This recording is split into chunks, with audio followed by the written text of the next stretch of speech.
Okay, good evening, everyone. I'm calling to order the town council's special meeting for the town of Fairfax for Wednesday, June 21st, 2023 at 5:30 p.m., both in person and on Zoom. And the Zoom login information is on the agenda posted online if you want to join. I'll start with Pledge of Allegiance. If everyone could rise. Pledge allegiance to the flag of the United States of America and to the republic for which it stands, one nation, under God, indivisible, with liberty and justice for all. Thank you very much. Christine, could we get a roll call vote, please? A roll call in general, please. Yes, Mayor. Councilmember Ackerman. I'm here. Councilmember Hellman. Here. Vice Mayor Kohler. Here. Councilmember Blash. Here. And Mayor Cutrano. Present. Thank you. Great. Can I get an approval of the agenda? I'll move that. Second. Okay, motion Kohler, second Blash. Could I get a roll call vote, please? Yes, Mayor. Councilmember Ackerman. Yes. Councilmember Hellman. Yes. Vice Mayor Kohler. Yes. Councilmember Blash. Yes. Mayor Cutrano. Yes. All ayes. Thank you. Okay, I will read the land acknowledgement.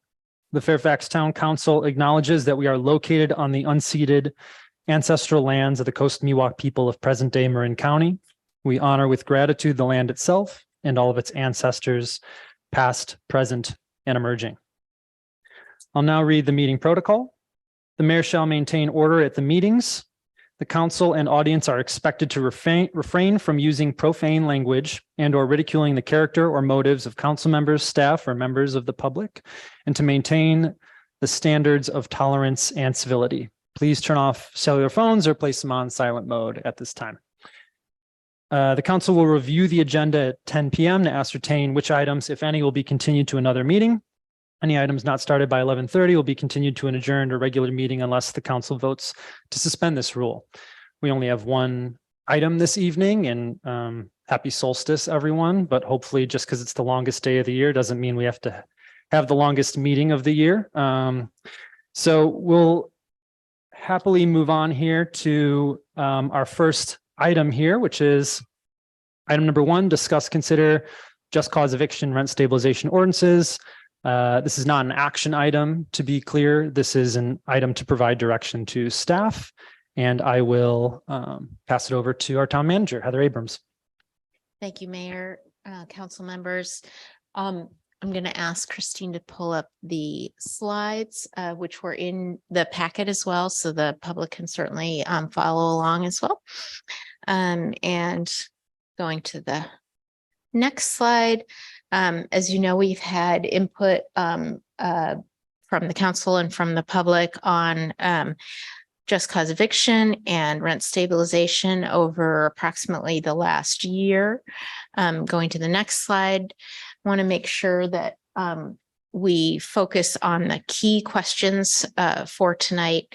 And the key question really is what type of ordinance amendments, if any, you'd like to make. And I'm hoping that through discussion, you'll be able to give clear direction to the staff, and then we can bring those items back in written legal form for consideration of the council. So this is, as you said, discussion tonight. There's no action items, and any direction would then come back for a first reading and then a second reading at a minimum. I also want to point out that this is the only item on this agenda. So any further actions in terms of implementation, those types of things, those will all come at a later council meeting. So next slide, please. Just wanted to kind of give us a a framework of all of the different aspects of the just cause eviction ordinance. You may want to discuss these in a different order or whatnot, but I just want to make sure that we don't necessarily forget something or that we have an opportunity to talk about that. And then next slide. There is also a rent stabilization ordinance, which is a separate ordinance. Some of the provisions are overlapping or refer to each other. So we wanted to make sure you had the opportunity to discuss that as well. And then, as I mentioned, we will need a separate resolution at a future meeting for implementation of that. I know I have been getting some emails about, when is it going to be implemented, those kinds of things.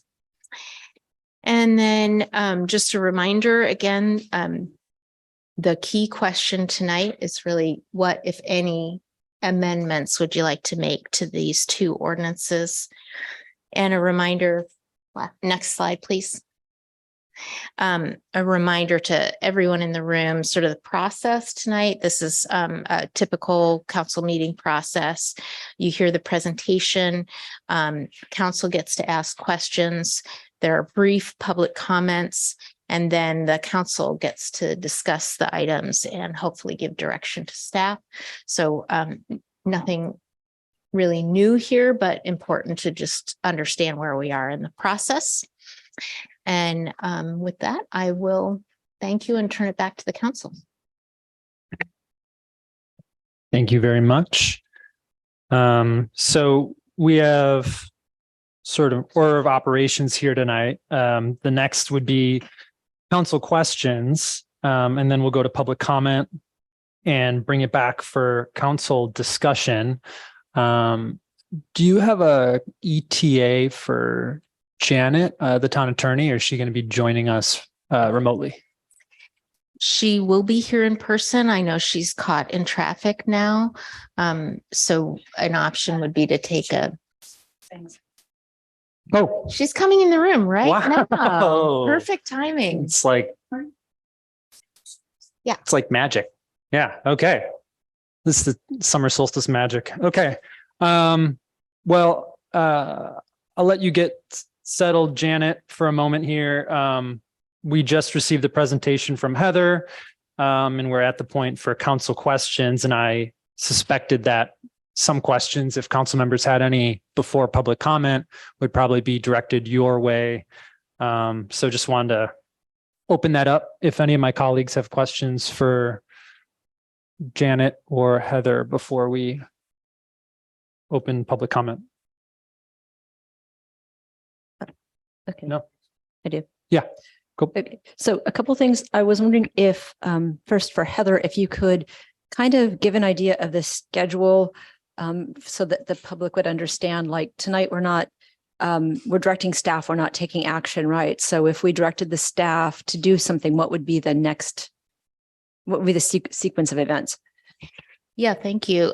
So once we receive clear direction tonight, then we would take that back and work with the town attorney's office to write up those amendments. Our next regular meeting is only a few weeks away, so I'm not sure whether we, it depends on the complexity of whether the amendments are really clear. We could get that done quickly, or whether we might have to come back for a future meeting, and then that would be a first reading. The council would have an opportunity to look at that, discuss, decide, if that was what they wanted, or whether there were additional changes.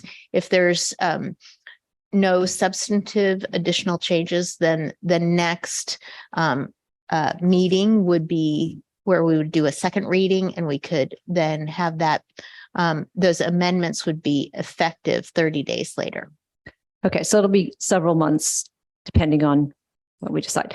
Okay, Yes. and then the second question I have, just a clarification, maybe for Janet, is so, I keep getting, we get emails from people from both tenants, landlords, and others, and some people are, I think, still confused about where we're at with the ordinances. So my understanding is that they are both in effect right now, right? Yes, they are both in effect right now. We have not yet implemented rent stabilization. And that requires a resolution coming back to the council picking a date for implementation and adopting that resolution for an implementation date. So what that means roughly is that the provisions of the ordinance are in effect. And that's required when you have an ordinance because you have to adopt it and 30 days later it takes effect. And that's for purposes of referendum. So that is statutory state law. You have to do that. So the ordinance is in effect, the provisions of it are in effect, but what's not been implemented is the provisions whereby there are hearings, there are remedies through the town that we don't have those in place yet because that requires contracts with outside contractors, et cetera. And so while the terms of the ordinance are in effect, the implementing things that go along with it, that the town is going to do hearings and that sort of thing, creating a database, et cetera, those have not been implemented yet. Okay, so if, I've gotten some emails from various tenants who say, my rent got raised 6% and I thought it was supposed to be 3%. It's up to them to individually pursue some remedy or. Yes, they can go to legal aid, but yes. This is just a clarification question. I noticed in rereading the just cause ordinance that actually there is the same sort of provision about implementation date as what's in the rent stabilization.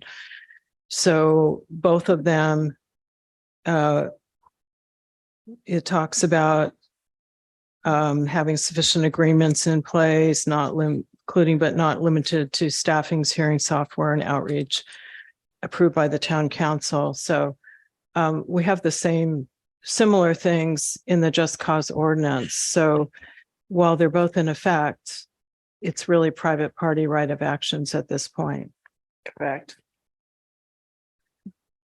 And in fact, I thought we'd only done that in the rent stabilization, but in reading it over again, I saw that. So If I may just add, the hearing process, where you, in theory, could have a modification of the maximum allowable rent increase. yeah, but that's rent stabilization. I'm talking about the just cause. Yes, indeed. No, there's no hearing process for just cause. I understand that. Okay. But so under section 5, implementation date on the last page, it specifically talks about that. There has to be certain things in place right before the signature. Yes, I see it. Okay, so I just wanted to clarify that for people in the audience or people that are listening. Thank you. Essentially, what we're saying is that we don't have any things set up in the town quite yet to fulfill any of the requirements that the town needs to comply with as far as hearings and making determinations. We don't have those provisions set up yet. So another just point of clarification because of letters that I've received. So right now, if somebody wants to withdraw a unit from the market under the Ellis Act, they still have to follow our ordinance, even though it's our just cause ordinance, right? Because it is in effect. Yes. Okay. And a question that came up with somebody is emptying the unit for an Airbnb, an Ellis Act eviction, or is it legal to just evict somebody right now to convert it to a short-term rental? I have answers to your questions. So let me pull up where I have those answers so I can make sure that I get them exactly correct. The beginning part of the answer to that question is that's a novel question. And it's one that's definitely going to require a little bit further research. But it is still renting, even though it's Airbnb. And so it is still under the Ellis Act. Let me pull that up for you though, okay? You want to go on to others and those specific questions that you ask, we have answers for those. I'm going to try to see what I can do about that. Okay, thank you for letting us know, and we'll see if Damien can turn up the speakers a little bit in the back. Oh, okay. It's just the mic closer to Janet. Okay. Here we go. Thank you.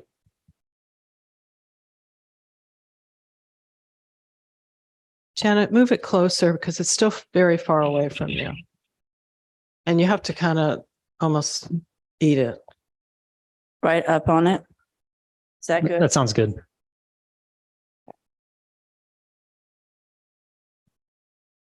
So it's going to take me a minute to get into my. Yeah, can I ask a quick follow-up question on that? Just because I think this is the sort of thing that creates confusion. And one thing that Vice Mayor Kohler just asked about is the implementation section in Just Cause. And at the same time, Councilmember Blash asked about Ellis Act removal and whether or not someone would still have to go through that process. And it sounded like you were saying yes about the Ellis Act, though. So are you saying there are elements of Just Cause that don't require, because it's effective, they don't require the implementation to do them, and there are other sections that do require the implementation? And Correct. I mean, the basics of the law is in effect, but provisions that require the town to, for example, hold hearings, et cetera, we don't have any of those provisions set up yet because they require contracts with outside contractors. And so we don't have remedies really available to people. And so there is a provision in there about a private right of action. So it's, for example, if you had, a law in effect and you didn't have any provisions for assistance from the town as far as enforcing it is concerned, it would provide for a private right of action. That means you have to get your own attorney, and you can still use the basis of the law that's in effect. It's just that we don't have any ability to provide you with the assistance that would be available once implemented. mm-hmm. Okay, thank you, because I've had a number of emails like I'm going to sell my house and that's sad for my tenant because they're going to lose a home. And I kind of thought, well, I think the law says the tenant stays there, right? Or do they not? No, Just I don't. curious. I have an answer for that question from our rent person. So from our rent stabilization person, if you'll just hang on for one quick second. And it would be good to capture like which sections are not subject to, because I think there are even things that don't require a hearing per se, but like removing a unit from the rental market, I believe someone has to notice or notify the town manager or something like that. There's sections to that effect.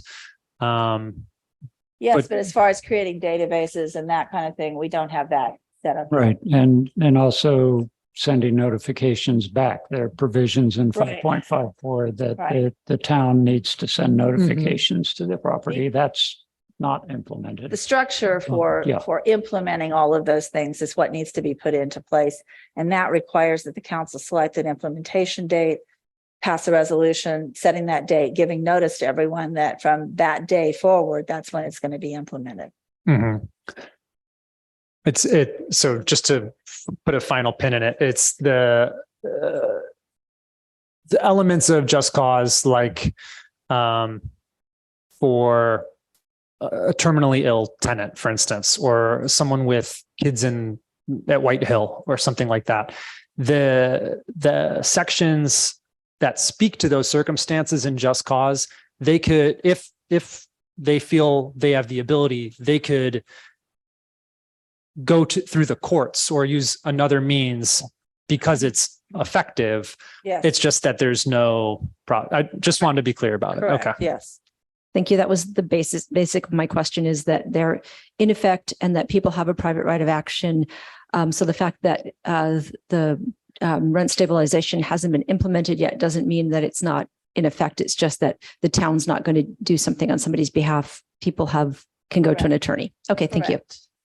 Just because there were so many questions and I just wanted to get that clear before we go anywhere else, that's where we're at. It's a helpful baseline. So let's see here. I I have the answer to your original question about the Airbnb. Let's see here. Is emptying the unit for Airbnb an Ellis Act eviction? Is it legal to evict the tenant to convert the unit to a short-term rental? Yes, I'm going to try. Can you hear me? Okay. Okay, so the question is emptying the unit for an Airbnb an Ellis Act eviction? Is it legal to evict the tenant to convert the unit to a short-term rental? I have a colleague who is a rent stabilization person who's worked extensively in rent stabilization and just cause eviction. She said it's a novel question, would require more in-depth research, but a short-term rental, which is more similarities to a hotel, should be treated the same as a tenancy. She thinks that since the owner is offering the unit for occupancy, regardless of length, in exchange for compensation, noting that the Ellis Act was meant to give landlords the right to go out of business. So the owner is still making a business decision to go out of renting. She doesn't believe it would be an Ellis Act eviction because the owner would still be renting for money. So it's not really, it's a different type of rental, but it's still for money. It's still renting for money. So it's still in the rental market. But she says it is a novel question and it is one that she would like to do some further research on. Then I think you also, you said if a property owner sells a property with a renter in it, does the renter have the right to stay or is selling it withdrawing it from the market? The owner would have to evict the renter first and not rent to anyone else afterward for it to be an Ellis Act eviction.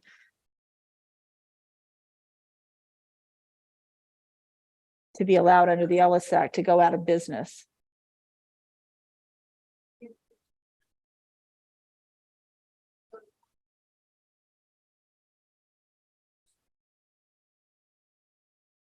Is that good? Or do you have your questions? Were those the questions you wanted answered before public comment? Okay, great. Thank you for addressing those questions.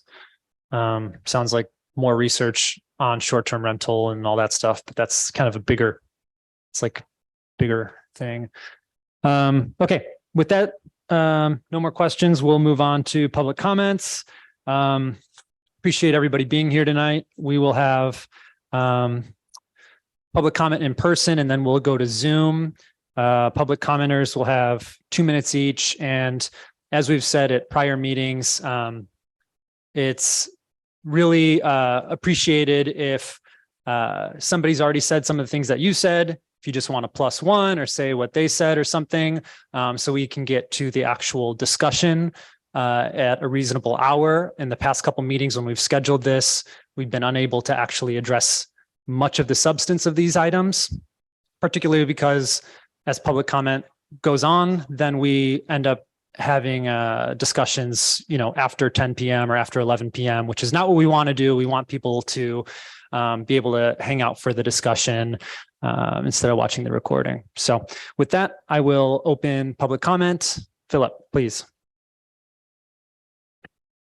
Yeah, there we go. Okay. First off, the meetings have been going on till 1:30, 2 a.m. in the morning. That's abusive. A lot of seniors and myself included, maybe I'm a senior, can't stay up that late to watch this stuff. It's impossible. It's not right. I would say that you have a quagmire on your hands. The town attorney can't answer a question without going back to her notes. Clearly, this is not top of mind for her, and you guys don't understand what you signed off on. That's my impression of things. I would say that none of you up there on the dais tonight rely on income, rental income, to put food on the table, pay for your kids' college tuition, and all the other necessities that people like me and others down here on the floor have to deal with every day. And I would say, and I hope I can make this point very clearly to all of you, I would say that you need to not implement these ordinances until the people have voted on what they want and what they will accept.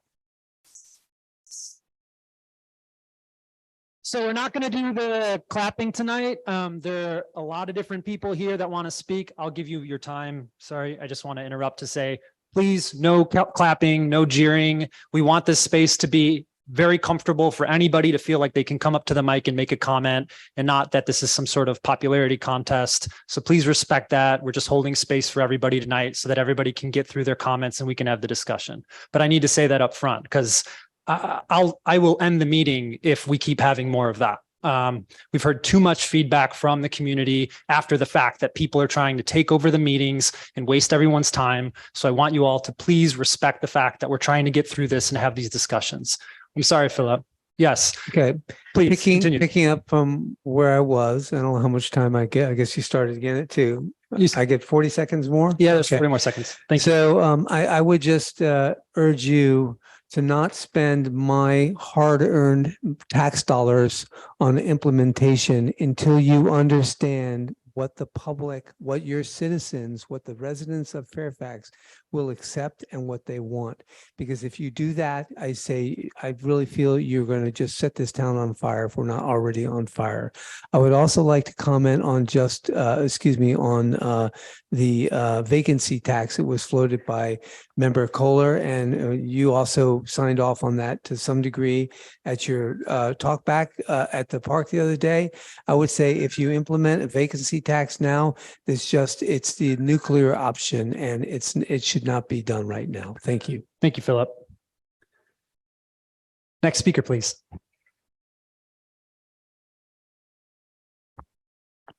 Hello, I'm Susan Malloy. I'm a tenant in Fairfax, and I am in favor of implementing both ordinances with a few tweaks. I want to set this in the context of the group I really represent, which is low-income seniors. And I don't know if you saw all the news articles yesterday in the LA Times and San Francisco Chronicle and other places about the first comprehensive study that was done of California's homeless population over the last 10 years. And they found that nearly half of the single adults living on the streets are over the age of 50. And 41% of them had never been homeless before the age of 50.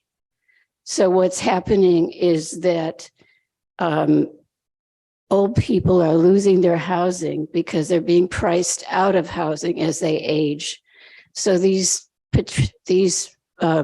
ordinances protecting against exorbitant rent increases and unjust evictions will really help seniors. So in particular, we would oppose the exemption of single family housing and duplexes in the just cause eviction, because so many of our Fairfax renters live in those situations. And it's just terribly frightening if your building is sold or other things happen that you could lose your housing. And we want to limit the right of return so that we can save units from being taken off of the market for avoiding rent caps and other protections. Thank you, Susan. That's your Okay. time. Okay. Thank you. Next speaker. Great. Thank you, Mayor, City Council. I didn't have any prepared remarks, but I'm just really feel compelled to come up here and ask specifically to address and maybe this is why Janet Colson has difficulty with the ordinances, is to address the original author of these ordinances.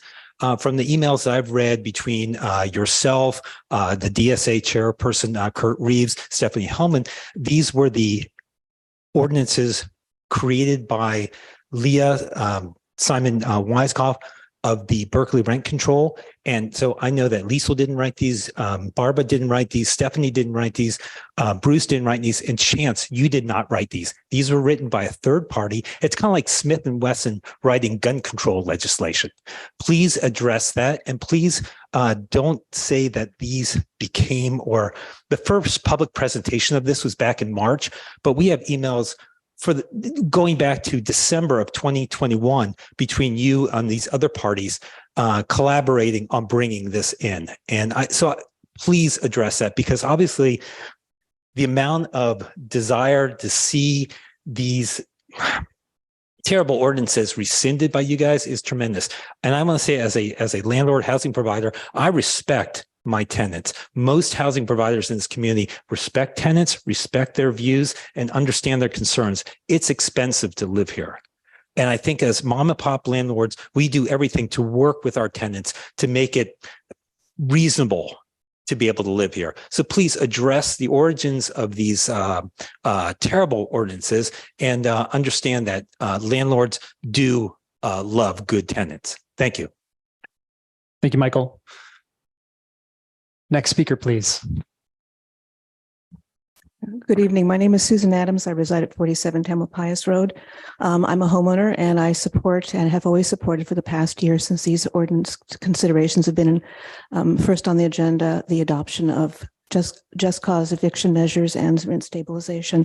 I'm here to applaud you for having responded to the grassroots campaign to have the town adopt such measures by putting the topic on the agenda numerous times for discussion, for thoroughly vetting all of the provisions, and ultimately adopting the rent stabilization measures and eviction measures as part of our code. These measures are not even barely in effect. So let them be implemented. See how they operate. We've not had even a chance to really get them started. And I would, in that regard, suggest to the town council that there be some kind of a spreadsheet or explanation to further clarify what the town attorney was trying to explain on what parts are in effect and being implemented, what needs to be implemented, what the procedures are for implementation, so that all of us have an understanding of what, how this, where each of the provisions can be implemented or used, and what requires a private right of action. I would also like to point out that we have all voted on these measures. We have a representative government. We elected you. You spoke for us. So I feel that I've been thoroughly represented, and I think everyone in this room has been thoroughly represented by this council. Thank you. Thank you, Susan. Next speaker, please. Hello, Jessica Green. I don't know if you know this, but there are a lot of homeowners that are low income seniors like myself. And I started with a $4,000 houseboat.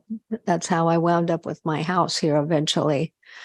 I'm looking at the future for me. I may have to have a caretaker in my home. I have 2 kinds of cancer.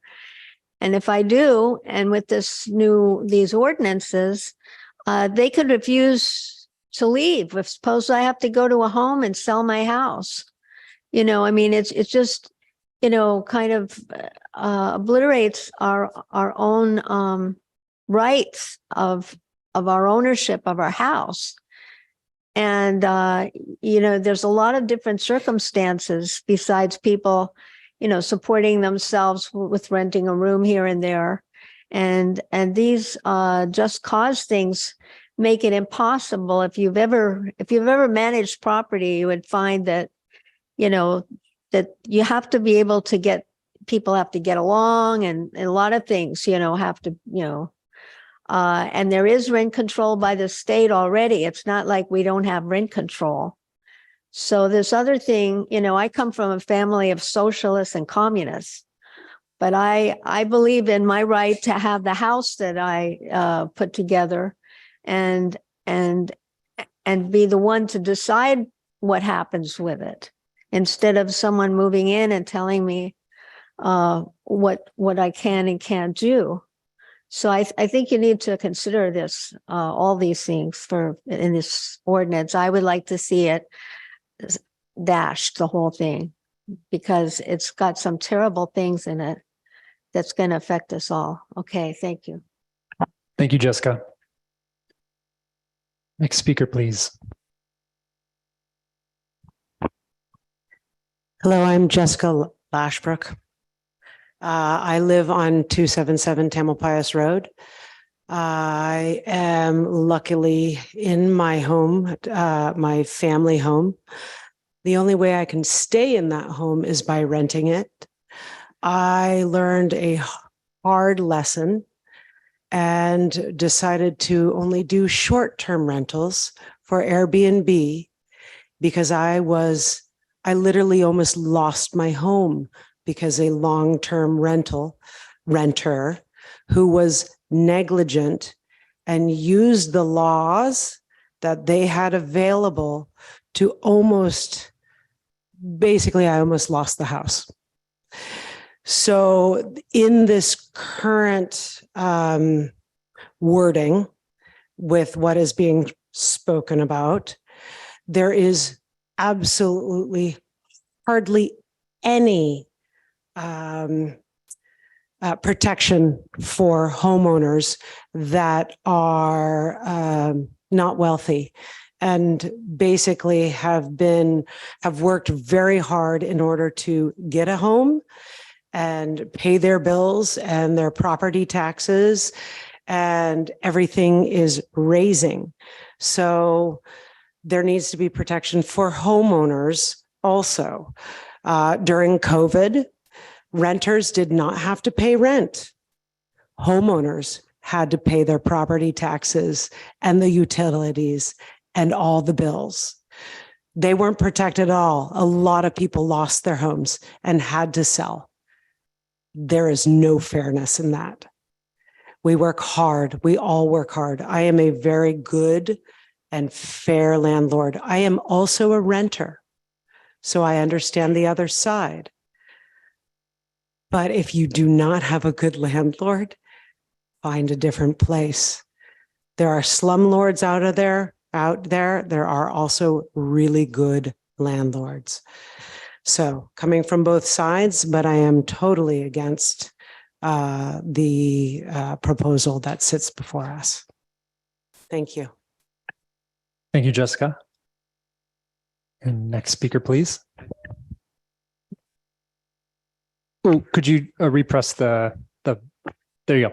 My name is Lee Mariner, and I actually have two questions. I'm not sure how that works in this format, but my questions are the eviction protection for elderly, disabled, terminally ill, school year protections for educators or anybody who works for a Marin County school and students. As I read the law, you cannot evict these people. And so my question is my understanding correct? And if that... I'll just say, for folks that are asking questions moving forward, that the way that will be best is I think everybody's taking notes and we'll address questions at the end, either to staff or, with what we know. And I'll just say that, no, that's not correct for that one, but we'll talk more about it in a little bit. But okay, yeah. Well, that's my reading of it. So I would love to hear how it's incorrect, because I am not a landlord. But if my understanding that you can't evict an elderly, disabled, terminally ill educator or student, I wouldn't rent to those people. And that's not good for them. I mean, those people, they need to be able to rent as well. So I'm very concerned about the unintended consequences of this legislation. Thank you. Thank you, Lee. Next speaker, please. Hello, my name is Judy Main, and I live at 16 Piper Lane. I've lived in my house for 20 years. I have always had to rent a room in my house to help make ends meet. I will be retiring in the near future. My Social Security will not be enough to cover the mortgage and property taxes, and I would like to be able to continue renting a room below market. The just cause eviction affects landlords when they are in the same space as the renter. This includes duplexes ADUs and especially room in the same house where you're sharing a bathroom and a kitchen and other facilities. There's a whole world of, being able to get along with other people. I've had tenants that after 2 weeks, it was obvious that it was not going to work out. It was going to be stressful for me and for them. And they left agreeably. Putting these ordinances in place makes that very difficult. It could ultimately affect my financials and I could lose my house and I would be one of those homeless people out on the street. So I would like to see that just cause eviction taken out from anybody who is sharing the same property, the same house with other tenants, and specifically undo the no sublet or implement no subletting in those situations. That just makes it open for elder abuse, which you cannot prove. It is so hard to make a case against. And thank you. Thank you very much, Judy. Next speaker, please. My name's Kay. I just want to give you a couple quick statistics to keep in mind today. 73% of our housing is single family dwellings. That is 73% that is not under rent stabilization. So my understanding is just cause is to stop people from evicting to raise the rent. We don't need that for single family dwellings. ADUs and JDUs, majority of them have been built in the last 15 years. They are also exempt from rent stabilization. So why do we need just cause on places that we can raise the rent regardless? And if I wanted to get someone out and I can't kick them out, but I can raise the rent, what am I going to do? I'm going to raise the rent to get them out because I can't afford a lawyer and I can't afford to buy them out. And that is not good for anybody. That's not good for me because it goes against my value system. And it's not good for the renter either because now they're moving and they have no money. I also want you guys to keep in mind our senior numbers are expected to increase drastically in the next 10 years. As of today, 23% of Fairfax population is older than 63. And that proportion of older adults age 65 to 74 has tripled since the year 2000. And approximately 44% of our older adults are considered extremely low, very low, and low income. And a full 30 of the older adults experience are considered cost burden, whether renters or homeowners. I would also argue that most of our seniors in Fairfax are homeowners, and the cost burden senior homeowners, they are the people who are renting out places in their house. Thank you, Kay. That's your time. Yeah, thank you. Next speaker. Hi, my name is Laura and I rent in Fairfax and I've been a renter in Marin County for about 50 years, raised my children here, and now I have grandchildren here. And I applaud you for all the hard work that you've done on this. It's really amazing to me. And I haven't been coming to these meetings because of the hostility that I feel in this room. But I found the courage to come here tonight because I want to speak on behalf of elders like myself and my daughter who's a renter. And I understand that property owners there's elders that are trying to survive on renting out their place, but there are also elders that don't own a place, that don't have anything they own, and they will end up on the street. So I am hoping that you can find a good place with this that makes some of the property owners feel, like their needs are being met. But I'm hoping that you stay strong in protecting elderly people and mothers with children so that they don't have to be afraid that they're just going to lose their place to live without cause, without any reason, that they can have a sense of security as an elder and as people raising their children. So thank you for being here and all the hard work that you've done. I really appreciate it. Thank you, Laura. Next speaker. Hello, Council. Rick Hamer, Fairfax. I'd like to also thank you for all you've done. I'd like to start by asking that I'd like to see this matter reviewed by a council special subcommittee before the final direction. I would like to see omissions addressed. One omission is not stating a low income category for the deed restriction exemption. In other words, they're usually set at 60 or 80%. We cite a section of the state code, which actually makes it over 100% of the median income. That needs to be fixed. The omission that it did not include criminal activity on the premises as a just cause, that's really harmful to the landlords. There's a few additions here. Mandatory mediation held in Marin, as it was in the previous ordinance. Let's forego contracting with the Berkeley Rent Control Board.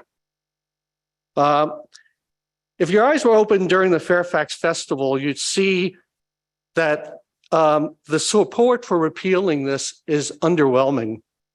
Despite the boast of 1,000 signatures, remember it took 11,866 vote choices to put you up there. I'm using this note here because this is from fairfaxresidents.org, and I'd like to talk about some of the things we do agree with. Okay, one of them is the rent stabilization rent cap of 60% CPI needs to be eliminated. One of their point number 3, landlord move-ins need to a caretaker addition for mom and pop landlords, 60 and over disabled.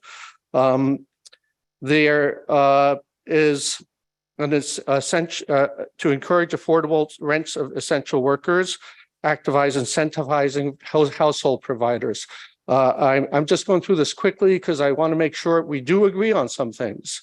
And it's important to know that it's true. Thank you, Rick. And please, if there was more, send it in an email as well. That's another option. Thank you. Next speaker, please. Hi, Council. I'm Naomi. I'm a renter in town here for many years now. I want to thank you all for being here tonight and taking another evening to work through this challenging topic.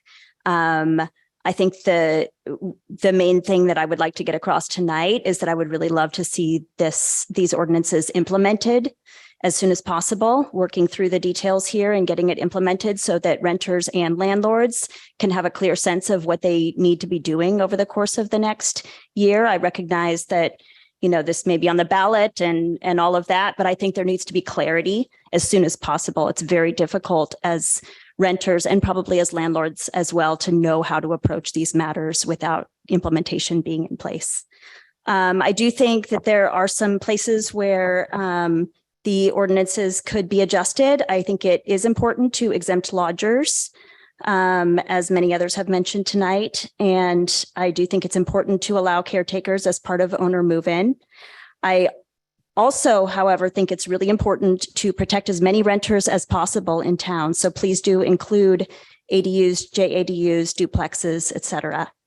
I also want to mention that I think it's really important to protect teachers, students, and the like during the school year. It can be really disruptive to have to move and try to find another place to live when the housing market is such. So thank you so much. I appreciate it.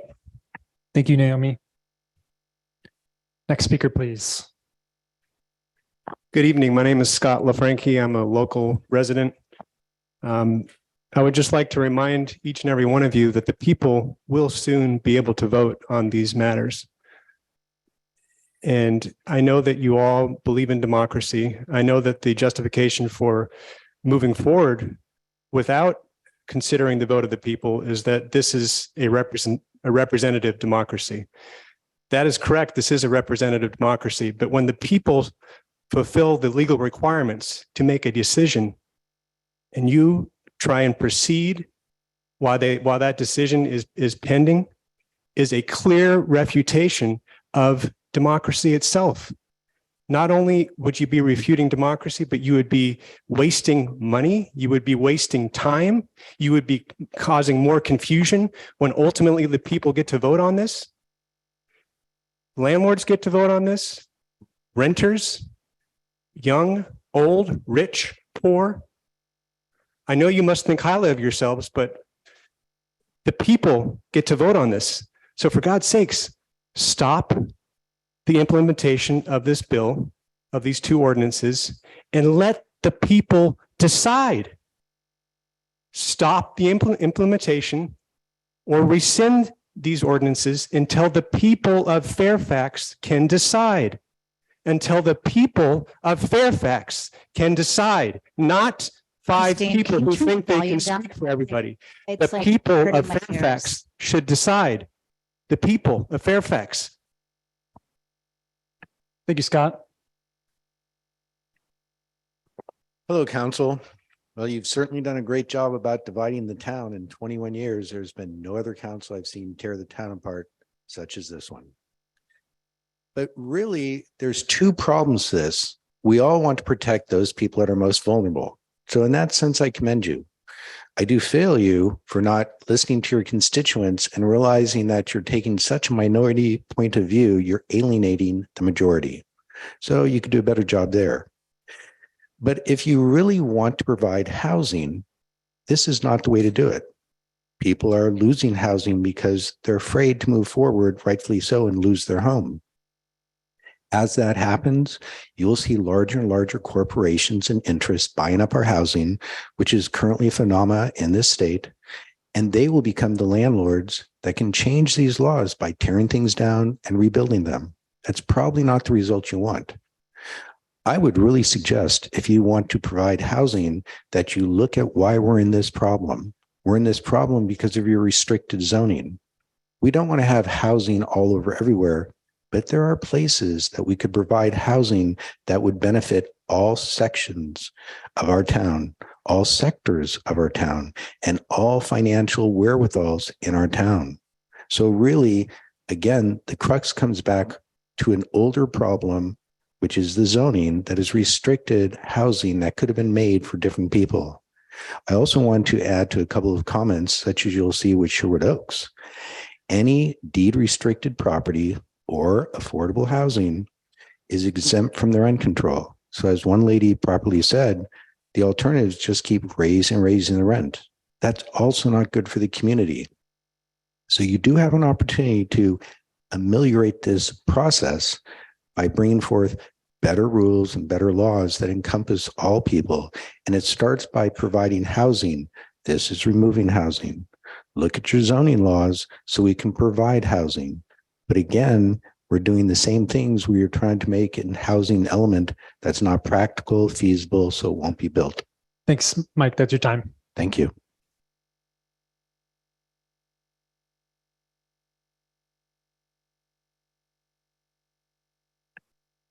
Sorry. We're ready for you. Okay, it's ready? Yeah, you're great. Hi, my name's Diane Rudden and I have rental properties in Fairfax. Fairfax does not have in place the ordinances, the staff, anything to take care of just cause eviction. Everybody's totally confused as what they need to do. So if something happens, they have to get an attorney. This needs to be in place before you think about making any changes, not after. Because how do I figure out what I'm supposed to do if the town staff doesn't know what to do? And this is one thing. The other thing is, what this hurts are good tenants and good landlords. Landlords that only raise the rent to cover their expenses, with the realization that they do have to still improve their property some. Otherwise, the tenants are going to leave because they have a subpar place to live. I would say that this is my big concern. The other thing is I would never put in an ADU in Fairfax until this is all settled. Because as soon as you put one in, you can have somebody move in and you can never get them out. Never. Thank you. Thank you, Diane. Next speaker, please. All right. Hello. Hi, my name is Jason Sanders. I'm a resident of Fairfax. I'm a real estate broker. I manage property in the Haight-Ashbury of San Francisco, all tenant occupied.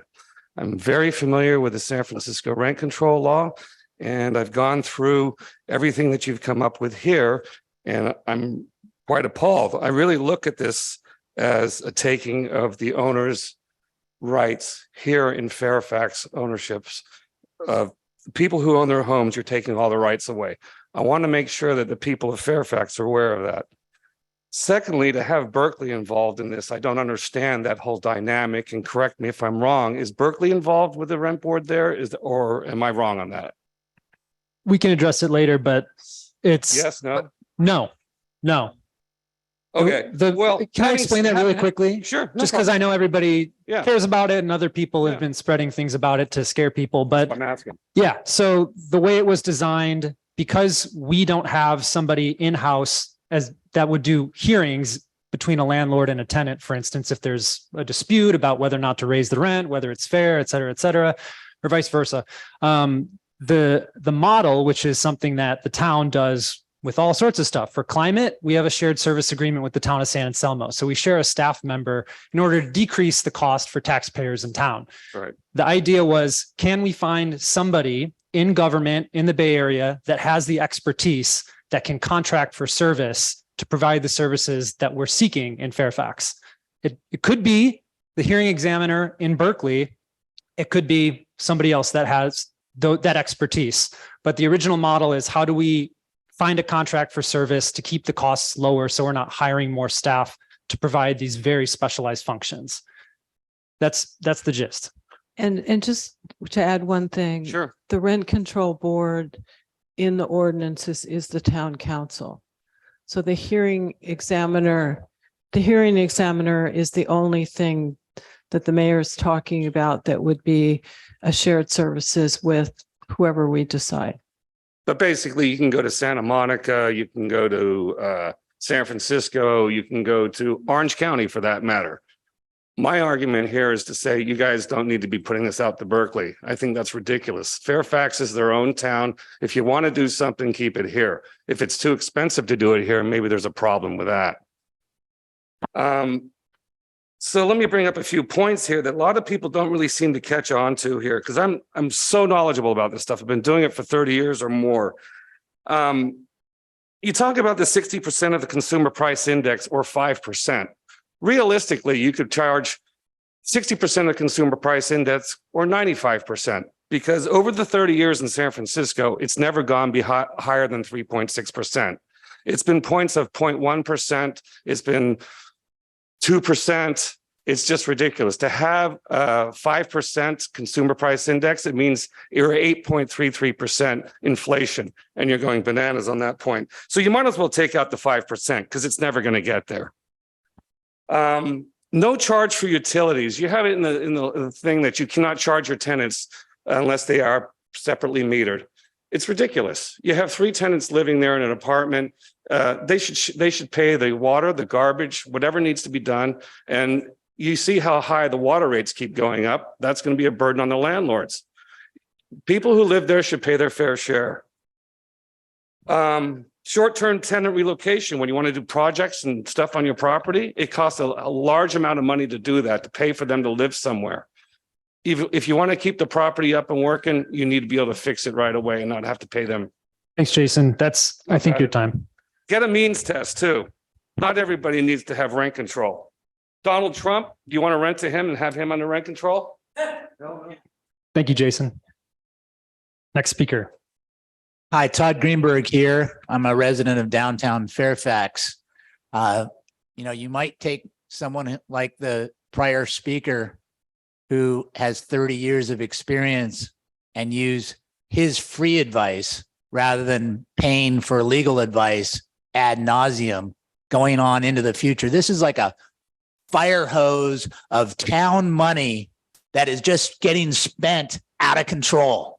I don't see a fiscal fireman here. I see the captain, the chief of police. Now, I also want to make a point that a lot of us are scared. We're scared of what you're doing to this town. It's scary to be up here publicly speaking. Oh my God. Why is it only one side that gets to be scared? Oh my God. That being said, I want to make a few points. There's a continual lack of Could you noticing. just step back from the microphone a little bit? Thank you so much. Sure. There's a continual lack of noticing that has gone on. We've received a written notice at town expense on the banning of gas-powered garden equipment. Yet, despite all of this, there's been no written notice to every resident in this town. Is that fair? Is that proper? Something seems out of balance. Another thing, we started off this meeting and every meeting pledging allegiance to the United States of America, not the DSA. What is going on here? There's many persons still at work or on their way home, as was evidenced by the attorney getting here late. How much are we going to keep spending on trying to cure the world's problems and what costs have gone up? This is a macro problem, not a micro problem. It's out of scale for Fairfax to be spending money that it doesn't have. This town is upside down financially. Thank you, Todd. That's your time. Next speaker. Hi, Norma Neal. I've been a resident in Fairfax for 48 years and a homeowner. Sharing a house, I don't think should fall under these ordinances. I think if you want to, I think the ordinances are wrong, bad, and ill-conceived. I'll just leave it with that. They're not good for anyone. They're not good for apartments. They're not good for larger rental facilities. And they're certainly not good for single-family homes. I have rented for a number of years, 25 plus. I have had tenants with leukemia, colon cancer, heart disease, homeless, and helped many, many people get back on their feet. It takes ingenuity to do that. Where we're going here is a direction that has totally divided our community. I think you know that. I don't think you speak to that or honor that, and you just keep going in a direction that your voters don't want. I implore on you to put these ordinances on a shelf until such time that you can have an election, and you let us vote as a democracy here in America. I think you've heard over and over, we don't want this. And I think you need to be responsive to that and start over. Maybe start with some principles from everyone who's divided and say, what do we need to do about this? Because you're not doing it. The total disrespect and disregard for homeowners and others who have provided rentals has really been appalling.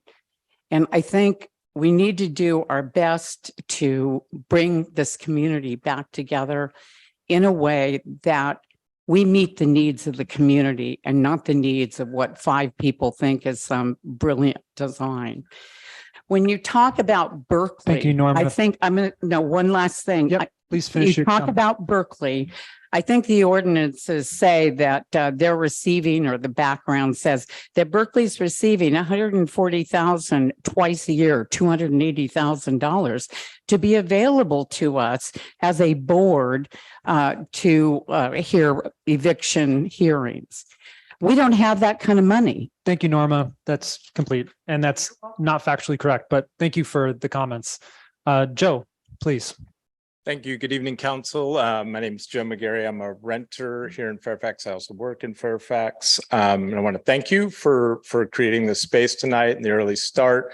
And I look forward to further clarifications, like I think we've already had on a couple instances already tonight, as you have your dialogue around the ordinances, because I think there's there's a lot of misinformation and a lot of misunderstanding of what's in the ordinances. And yeah, I think it'll be great to have things talked through in a comprehensive manner like they were, for the 9 months that some of us were here and went through them. But specifically, and I'll just follow up around the rent board, the way that the wind is blowing politically in Marin right now is that most municipalities have some sort of renters protections in their housing element. And the county is now hearing about rent control. And so it's very likely that this Berkeley piece will never really come to fruition, where it actually might be occurring at the Civic Center. So just want to throw that out there. And in terms of the amendments, I think that the lodger piece, that's definitely a place where exempting lodgers is appropriate. I also think that the subleasing piece could be looked at where it's a 1-for-1, where you would if you lose a roommate, that you could bring in a new roommate in that situation so that the number doesn't exceed what your landlord originally provided, in terms of guidance, in terms of your lease, with maybe the exemption to family members. If I were to get married, I'd want my wife, I am married, but if I were a single renter, I would want my spouse to be able to join me in my house. And then lastly, I really think it's important. 35% of the households in the rental households are single family homes. And I think that I live in one of those, and we need these protections of just cause, as do those in duplexes. So I ask that you hold strong with those as well as the Ellis Act ones. Okay. Thank you. Thank you, Joe. Next speaker, please. Hi, my name is Annie Schaefer. I've lived in Fairfax for almost 10 years, and I am a homeowner. Looking at this from a big picture view, we arrive at certain times in our life and we decide, oh, is it the right time to get married? Is it the right time to have a baby? Is it the right time to buy a house? And this, to me, feels like it's not the right time for any of this. There's so much going on in the world. There's so much financial and, job insecurity, financial insecurity. Interest rates keep rising, and, it just isn't compatible with putting these onerous measures on a really small town and a really small number of homeowners to incorporate all the ramifications that would follow. And, I can see the potential for many people deciding not to rent their homes because of the implications that might cause. And so it doesn't seem logical to enforce this type of measure or have these measures come into play when it's going to do the opposite of creating more stable living environments for people. Thank you. Thank you, Annie. Next speaker. Good evening, everyone. Thank you, everyone, for being here tonight and doing this special meeting to tackle this huge topic. You'll note San Anselmo and Larkspur are doing the same thing tonight. So obviously this is a topic that's going across everywhere, not just Marin. We got a lot to work on with this. And I beg and implore you all to recognize some of the brilliant people that you have that live in this town. Brilliant people that would probably even volunteer to help you guys with this, whether it's a rental board or anything along those lines. You've really, I feel, in a lot of ways underestimated your constituents, whether that you thought horrible landlords would throw out good tenants. Nobody would do that. Nobody gets rid of a good tenant. You don't. I've done property management for a long time, and I'm a renter. I've had a bad landlord. I've had great landlords. There's a mixed bag in all of this. But just recognize you have brilliant people here that want to help you. They could be engineers, they could be HR, they could do all sorts of things. There are people here that know the town, that know the setup of the town, the interesting and unique rental situations that occur here. I mean, there's handshakes that still exist in this town beyond leases. This is really mucking a lot of that old Fairfax way up, a lot. And I'm imploring you all to have some faith in your town, have some faith in the people that live here, that we can make good smart decisions that are kind or compassionate. You know, there really are some wonderful people here. And I think that a lot of them, myself included, would want to help you in whatever way we can. But I think I really just ask you all to really think about this tonight and the division in our town and town morale. And we got to get something fixed here. Thank you, Candace. Next speaker. Mark Bell, Fairfax. Third District Court of Appeals, Petrovich Development versus the City of Sacramento. The appellate court affirmed that one biased council member's participation in a permit denial process was enough to invalidate the decision. And this now precedent-setting decision in California affirms that when acting in a quasi-judicial capacity, council members cannot have a personal conflict of interest, cannot have prejudged the facts, and must remain free of prejudice. I would say that that's where we are right now. You have over 1,000 signatures to bring a vote on these two measures. Are you going to be impartial? The process hasn't been impartial. You never contacted the landlords. You never gave them a seat at the table. You never had advocates for all sides to talk about this. And when people talk about, you know, if you were to repeal these or shelve these, where would they be? There are state laws in place right now to deal with this. So it's not like people will be out on an island by themselves. Impartial? Definitely not the Berkeley Rent Control Board. That's who you're even thinking about? Most partial renter-driven body anywhere. Landlords would never get a fair shake. You have no problem with huge rate hikes from Marin Sanitary, which are over 50%. Marin Water, 100% plus coming. Rises in PGE rates. You have no problem with pet kennels charging almost $2,000 a month to put a dog in a kennel. But you have problems with landlords capped at 5%. Thank you, Mark. It's 10% at the state. I just want to have one other thing to say. An impartial person examining these ordinances would look at them and find them draconian. Thank you, Mark. Next speaker. My name is Emoji Salen. I have no titles, no degrees, no credibility, just like pretty much everyone in this room and everyone on this planet, although we all hide behind our titles and our degrees and what we think we know, which is mostly false. I've listened to people on both sides or all sides profess this and that, along with the assurances that, damn it, this side is right. Well, maybe. Pretty much all sides are sided, and all of our beliefs and certainties are pretty much questionable. The sky is falling, and our thinking and beliefs are flat. Has anybody looked at the world lately? The ordinances are overly one-sided and flawed, as well as really vague. What's it going to cost to implement? What am I going to get charged as a landlord per year, per month? And am I going to be able to pass that cost on to the tenants?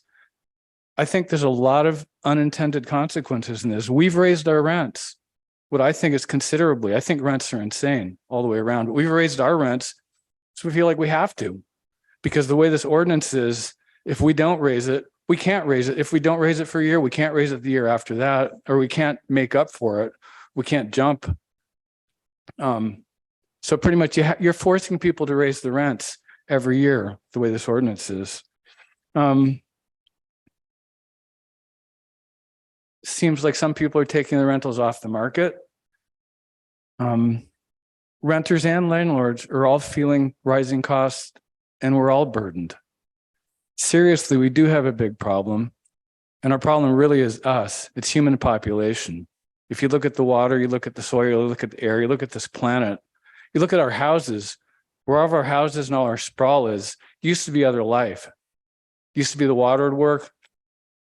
I mean, deer are out of control, but we're in trouble and we're basically fighting each other over bullshit. It's like costs are expensive and we're not sharing much and we're the social services and we're not taking care of each other.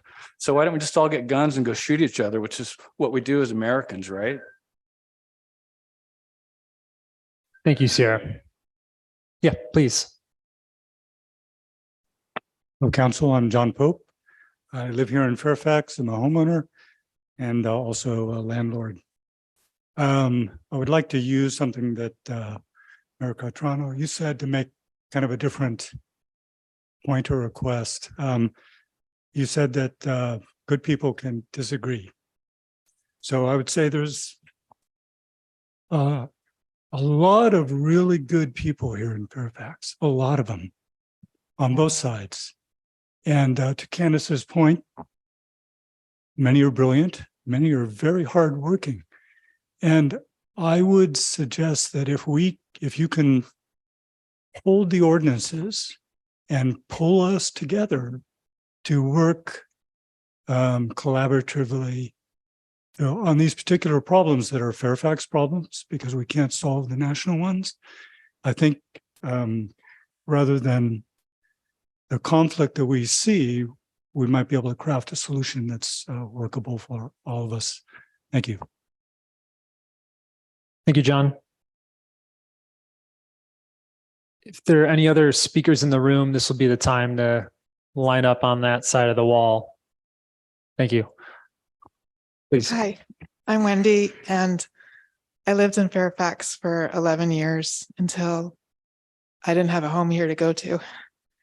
I've been personally targeted for speaking about this issue, and that's not right.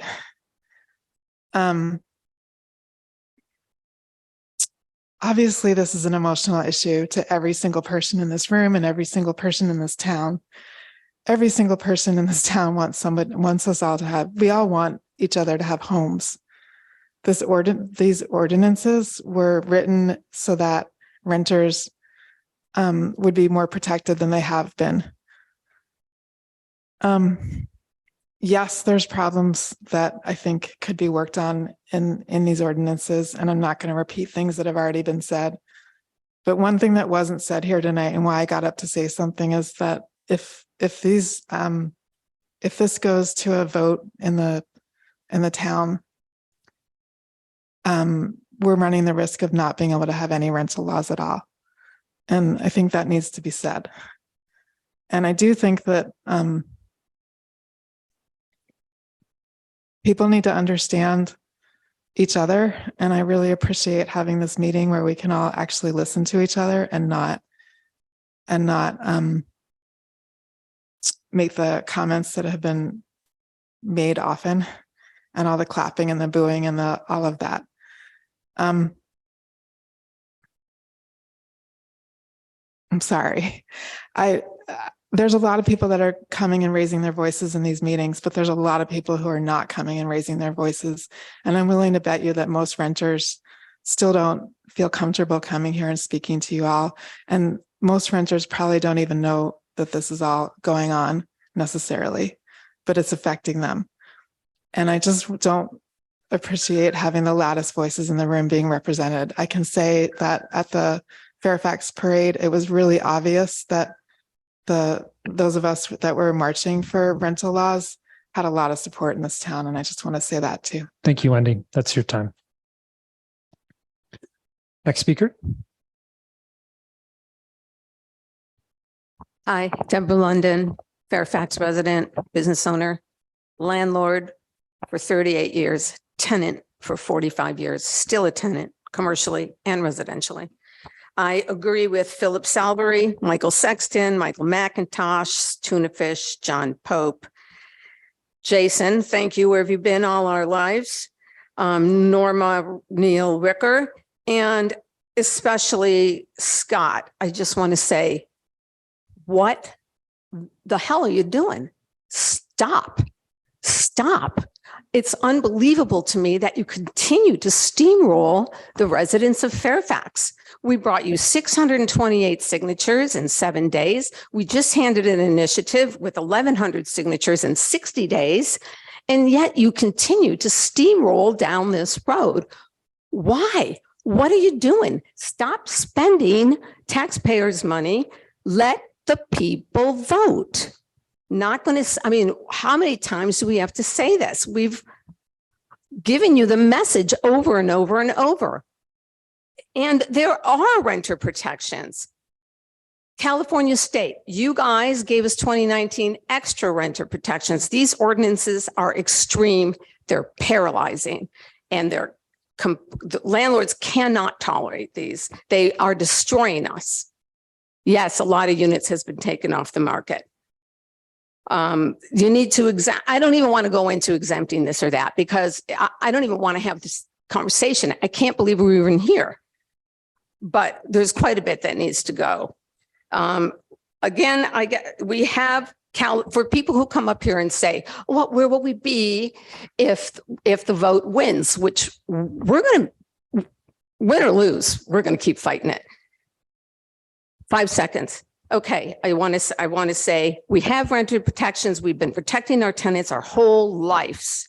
I have tenants that I have not raised the rent on in 12 years, 5 years. One more thing. We're not stopping at this initiative. We're going to keep going. We are going to take back our town. And by the way, my comments, my letter are not included in the public packet out there. Just saying. Thank you. Thank you, Deb.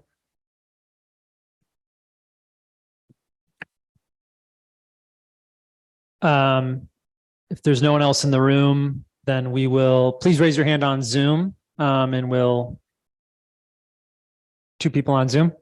Can I just mention one thing? So sometimes people send their comments into the council directly and do not send it to the town clerk.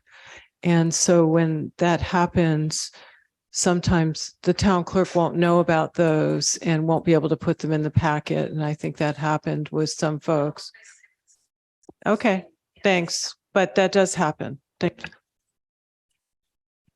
Please. Yeah, just want to give a quick kudos to Christine for actually not only printing out the comments, but also putting them online. That's a new thing that we're really trying to work on now that we have a staff person that can help with that capacity stuff. Okay, Christine, we're ready for the Zoom folks. Please raise your hand. This is the time to speak on the one item this evening on Just Cause. Thanks. Okay, our first speaker is Nicolo.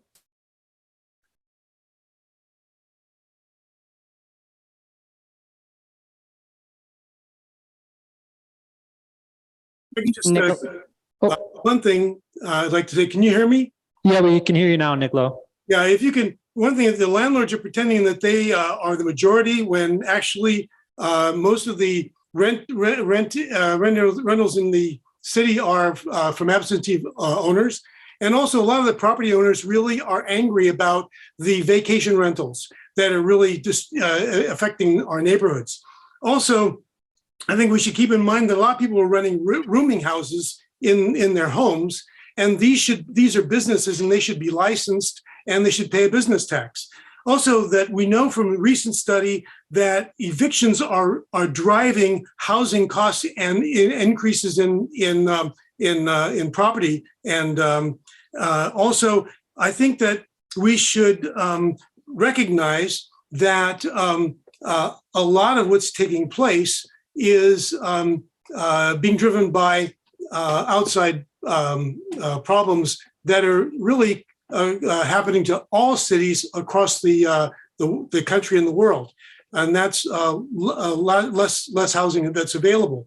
But I think that what we need to do is put another ordinance on the vote and have it cover all rentals, including ADUs, which are not affordable, and also all rentals, so that we can get the rooming house situation included here. And many landlords are not paying taxes on their income, and as a result, we're losing tax rate. And most of the other people living and paying taxes in town and in the country are paying for them. So many tenants that I've surveyed don't have rental agreements, and that's one way by the landlords get around actually having to pay tax on their income.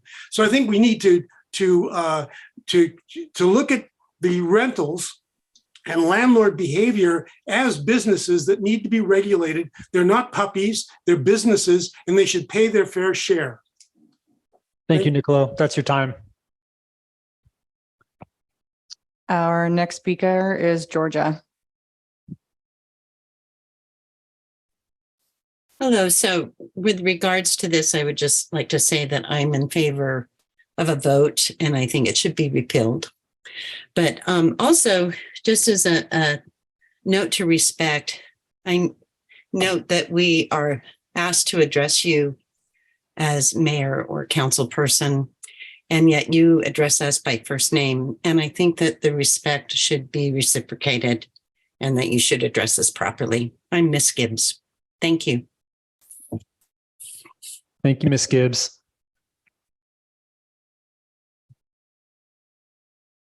Our next speaker is Mo McManus. Hi, everyone. I'm Maureen McManus, longtime renter in Fairfax. I want to just talk a minute about the just cause eviction protections.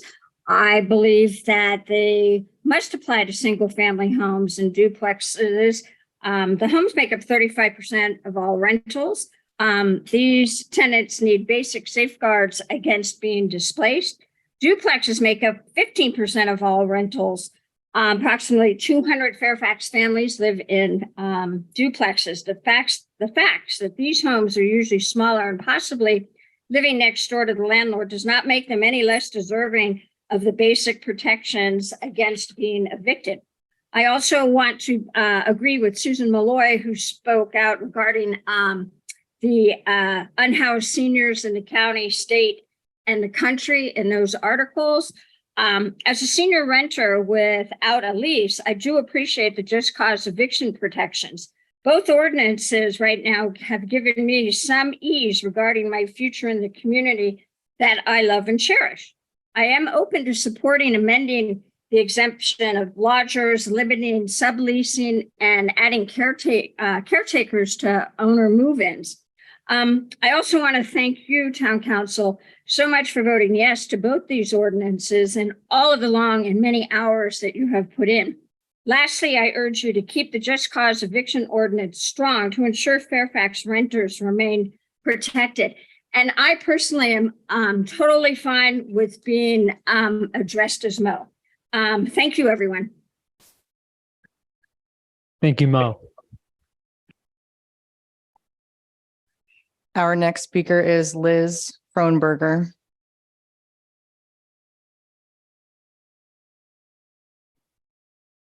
Hi, thank you. A couple of things. First, Wendy, I don't know who was targeting you, but that shouldn't be happening.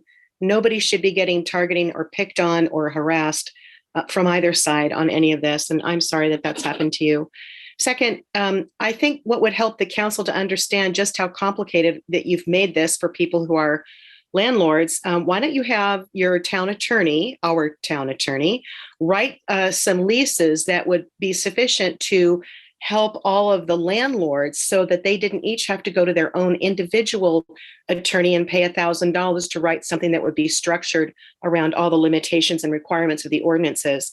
I think that might, I think you'd end up spending an awful lot of money to have her do that. And you could see what was happening with us. I'd like to know more about these emails that someone earlier was referring to. It sounds like someone did a public request for information. I would love to read some of those emails. I hope we can see a wider pushing that out. We still need definitions of students and school staff. So does a nighttime student who takes one class a week qualify? Does a teacher who teaches one night class a week qualify? Just curious.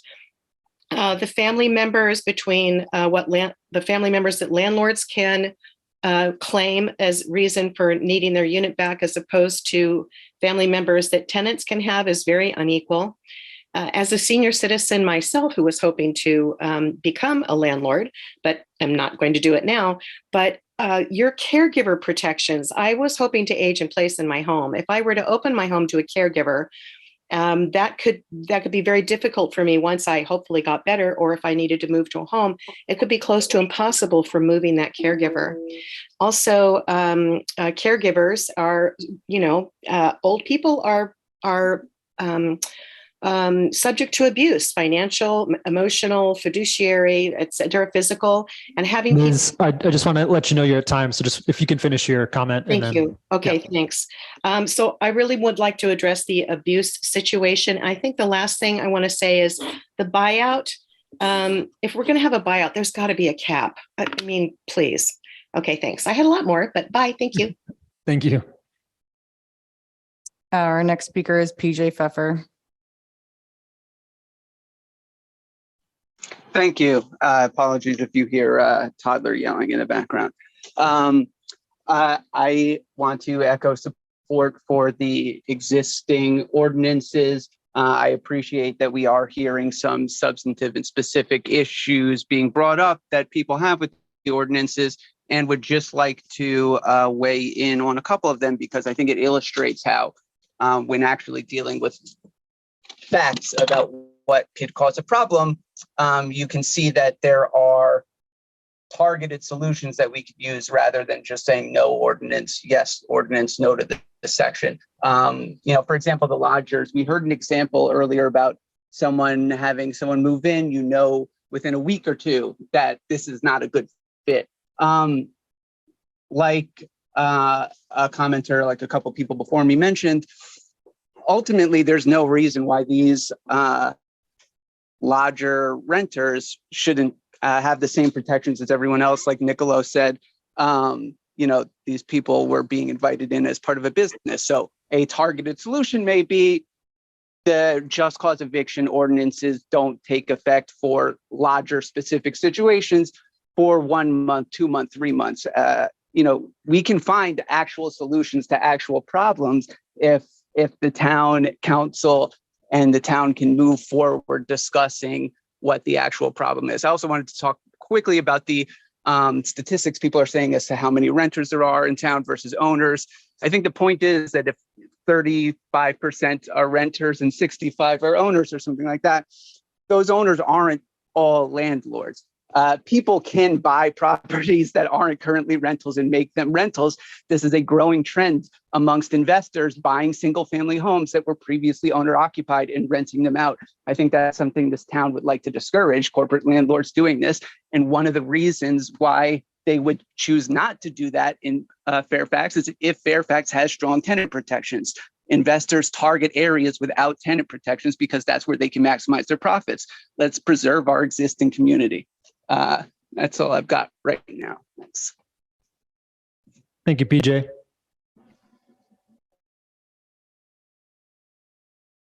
Our next speaker is Maddie Hirschfield.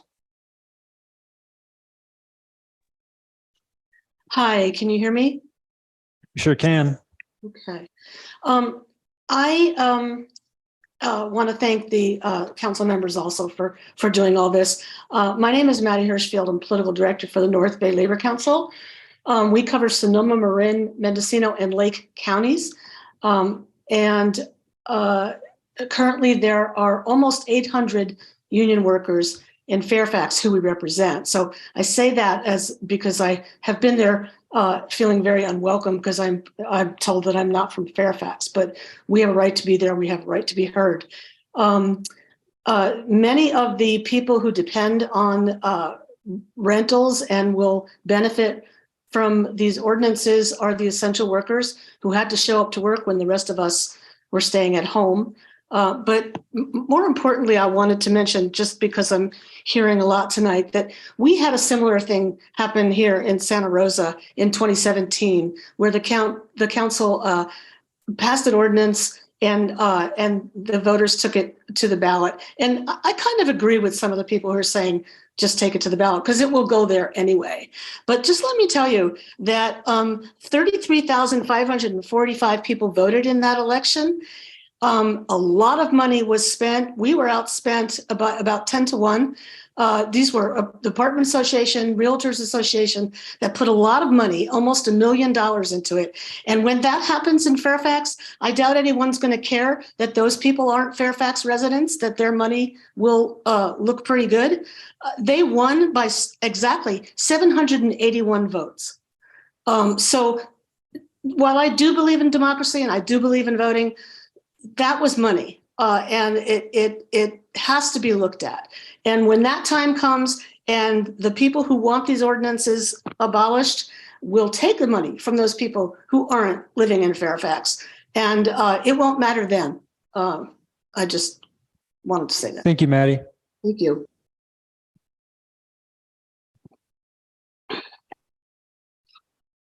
Our next speaker is Lynn. Hello. We can hear you. Hello. Okay, I just want to say I would like both these ordinances gone. I feel like this is more of the same. We keep repeating ourselves. You guys don't listen. You're not going to listen. You're not going to change it. It's infuriating. I want to say as a homeowner, and that I rented here all my life until I was a homeowner here, I'm threatened by TC. By the town council. My family is personally targeted daily because you're taking our rights away. No protection for homeowners. Do you understand? It's a threat every day, all day long, looming through the head. People say they will end up on the street. Well, that's a personal option in some ways. My daughter is not on the street because she moved out of state. You move. That's what I always did. We moved to all these different houses, but we moved. No one on TC should have marched with DSA. That was a slap in the face that people have spent years and years supporting this town. Fairfax is no better than Ron DeSantis in all the bills and laws he's passing without a vote. I grew up renting here. My home is not your home unless I sell it to you. I grew up renting here and survived. I'm tired of it. It's abuse. You're abusing everybody in this town that's put in years of service. And I'm tired of the talk to the hand because it's more of the same. It's all more of the same. None of you are going to get rid of it. Goodbye. Thank you, Lynn. Our next speaker is Lucy Hollingsworth. Hi, this is Lucy Hollingsworth from Legal Aid of Marin. We are the only nonprofit legal services in Marin that provides eviction defense to low-income Marin residents, and we have firsthand experience in the substantial increase in the displacement of important members of our community under current state law. These ordinances in Fairfax address the huge shortfalls in protections for low-income tenants. Since these ordinances have passed in December, Legal Aid of Marin has opened 8 cases for low-income Fairfax residents. And they have all been civil landlords, some with attorneys, some without, have understood the new ordinances, as well as the tenants. And we applaud this council for passing these ordinances and support any amendments that you all think are justified to encourage more affordable housing in Fairfax. Thank you. Thank you, Lucy. Our next speaker is Lynn.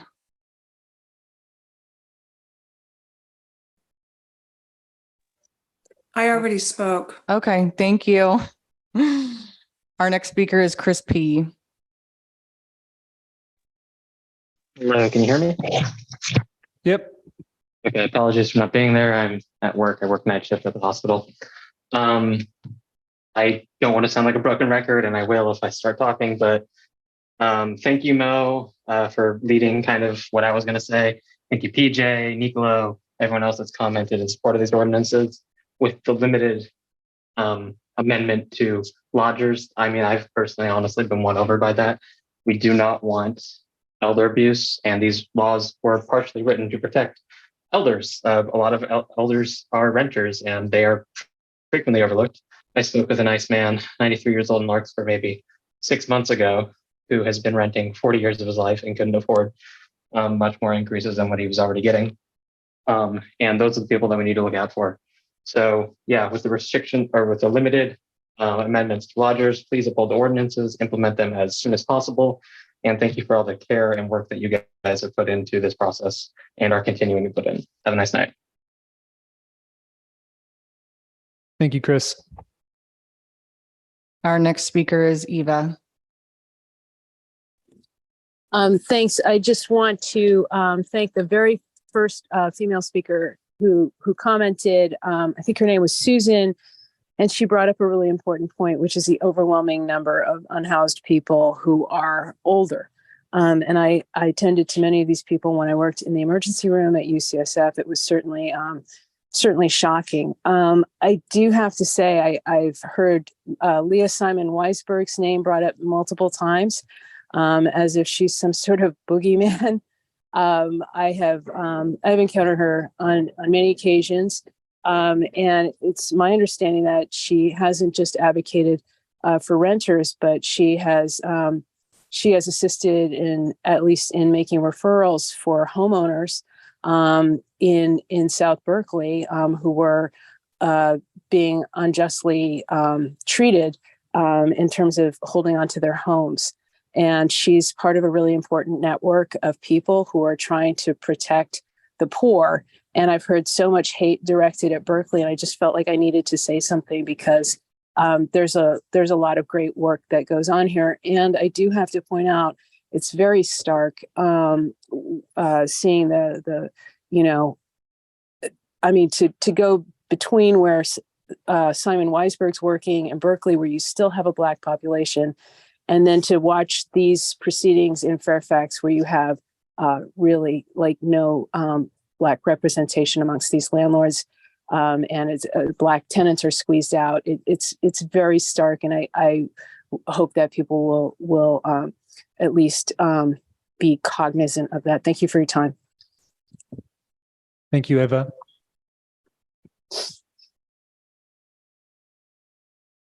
Miriam Weinstein.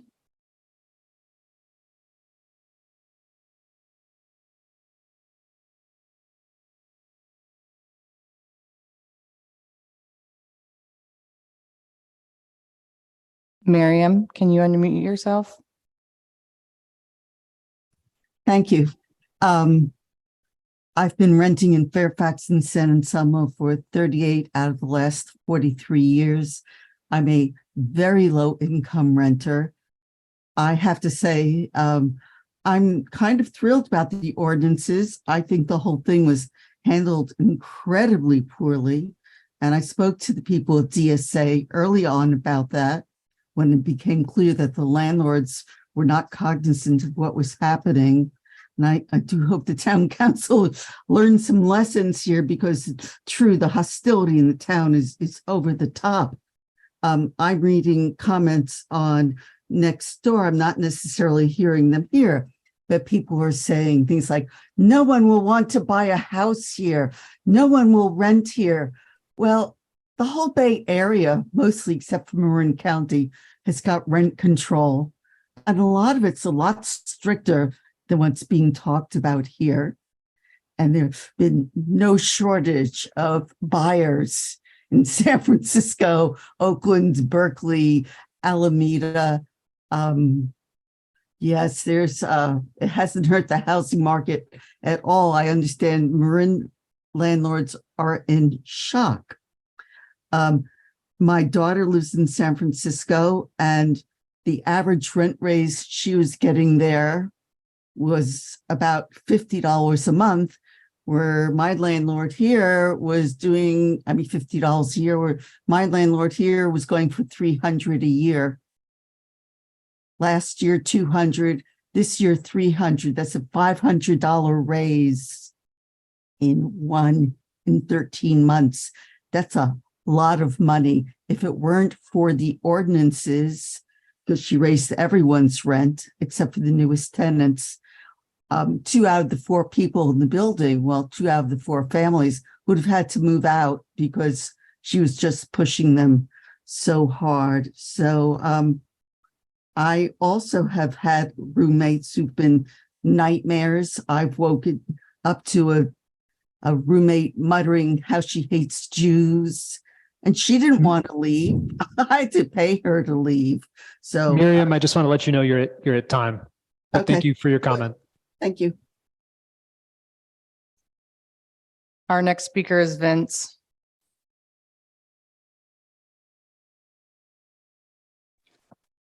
Hello, my name is Vince Caroline. Can you guys hear me?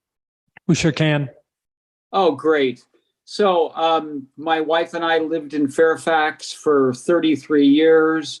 My wife was on your design review board and planning commission for 17 years, participated in floats. I'm still a member of the Fairfax Bocce Club. I am a U.S. Navy veteran that was exposed to Agent Orange, and I ended up with mantle cell lymphoma, stem cell transplant, and I just recently had my mitral valve replaced. Where we rent out a home on for the last 2 years up on Bothene Road, and we love the town of Fairfax and have always been good renters. I mean, good landlords. Mott, we all know the artist Mott. Mott and his significant other rented from us for a while. So we've always been pretty righteous landlords. But just to address what the woman from legal aid said, here we have tenants there that we're now having to pay $10,000 for relocation costs, and they have a combined family income of about $160,000. This is just crazy. I'm currently, I had to sell my insurance brokerage. I'm currently a disabled veteran, and I'm paying 10 grand to a family that makes 160, and I had to start the whole 120-day notice period all over again. Had to hire a law firm. So I currently, the law firm that I hired and another law firm tell me that I have a cause of action against the town of Fairfax, as we have every reason to rely on the guidelines that you had posted on your website, which I'd like to point out, if you pull them up, they are exactly the same incorrect guidelines that are still posted. Now, every member of this town council has got a letter from me. I'm sorry I didn't send one to the town clerk, and I apologize for that. And I know I'm running out 2 minutes. It's not really enough time to fully tell you guys this. I had a career as a local insurance broker, and nobody abhors litigation more than I. May I make just 2 suggestions? Get those incorrect landlord guidelines on your website updated, or just take them down, because it's better to have no guidelines than misleading ones. And in your letters, you'll see I outline where they're just incorrect before somebody who is litigation crazy does use this as a form of, I mean, I've got 2 attorney firms trying to talk me into a cause of action. And why Thank you, not Vince. exempt? That's your time, but we did get your letter. Thank you. Our next speaker is Kobe Friedman. Hello, good evening. What I'd like to say is that this whole housing problem is really can be solved organically. It's a question of supply and demand. Now, we have a hostile regime in Fairfax by way of Linda Neal and the planning department that stand in anybody's way that wants to develop the property or build new houses, or they run us through the ringer. They charge us a bunch of money, make us spend a bunch of money on outside consultants and reviews and all kinds of bullshit, and they don't let anything be built in this town. You know, San Francisco, when they liberalized the zoning laws, in other words, they used to require one-car parking for every unit that you build over there. When they got rid of all the parking requirements, the vacancy rate quadrupled. It was 3/4 of 1% or 1%. It went immediately up to within a year. It went up to 4%, and the pandemic really blew it out of whack altogether to 8%. But this problem can be solved organically without any stupid bureaucratic draconian laws on top of it to make everybody's life so miserable. Get rid of the planning department. Number one, get rid of Linda Neal. She's a liar. She's a hostile, and she runs you like a bunch of puppets. In all her recommendations, she doesn't even know the code.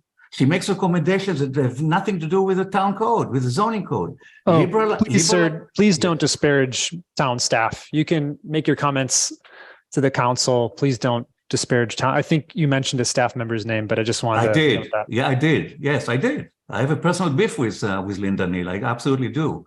And I have a personal beef with a prior council headed by Frank Egger. When I built my house here on Forest Avenue 20 years ago, he told me, over my dead body, you'll build your house, without even the benefit of a hearing, nothing. He said, you're not gonna build in this town, all for my dead body. I had to sue the town. They called me the next day, come down and pick up the permit. Okay, thank you, Kobe, for your comments. Next speaker, please. There are no more speakers online. All right, so we will close that. What time is it? 7:28. Okay. Take a quick 5-minute bathroom break, and then we'll come back and deliberate. Thanks. Okay, we are going to get started. If we could have all council members back to the dais, please. There's, well, I think we're okay. Okay, yeah.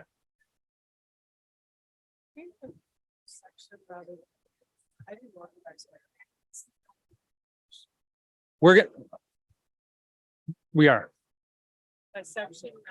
Like this. No, we don't go through by section.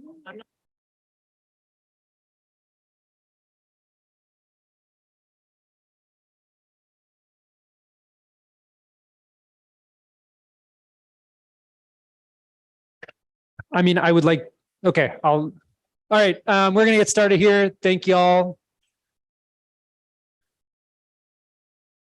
for your patience and for being here. One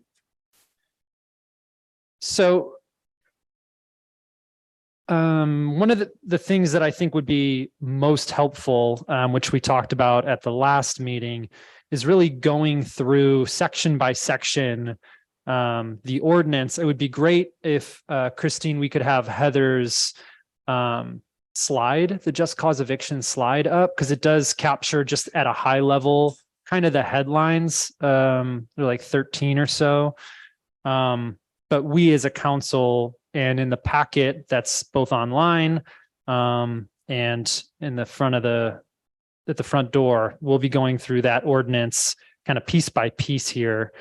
And is the council amenable to that approach? Yes. Okay, great. Yes. Yeah, I think otherwise we might lose the thread and just trail off into certain things. So I want to make sure we tackle everything we need to tackle.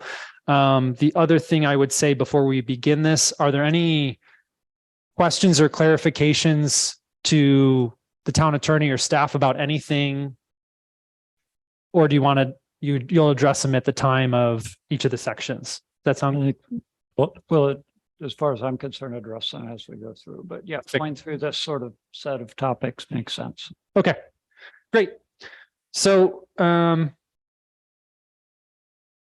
we'll just start at the first section here. Do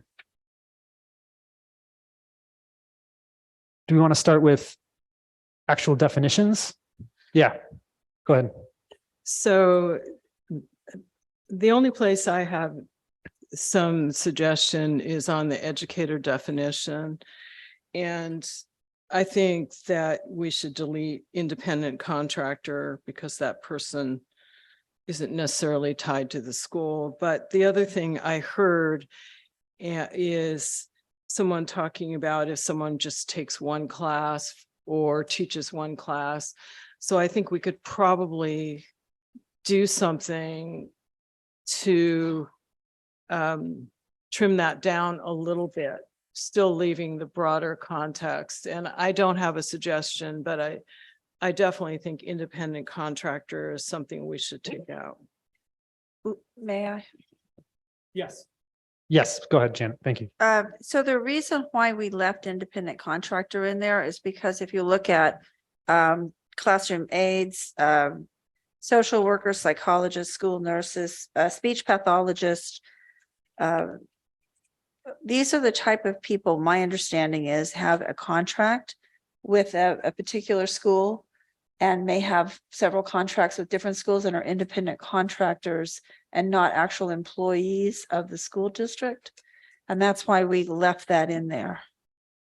There may be people like classroom aides or counselors, social workers, psychologists, school, speech pathologists, et cetera, who are on contract or who are independent contractors.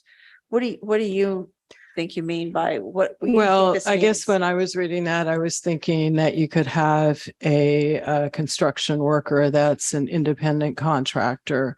And so when you have the words that say including without limitation, that means it can be anything. So I think you want, there may be a way, I mean, I don't want to belabor this.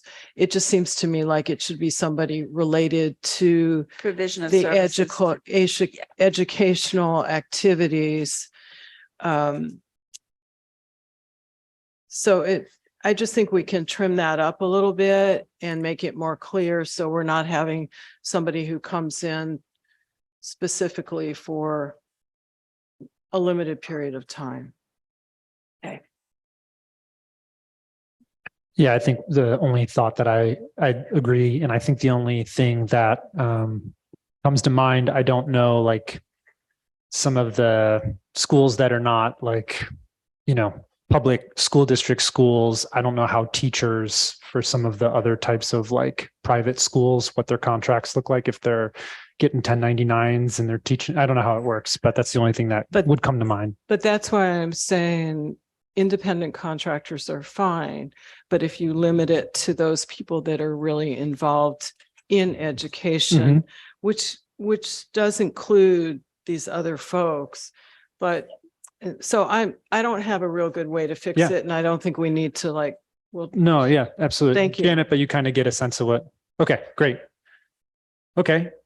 Any other comments on? Well, the comment that the member of the public had related to would one person taking a night class at College of Marin, would that, I think, are we going to refine the definition? Well, that's what I had heard. And that's why I thought there might be some way to trim it down a bit to where somebody who's just taking one class or teaching one class. So, but I don't know how we do that. And I'm not sure that we should spend a lot of time on it tonight, but just give direction to staff to really look at that. Yeah, we don't have a definition for student. We don't, but in the ordinance, it talks about K through 12. So it'd be like someone at College of Marin for one class in the evening. They're not a student in this circumstance. Yeah. Right. Okay, thank you. So yeah, would we be able to clarify that in the definition? I feel like definitions, it's the first thing people read when they're trying to understand like who they're working with, what they're working with. Are we able to clarify that in the definitions? There isn't currently a definition of student, but we can add one. Okay. Yeah. Thank you. Yeah, I think that gets to it. Any other definition related suggestions or comments? Well, there was a suggestion, I don't believe in this meeting, but I guess there's some displeasure with the use of the word landlord. So we could add landlord/housing provider. I think that's a good suggestion. Okay. So let me say a couple of things about how we do a revision to this. There'll be a new ordinance. And it will require 2 readings and 30 days before it's in effect. And if you do some sort of global change like that, you're changing provisions that you're not otherwise changing except for a word like landlord or something, and you're pulling all of those provisions into the new revised ordinance. And so this is not actually a complete overhaul of what you have here.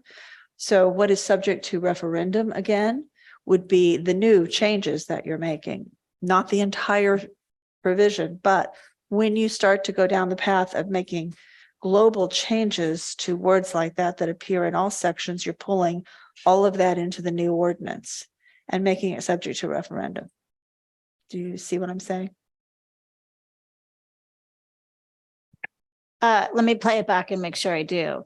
Any changes, I don't know if I can delineate the type of changes you're saying, but any changes that we agree on this evening and provide direction, we'd have to do first reading, second reading, and those are going to be subject to possibility of referendum. Yes. Yeah, but there's so if you do surgical cuts and pieces to this, as opposed to a wholesale change of the whole thing, then that's all that's going to be in the new ordinance. And that's subject to referendum, not the entire thing. The broader you get, the more is out there subject to referendum again. So you're saying something is as broad as changing the basic wording of Yes. parties. Yes. Because wherever it appears, that so section what will need to isn't be subject to changed. referendum? I guess I'm confused as to what you're not changing. Right. So, what we're talking, maybe as we go through this, I mean, what you're saying is you add a new word that becomes a wholesale change. So I get that. And to me, that's not critical to make that change. But I think as we go through this, it will depend on the extent of changes we're talking about. And I suppose you'll advise us as we suggest changes that maybe you're making a wholesale change, correct? Correct. Okay. But if we make no changes tonight, they're subject to the referendum. That's what I'm not tracking. No, that's the no. ballot initiative. A referendum is different. So if you're coming up with a new ordinance, then you have the referendum different than the ballot initiative. Got it. Okay. So it's like within that 30-day period Correct. after Got it. the second reading. Correct. Oh, okay. So on this particular definition, possibly the word could still be landlord, because then it doesn't have to be substituted everywhere. And it could just say in the definition, otherwise known as a housing provider, or, or a housing provider, and then just Can add do it. that We can change to in the a definition like that. Okay. We can- Good suggestion. Yeah, we can do that. Okay. I was wondering if the definition of rental unit needs to be looked at if we're going to possibly discuss item 1 up there, applicability. But anyway, when you Yeah. were asking if there are more definitions, that's Yeah, the only thank you. one I see. I was actually wondering the same thing, and it is a question for Janet, presumably. So the question is, if we're starting to venture into the applicability, number 1, which is 5.54.030A, before we do that, should we look at the definition of rental unit, or? Okay. What would you want to change about the definition of rental unit?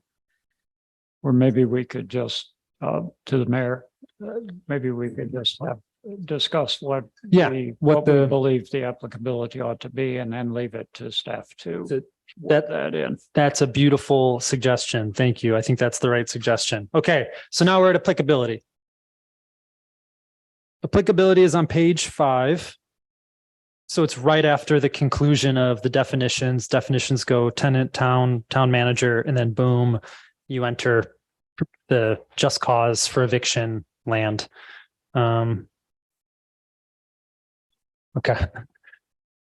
So as we start to delve into the applicability one, I just want to say, to the community, that we've heard so much, really like an overwhelming amount on this question of rooms and homes and lodgers.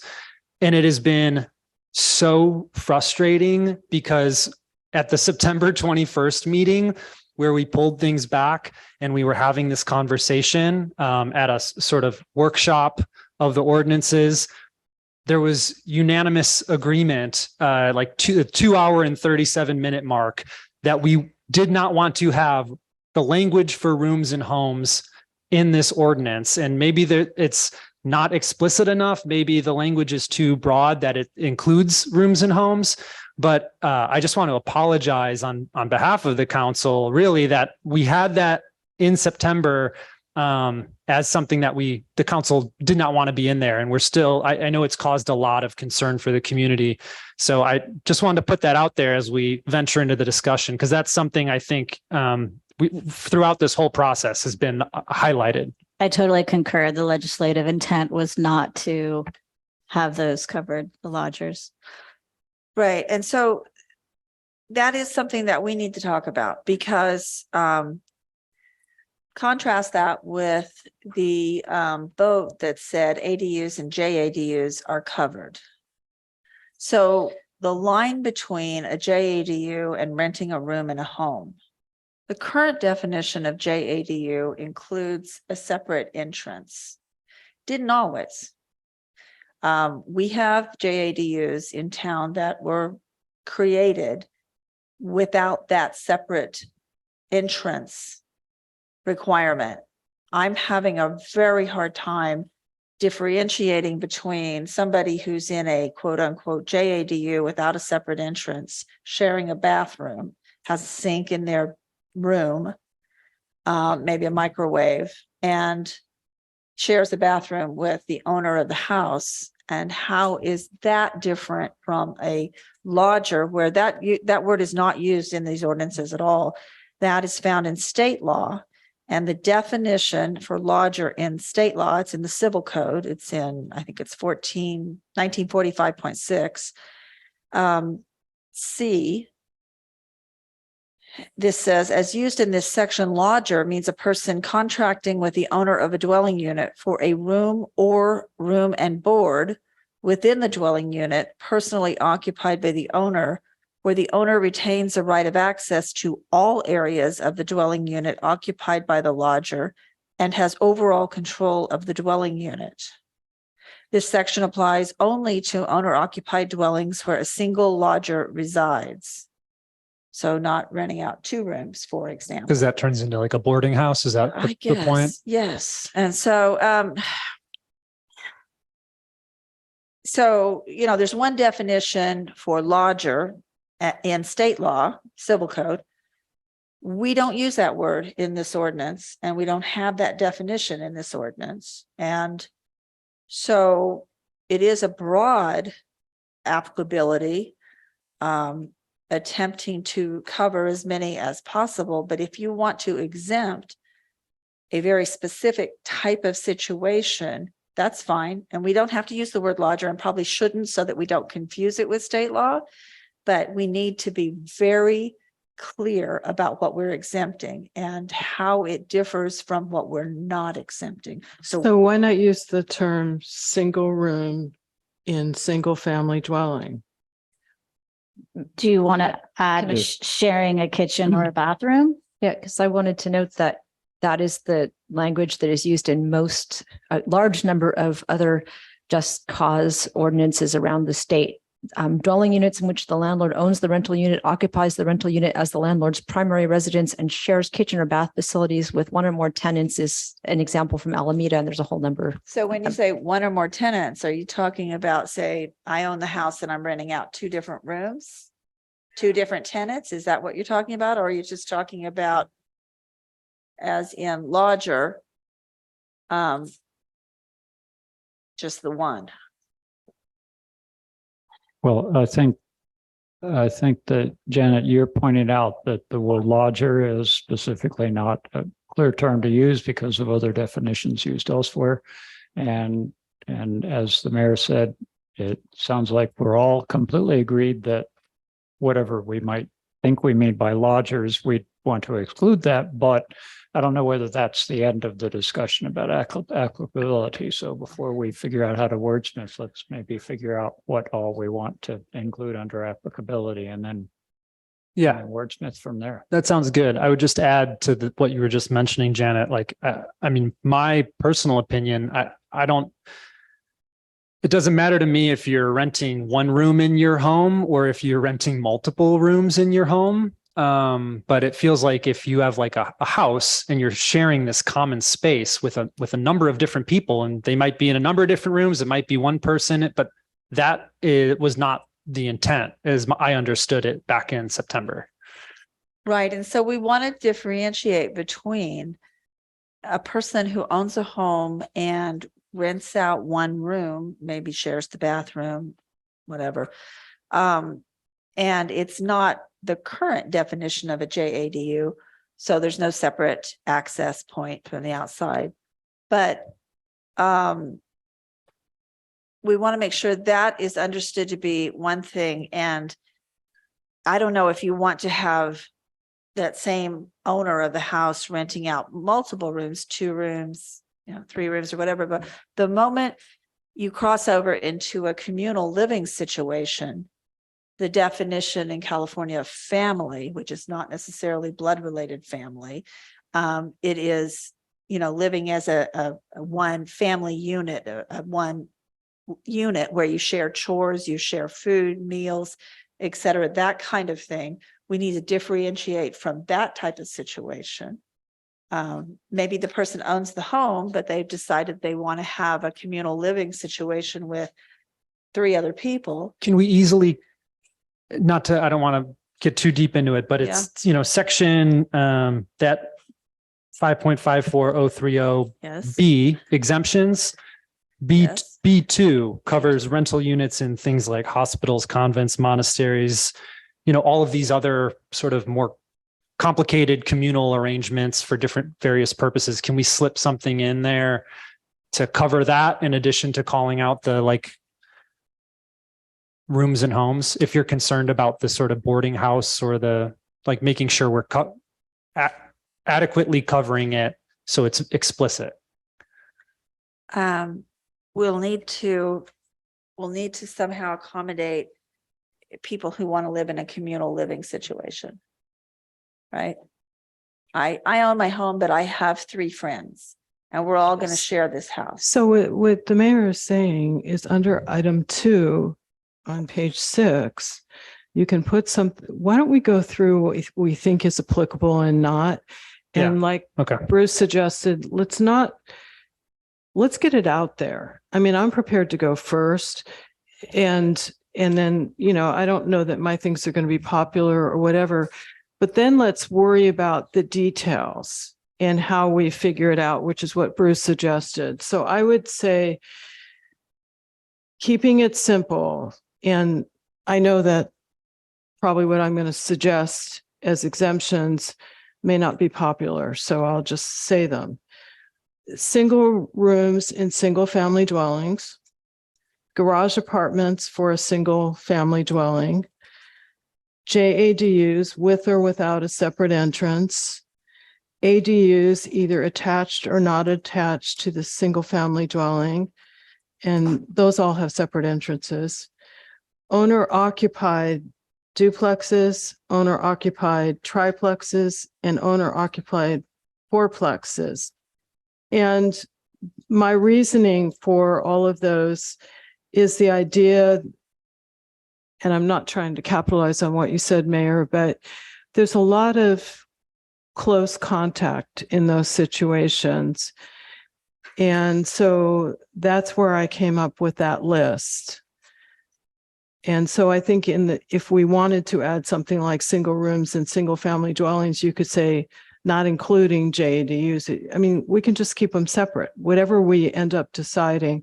But that's what I would like to exempt from. Can we go through those before you go further? Yeah, I mean, absolutely. I just wanted to start the ball rolling so we're not getting into the weeds right now. Sure. Yeah, we have, and to be clear, we have definitions for ADUs and JADUs elsewhere. And so I think that's something we should bring up as well. Okay. Vice Mayor Kohler brought up some things. Folks want to comment on them? Yeah, I'm in alignment, and but I have on most until I just want clarity on garage apartments. Would that be a situation where they're sharing a bathroom or a kitchen, or is that a full garage? I haven't been in all garage apartments, but what I had in mind is anything that's included a garage apartment, which could have a bathroom or some sort of semblance of a kitchen. And my feeling that I mentioned is it's really close quarters on the same property. So that's why I brought that up. Thank you. Okay. I guess where my mind is where, there's a distinct risk and potential burden for the landlord if they're sharing, a bathroom and a kitchen, that close quarters that you're referring to, but I'm not seeing that with the garage unit necessarily. And then the ADUs attached or detached, do you want to exempt? Correct. And again, it goes with the same thing which really was what I said about all of the things I chose, is even though you're not necessarily sharing a bathroom or even a kitchen with an ADU, there's a lot of close contact on a property like that. I mean, I realize there are some properties that are large, not so many in Fairfax, but that's where I think it just makes sense to exempt those. Thank you. Yeah, my preference would be to draw the line at in the sequence of what you listed, draw the line before the garage apartments. So what would that include on your list? No. Well, where does the line? So it's single rooms and single family homes, and then JDUs. Oh, and JDUs, and then that's it. Okay. Sorry, I'm just trying to take notes on these. Other council members? Councilmember Ackerman, comments? Well, I agree with Vice Mayor Kohler that the issue really is the close quarters, the intimate orders with people. That I've heard a lot of public comment, and I think it's well justified with regard to being very restricted on being able to evict somebody just simply because you're not getting along. So I think we're on the same path as to what we're trying to accomplish, what we're trying to fix here.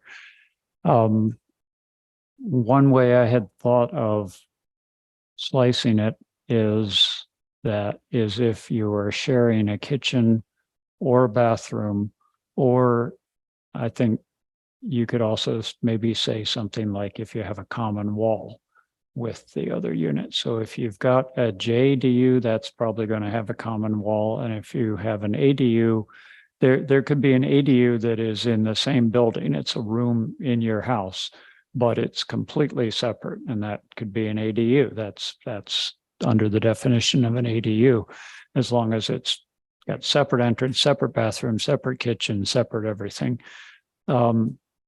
And then there could be an ADU that is a separate building on the property. So this sort of approach would tend to differentiate those two by calling out the common wall. I've heard people talk about being able to hear someone else and hear what they're watching on TV and hear what they're doing. That kind of closeness is, and that's how I've rented many places in my life and rented out to people a fair amount, and then especially the latter has always been that kind of a situation. So that's the kind of situation I'm personally the most familiar with on both sides, where you're really living pretty closely and you have to get along. So that's one way to slice it. Shared bathroom, shared kitchen, shared bathroom or shared kitchen or a common wall. That would avoid having to get into the definition of a lodger, because whatever we mean by that, I think that would be covered under that. So if we go there, my question then is, if you're talking about there's a common wall, it's under the same building, under the same roof.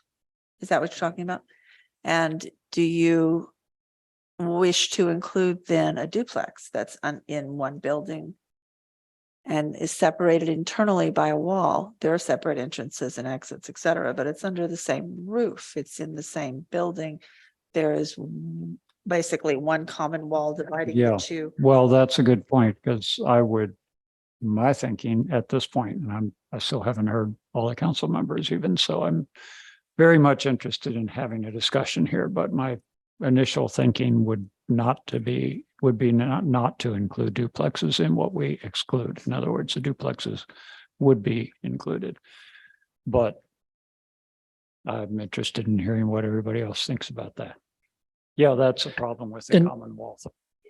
Another quick clarification on the common wall thing. So it's the rooms and homes, JDUs, possibly ADUs. I feel like the JDU and ADU definitions should probably be called out in here because they're just so pesky, and I think they're so confusing for the grandfathered in ones and then what we have now moving forward. So I just want to call that out again because it's confusing for everybody. But garage apartments kind of fall under what you're thinking as well, or?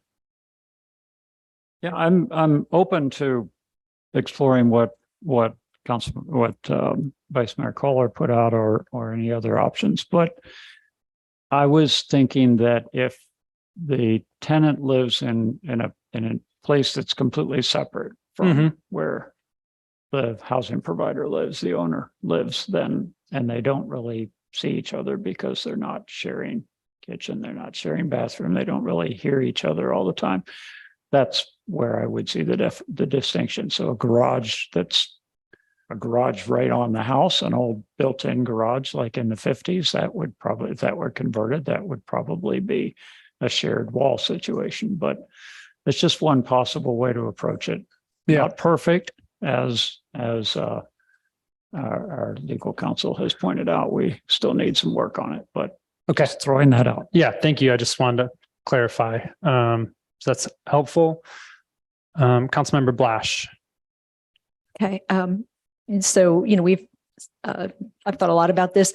And I'm just going to add that when you say a shared wall, you could also be talking about a shared ceiling or a floor. And it, kind of makes me laugh as a person who lived in the same apartment for more than 19 years, because, you can't escape the closeness with your neighbors. And luckily we had great neighbors, but it's kind of funny. So just from a long-term tenant perspective in an apartment building, I'm like, yeah, of course you can hear your neighbors. So let's see, I am very much have spent a lot of time looking at other ordinances and do think the whole issue of the shared bathroom, shared kitchen, which would basically exempt a number of units where somebody lives in a landlord's property and is sharing living space with them, should be exempted. I did have some questions about, so part of my reasoning has to do with the close quarters, but also some concern about the ability of people who say rent only one unit to manage some of the issues around the rentals. I read some reports from Oakland and other communities where they had tried to study issues that impacted people's willingness to create an ADU or a JADU. And, while people are still doing it, we documented that people are still producing accessory dwelling units in Oakland and other places, that it was daunting to a number of homeowners. So that's another concern for me, is that, unfortunately, we do need to encourage ADU development. So let's see, definitely the shared bathroom, shared kitchen situation. I have some interest in possibly exempting ADUs if the owner lives on the property. I was looking at the situation in Richmond, which I'd like to know more about, because they have an exemption for small second units, and the exemption is for small second units that are legal and in compliance with the town's ADU ordinance. And if they're not, it looks like, although I'm not sure I totally understand it, so maybe we'd have to look into it. If they're not in compliance, then they fall under the ordinance. That's my understanding of it. I might be wrong, but I'm curious about that. Duplexes, I wasn't including only because I think they tend to be built originally as intended to be separate units. So it's sort of like a 2-unit apartment building. But maybe somebody can convince me. So I am leaning towards the room situation where a bathroom and a kitchen is shared, whether it's a room or a JDU, and also possibly owner occupied property with an ADU. And then I also wanted to mention that there's another option that some towns and communities use, which is exempting ADUs within the first 15 years after they are constructed from just cause and of course rent stabilization. So that might be another thing to look at, is just a time limitation. Yeah.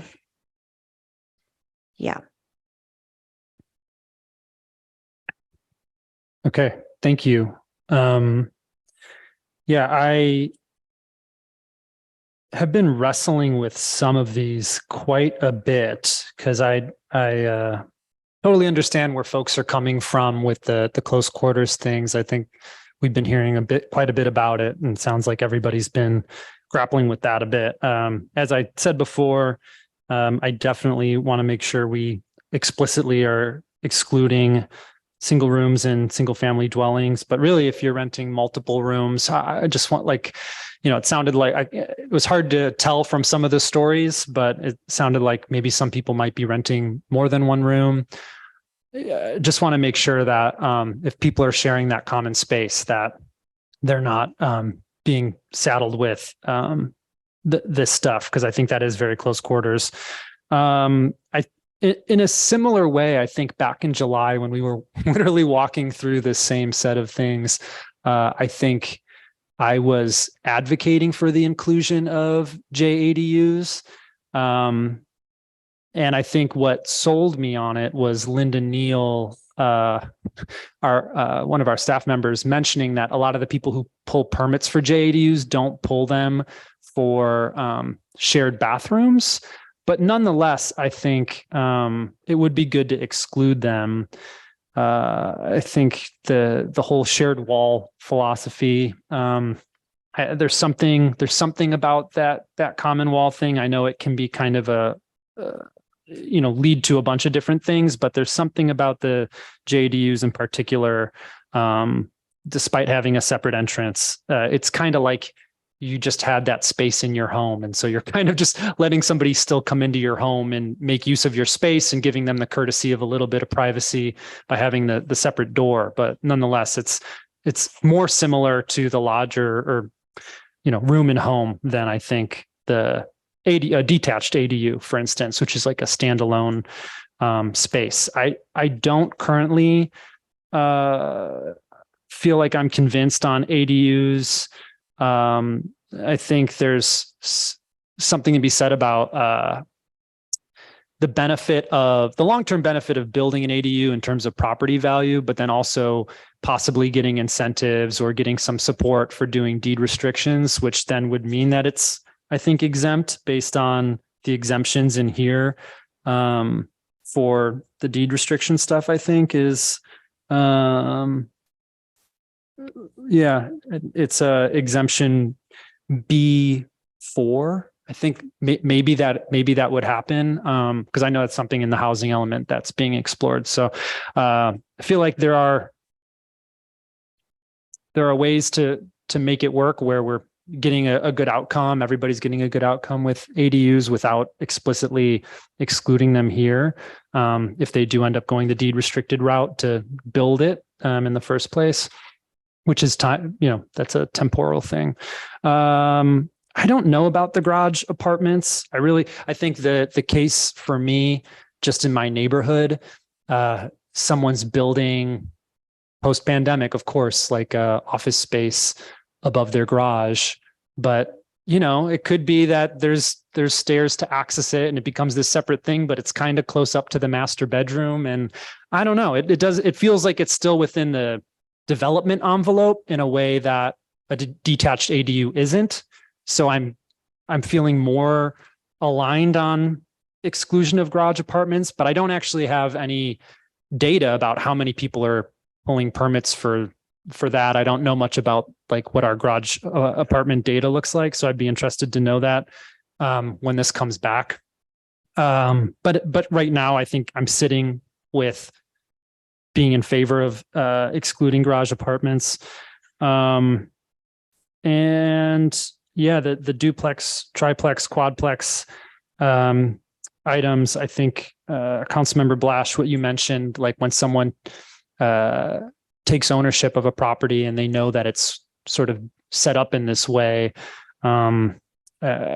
feel less likely to say like those should be excluded. And also partially because they make up a heck of a lot of the rental housing stock in the town. And that's something that I had strong misgivings about last year about, chipping away at things. And then all of a sudden, Fairfax is unique. We don't have a lot of massive housing complexes. So a lot of the stuff, it's a lot of the rental stock is cobbled together from these sorts of little pieces. So at present, I'm not convinced about the exclusion of the duplex, triplex, quadplex either.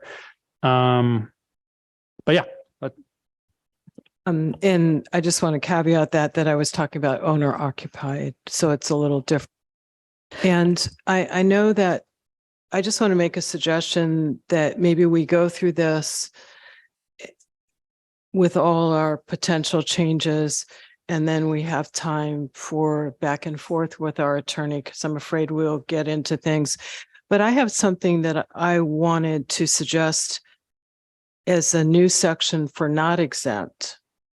That is something that I heard a lot of last year about the concern about landlords that might not be good people, potentially.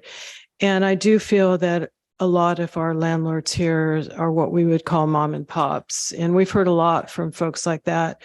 So one of the things I found in AB 1482, and I also added to it, is something that I would not exempt, and that is properties that are owned by a real estate investment trust as defined by Section 856 of the Internal Revenue Code, or a corporation, or a limited liability company when at least one member is a corporation.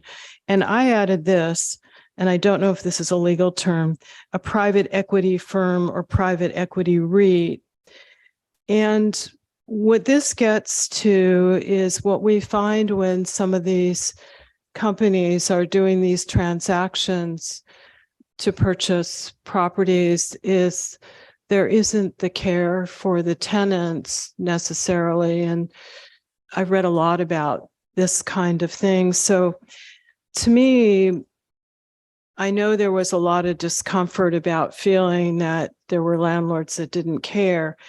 And I think this is the group that we're really trying to get at versus what we're hearing from our folks here that have spoken here, have sent us emails, who are really people who saved money, they're mom and pops.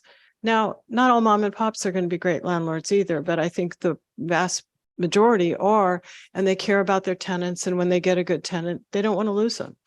So we've heard a lot about people not raising rents, et cetera. So I just want to throw that out there as a possibility to consider that might really maybe increase the comfort level of potentially excluding some of the ones that I suggested, but we don't have to rehash that now. I just wanted to throw it out there. Councilmember Blash. Okay. And I did want to add that, so one of my concerns also about the ADUs and JADUs is just that, I've worked with affordable housing advocacy group for years. And one of our board members is very involved in the Commission on Aging and Aging Action Initiative, and really very strongly felt that we needed housing that was flexible for people who might be moving family members and caretakers in and out. And so, I just have some concern about how we can both protect tenants, but also make it so that that flexibility is there, because that is the pull for a lot of people to create those units. Some people call it kind of like lifetime or life cycle housing. So I just want to make sure that stays in place. And I also just wanted to note that, I've heard a lot of people say we already have rent control or rent stabilization statewide. Part of the reason some of this has happened in Fairfax, the way we're looking at it now, is that AB 1482 probably doesn't cover more than half of the rentals in Fairfax. As people have noted, we have sort of a different rental market. So for a lot of people, they have no just cause, they have no rent stabilization at all. And that's why, we're sort of talking about this and not just relying on AB 1482.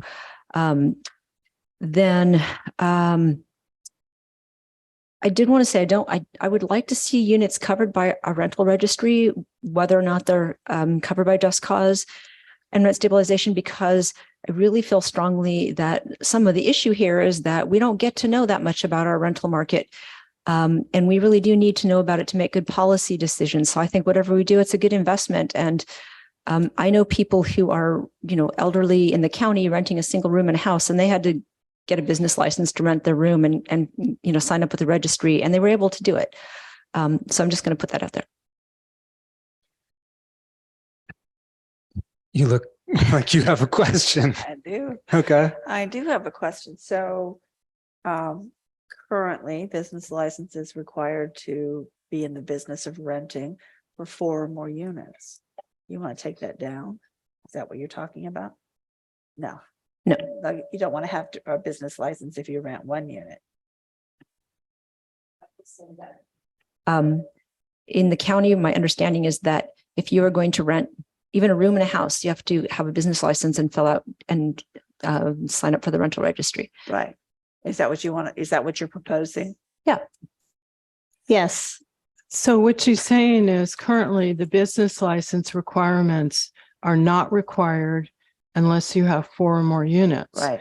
So I think there's 2 ways to do this, which is, my personal opinion, we should stay with where our business licenses are, but I think there's another way to get where Councilmember Blash is talking about, which is once we get our rental registry up, that we have even folks who don't have business licenses that are renting, so we understand what the universe is. Yeah, I'll just say that was always the vision, and we haven't gotten, I see that as implementation. We haven't gotten there yet.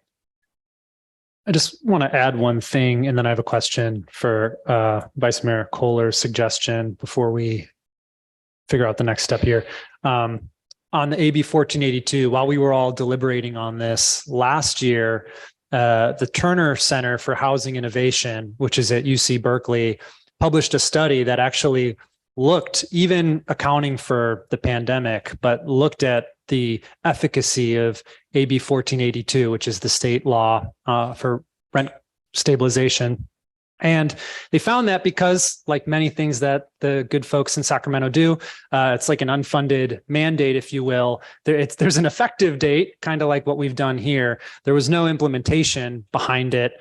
And as a result of that, not only is there not a lot of knowledge about it, that every housing provider gets the information they need, but because there was no rental registry, just based on their analysis at UC Berkeley, what they found is about 30% of rental properties or rental units in the Bay Area were in violation of that state law. And it's a product of the fact that it's this thing that they throw out there high up, but because there isn't much happening in terms of implementation on the ground within municipalities, it renders that legislation open to people not following it or people not using it appropriately. So I just wanted to call that out. And I know that UC Berkeley actually got a lot of heat from the real estate industry because they published that study and they doubled down and said they really believed in their analysis. So I encourage people to look at that study because that helped inform me last year when we were having this discussion. Vice Mayor Kohler, I had a quick question for the language that you pulled out of that. So they were exempting or they were not exempting REITs, private equity REITs, and LLCs? No, the 3 that they did not exempt were REITs, corporations, a limited liability company when at least one member is a corporation. And I added, and this could be covered under the REITs, a private equity firm or private equity REIT. And I think there's probably a better legal term than what I wrote, but I didn't look it up. Okay, great. Thank you. I just want to make sure. I know some folks hold their properties in like living trusts and things. So I just want to make sure that wasn't. Yeah, so for example, I have an LLC, but it's not a corporation. So that's when it says it's a limited liability company when at least one member is a corporation. And I also have a living trust. Yeah, it's not like a local Fairfax LLC that is actually owned by BlackRock. Is what you're saying. Correct. Yeah. I have a separate comment, but I just want to make sure you're tracking, or do you have any questions related to that before we?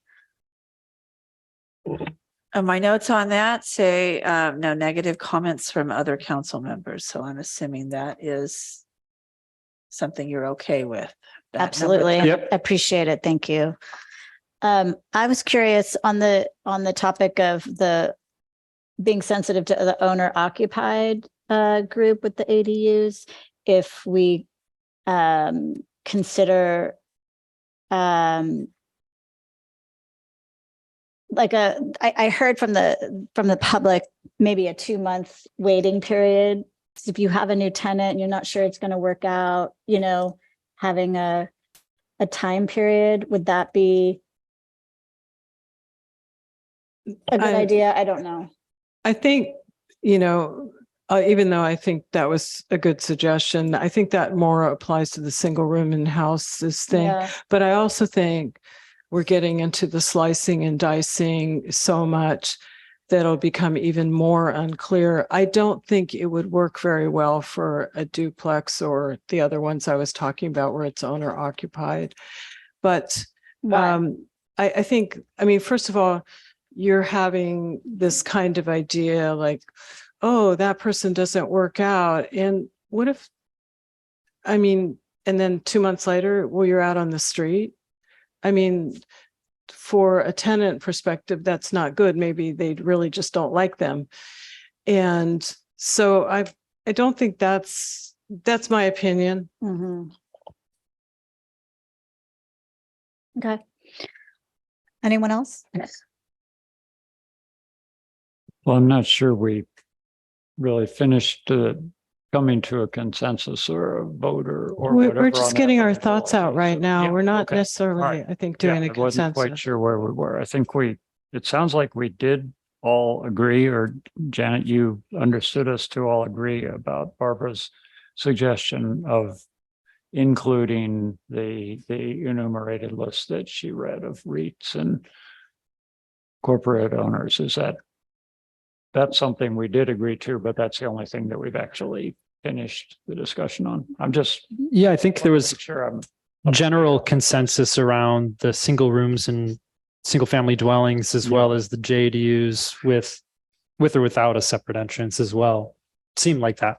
Mm-hmm. Councilmember Blash, sorry. Okay, so I'm looking at AB 1482, and all of those exemptions apply to residential real property that is alienable separate from the title to any other dwelling unit, provided that both of the following apply. So I'm wondering, are we saying that, my assumption is that means condos, single family homes, et cetera, right? So are we saying that in taking that we're exempting single family homes unless they're owned by a REIT, corporation, or limited liability company? I'm not clear what we're doing with those. I think the goal of what Vice Mayor Kohler was saying is make sure we explicitly include the REITs, private equity REITs, LLCs, where one of the owners is a corporation, to explicitly include those as covered by, those units would be covered by the just cause. Is that right? Correct. Okay, great.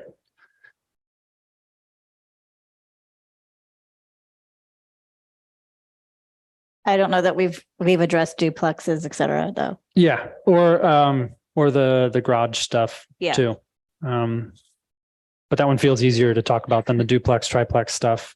What you said you weren't supportive of the garage stuff. I could be convinced. I don't feel passionately about that one. Why don't we convince you? Okay. So what you want to convince is to exclude the. So there's from the garage ordinance, apartments garage. that are across the driveway. There's garage apartments that are under the house. my personal opinion is I don't think we need to split hairs on all this. It's either garage apartments or not. And if somebody's living in your garage that's across the driveway, unless you live in, Mark Zuckerberg's house, you're going to run into that person a lot. So my feeling is it would be a good idea. And we heard stories from a few people in particular that wanted to rent out the garage apartments, but they were very concerned about doing it because of the just cause ordinance. So it seemed like to me it would be a good thing to do that. Isn't a garage apartment just an ADU? I mean, not necessarily. I mean, people do garage apartments where somebody may have some sort of like semi-bathroom. They might have a little hot plate or something like that. It's not going to be an ADU necessarily. It may or may not fit under the definition of a JDU. But, remember in the old days, a lot of people rented out their garages. And you may say, well, you can use my bathroom or not. My only concern with it is just defining it. I mean, if it's been generations since it was a garage, what is the definition? But I'm okay with it. yeah, I looked at a lot of ordinances. I didn't see anything that said garage apartment. So the definition is just what I'm concerned. If we like the concept, can we at least put it down as a concept and then it's something Janet could look at? Correct. Yeah.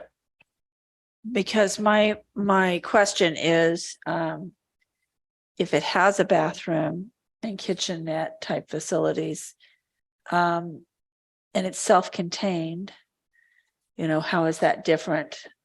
Or from an ADU or JADU? I see it as different if you have to share a bathroom. If it has no bathroom, and you have to provide bathroom facilities. So if you don't have a bathroom in that garage, you have to let them share your house bathroom.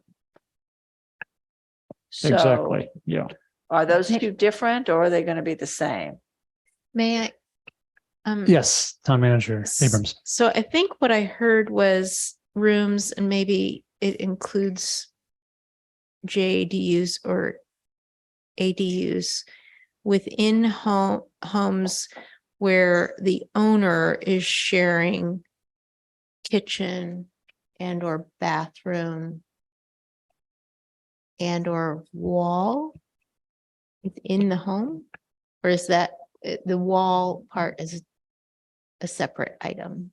It's a separate item. It's separate. Okay. So if it's sharing a bathroom and a kitchen, it's not an ADU. Right. So omit yes to what Yeah. you said with the omission of ADU. So rooms and or JDUs within homes sharing with the owner kitchen and or bath facilities. Right. Yeah. Okay. Yeah. Sorry to make it so complicated with the garage apartment stuff. Well, it's good to differentiate. There's a lot of different stuff going on. So duplex, triplex, quadplex, and then specifically Vice Mayor Kohler's owner occupied piece of it. What about duplexes? Not to exclude them? So the question is, I said owner occupied duplexes, owner occupied triplexes, owner occupied fourplexes. The question is, are you supportive or not of any of those, one of those? That's all. Are you supportive of any of those being exempted? My first feeling is not, no. No. In other words, they would be included. Yeah. Under the ordinance. Yeah, I think I feel similarly, and it goes back, as I said before, to what Councilmember Blash mentioned about these places. When someone takes ownership, that they kind of know that they're going to be dealing with another tenant, presumably. So there's not support for number 4 either. Then is that right? I just want to make sure I get my number notes correct. 4. ADUs either attached or not attached to the single family dwelling, all with separate entrances. Can you share attached ADU, what's the distinction is that it has full bathroom separate. They always do. Yeah. They always have full bathrooms. They always have, now they can have some sort of mini kitchen, and they do have separate entrances. Right. Okay.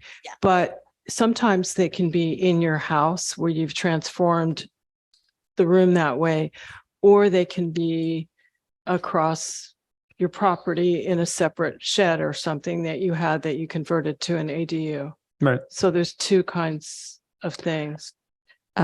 Yeah, I hear people converting a garage. Somebody recently converted their built in the house garage into an ADU, et cetera.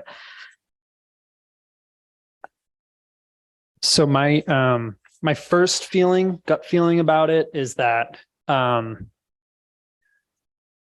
I don't want to disincentivize ADUs. I think what I feel most strongly about is ADUs within the sort of development envelope of the home itself, which is quite similar to a JADU. But if it's detached, if it's sort of a satellite in the back, yard, or if it's a completely standalone thing, I feel like I wouldn't be as convinced that should be exempted. But I really want to hear what how other folks are feeling about it. Yeah, I'm a little on the fence on that, but I just want to say that this is kind of like what's nice about this being an ordinance is that we can make changes and continue to make changes if we need to. Well, as I understand it, I agree with what you said, Mayor Catrano. That's what I was suggesting, getting at with the shared wall, but that may not be the best way to get at it. But that's the same idea that I have, is that, as you said, part of the building, the same building envelope, is a lot closer quarters than a separate building on the property. And that's what we're trying to do, is to get at these close quarters situations. Well, and I'd respond to it too. Like, I think the distinction is with a duplex, a triplex, or a quadplex. If you're buying a quadplex and you're going to live in one of them and rent the other three out, or if you live in a duplex, you buy it and you rent the other space out. This is different. This is, how do you encourage the type of infill where somebody would welcome, whether it has a separate entrance and a separate bathroom or not. I mean, that's the real thing that's different between these attached ADUs and JADUs, right? Well, isn't what Lisa mentioned in her research, and that in Richmond, I thought was pretty interesting, that if you're in compliance, if the ADU is in compliance, then it's exempt. And if it's not, then it's not exempt. Well, but we also have an amnesty ordinance to allow people to legalize. So all ADUs have a bathroom. All ADUs have at least a mini kitchen or a full kitchen. Right. All have a separate entrance. Yes. So I think the question is, do you want to include the ones that are attached to the single family dwellings or not? Do you want to include the ones that are not attached to the single family dwellings or not? And I think I heard that Bruce and the mayor wanted to not include the not attached ones in the exemptions. Yes. So we're talking about exemptions right now. So, and then I'm not sure what I heard from anybody else. If I may. Not the end, but the beginning, what I heard was exclude ADUs built within the original single family home. Attached, yeah. Yeah, the attached ADUs would be exempt alongside JADUs and rooms in single family homes. In owner occupied properties. So that came through in the data. I didn't include owner occupied. I was just keeping it separate. So where I was going owner occupied was duplexes, triplexes, and fourplexes, and that's already been no as exemptions. So the ADUs were either within the single family dwelling or not within. And it wasn't limited to owner occupied. That may be something you want to add, but that's not what I said. So the for the public and for myself for clarifying. So you're saying there's a home, it might be rented, the owner might not live on site, they might have created an attached ADU. Do we exempt that ADU or do we not? Correct. And in that situation, so the owner is not occupying the property, but the property has, let's just say, a larger part of the house and then a smaller part of the house, whatever, but there's two people living there. They're both paying rent to the owner who lives It somewhere doesn't else. necessarily have, the owner could be living there. I'm just saying that it doesn't have to be. I'm Okay. just saying, keep it But simple. in that circumstance where the owner is not living there, would only the ADU be exempted? We already I'm talked about, I'm just trying to understand that. He's asking if that single family home is part of the exemption. well, I personally would have exempted single family homes, and I forgot to include those in my list. Okay, well, let's stay with this for a second. I'm in favor of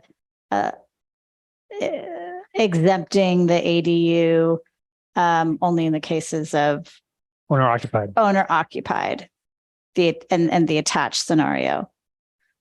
I think that sounds right. I think especially in the draft housing element, we're talking about, possibly if people have space, there's one ADU, there might be a second ADU.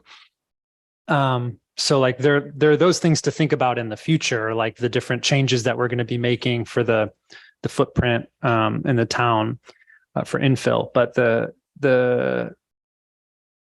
if somebody's not living there and they have a home and then they have, an attached ADU and maybe a detached ADU, it starts to become its own triplex, right? Did you hear that conversation? Meaning that doesn't need to be exempted. I did, Correct. but I'm not That's clear on what I where they feel. landed yet. So it might be I think helpful we're to, figuring it out. So I can Yeah. tell you that what's happening right now, as far as what's being built right now, are single family homes that have an ADU and a JADU within them. And it may be that all 3 units are for rent, or it may be that the owner is living in one and renting out 2. And that's what's happening right now is we're seeing a single family home with an ADU and a JADU, because you're allowed one attached or inside that single family home. Yes. Divided up with walls and whatnot. Uh-huh. But that's what we are seeing, because you're allowed to have one JADU and one ADU. Yeah. Well, Okay. thank you for that. And so I That think what helps. we're saying is, or at least what I'm saying, and it sounds like the mayor is in the situation where it's owner occupied, we already said JADUs are exempt. We're saying that ADU would be exempt if it's owner occupied. And we have that exemption table. It might be helpful for us I'm capturing thus far the changes we've made, which are Now that's going to have to be actually revised. already substantial, but maybe we should just take a straw poll on what we're talking about on that one. If I can just Yeah. add one thing that just to make sure we're clear, and it was mentioned earlier that sort of the history of the JADU concept was local advocacy for it, and the concept was that a house has a life cycle, and so in that life cycle you could have a period of time in which the owner is living in the smaller unit that was originally a JADU or an ADU, and a caretaker, for example, could be living in the larger unit, or it may not be a caretaker. It may be just a person who's paying rent, but the owner has now downsized to the point where so that should be included also. We shouldn't suddenly have the larger part of the house be not excluded because of the way we word this. Well, we're not Wouldn't they making, technically still be owner occupied? yeah, we're not making any distinction between which part the owner lives in. Yeah, Just wanting to make sure Yeah, that right. that's it. So either way, Right. they would be exempt. Yes. Great. Can I just add, one of the things I forgot was single family homes. And at least owner occupied single family homes that are just rented out, I suppose is a different case than a single. If you're living it, you're not renting it out, right? Okay, forget that. I didn't bring it up. So, Well, we have on our chart here, though, single family homes covered by just cause eviction, Right. and that's if they're rented out. if they're rented out, Yeah. the whole house. Yeah. So I think it makes sense where the whole house is rented out to leave it as included. Can I just bring up a time check? It's 8:40. Yep. And we're not going through this very fast. And I realize this is really important stuff, but I think we have to figure out how we can try to get through the whole thing. Yeah, we Well, I think this topic is. Yeah. This is a big It's a one because pretty everything big- else trickles down This is from gonna this, affect right? a lot love of that. people. Let's- Change the Right. landscape. And I know we want to be, efficient, but at the same time, for people who are feeling like this was rushed in the first place. And so I don't want to rush it faster than it needs to go if it's that important. Well, okay.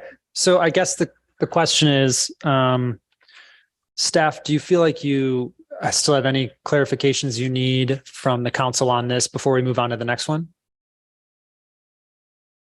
I think we have this. Thank Okay. you. Great. Sorry, I just want to make sure. So on the chart, on the applicability chart so far, the changes that I have are so no change to single family home. They are covered by just cause. The next two rows, room in a single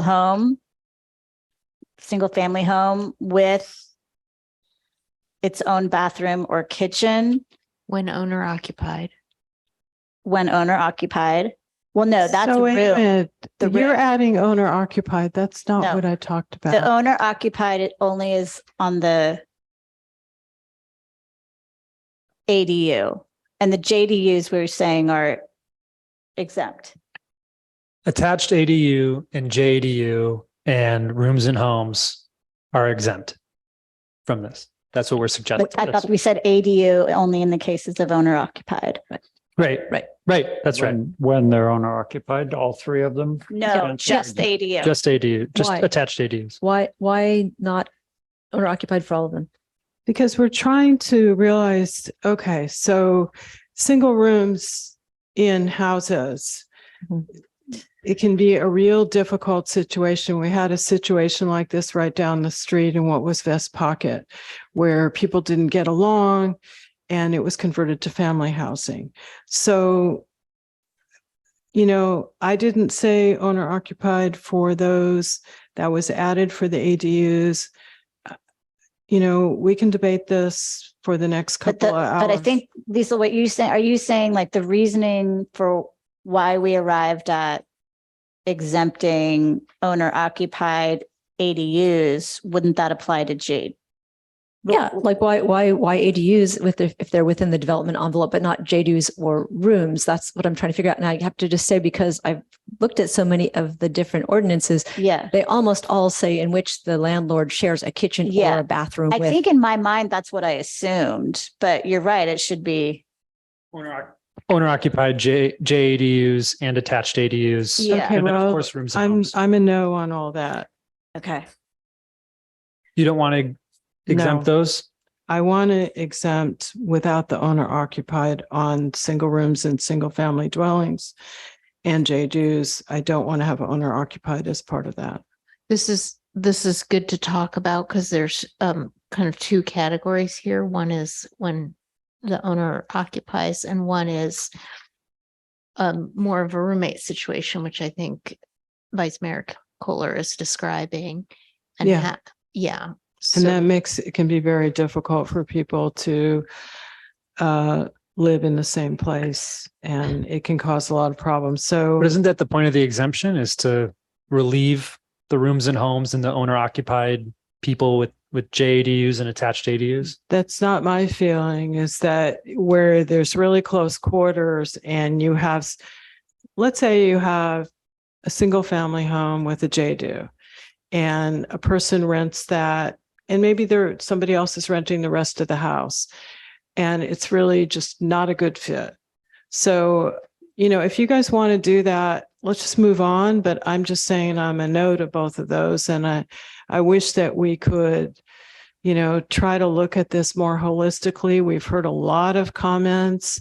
We've heard a lot of concerns, and, where we're continuing to ratchet down, I think it's a problem. Wait, but my understanding is that we're releasing things. I think we're saying the same thing, but I'm kind of Not confused. because I'm saying single rooms and single family dwellings. Right.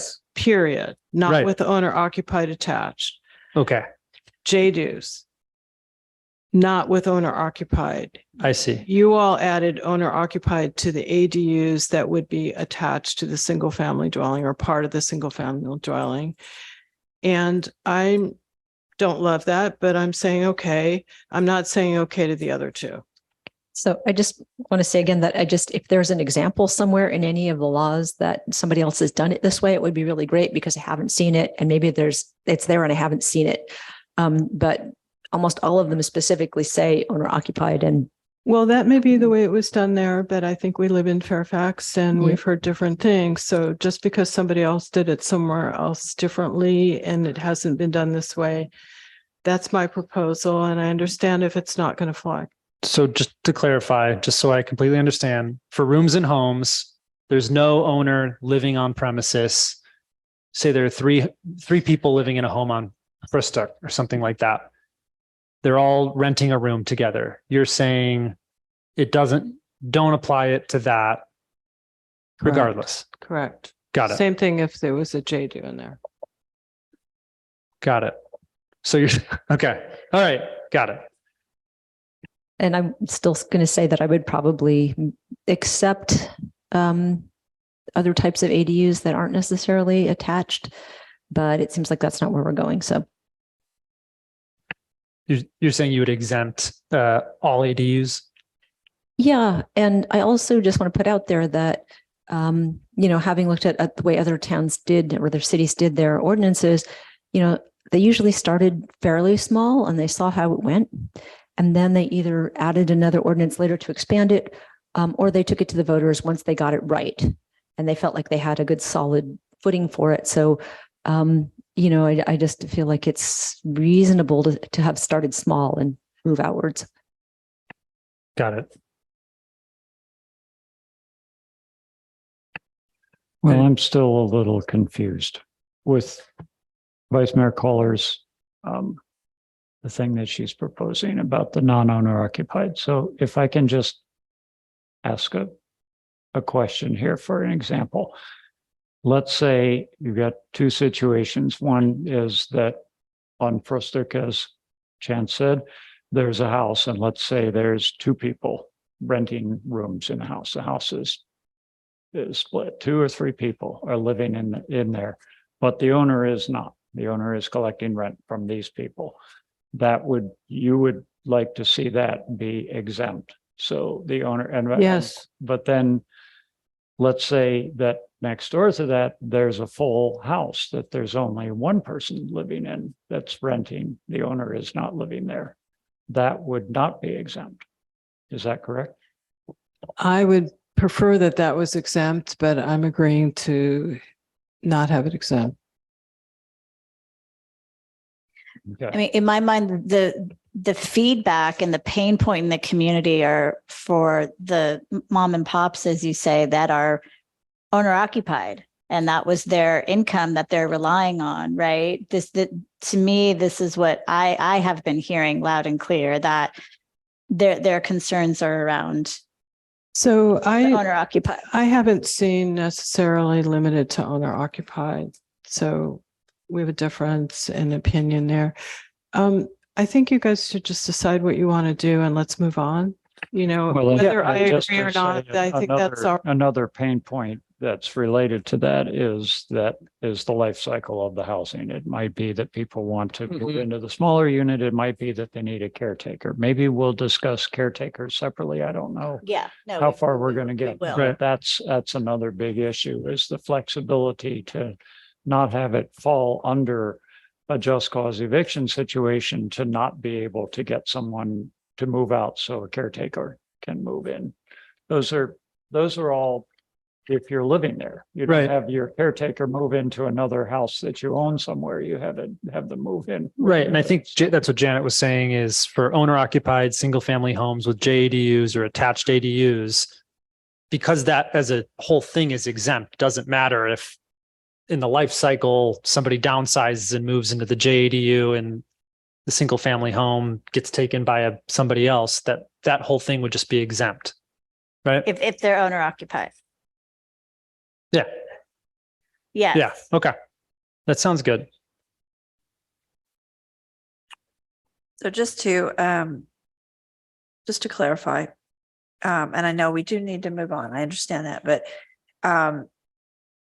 single rooms and single family dwellings, garage apartments that are similar to single rooms and single family dwellings, and JADUs with or without a separate entrance are all going to be exempt. Owner occupied is a requirement or is not a requirement? Yes, It is a requirement. I think so. How many people think it's a requirement? The owner occupied part. Yeah. Yes.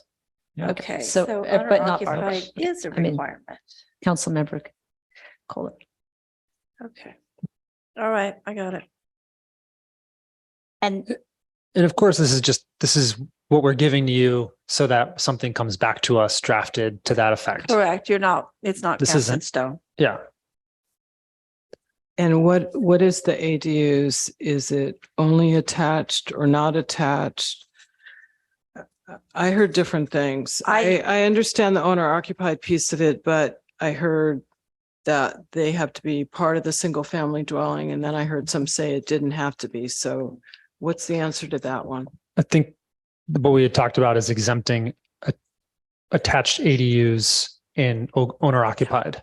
Okay. That's what I have. Yeah. Okay. If we can move on. The next thing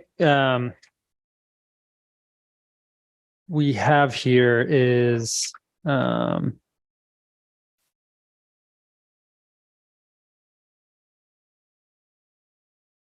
So I think the next thing that comes up, and unfortunately this is not broken up very well. right. Under page 6C is where you start seeing the stuff that talks about for cause evictions. And I think we really need some headers here because I think it makes it really hard for people to understand. So C starts for cause evictions. And I have a couple of things that I would like to add to that. If you want me to go first again. Sure. Okay, so some of this is from our old just cause eviction, and somebody brought this up, at least one part of it. So I would add 3 things. And I'm going to read them because, so the first one is tenant illegal activities. Tenant has been convicted of using the dwelling unit for an illegal purpose as provided in a section of Civil Code of Procedure, including but not limited to the unlawful distribution of a controlled substance as contemplated by another civil code, the unlawful use, manufacture, or possession of weapons and ammunitions as contemplated by another civil code, or for a serious crime or violent felony as defined by applicable law which occurred during the tenancy and within 1,000 feet of the dwelling unit. For purposes of this subsection, tenant household, after receiving a written notice, may cure the violation by removing and demonstrating such removal of the offending tenant. And that means that, if you moved Dylan Roof into your house and he was working on Columbine, you could get him out of your house and then you wouldn't be evicted. The next one is threat of a violent crime. Any statement made by a tenant or at his or her or their request by his or her or their agent to any person who is on the property that includes the unit of the landlord or his or her or their agent threatening commission of a crime which will result in death or great bodily injury to another person with the specific intent that the statement is to be taken as a threat, even if there is no intent of actually carrying it out, when on its face and under the circumstances it is made, it is so unequivocal, immediate, and specific as to convey to the person threatened a gravity of purpose and immediate prospect of execution of the threat, and thereby causes the person reasonably to be in sustained fear for his or her or their own safety or for his or her or their immediate family's safety. And I added the there in there to make it gender neutral. And the last thing I would add is, and these came out of our prior one, causing damage to or trespass to any property or possessions of any other tenant or the landlord or otherwise committing waste to the dwelling unit or premises. So those three things to me seem like they're important to add for cause evictions. Yeah. And so these three, thank you for them too. I think they're pretty robust and capture a lot of important things that community members, when they think about worst case scenarios, I think some of those are captured right there. So this came from language in the 2019 Just Cause. Yeah, unfortunately, they're not on our website anymore, but I had copies of them. Uh-huh. So I pulled them out and I was looking at it and I was thinking about those things and I thought, oh, they seem to be really important. Yeah. And can you, I don't mean to make you repeat something, but the last one, the last sentence about damage to property for tenants. What it says is causing damage to or trespass to any property or possessions of any other tenant or the landlord or otherwise committing waste to the dwelling unit or premises. So just to understand, like when we say damage, it's more than wear and tear, it's intentional breaking of or yeah, I mean, I think that last piece could probably use some like a tweaking or something. Yeah, to make it more clear. It's not that somebody put a hammer and put a nail to hang a picture. Mm-hmm. It's significant. So I think that one I thought was kind of limited the way it was written. And it's more, like you have somebody who's hoarding and they just have trash just building up, which is a fire hazard and a danger for rodents, etc. And then, so anyway, those are three, and I've sent these to staff beforehand, but I think that third one could use some. That's the only thing that I think. You're right. A little attention to it. But generally, I thank you so much for bringing those. I think they're great. I support that. And you could have his, her, there could just be there. Cover it. Yeah. That's true, although some people don't relate to that. So you could probably do slashes in between. But I thought I would make it gender neutral as I was writing. Thank you for that. Okay. And staff already has that in writing, or well, at least an email. So correct. I think if we're all good on that, we can move on.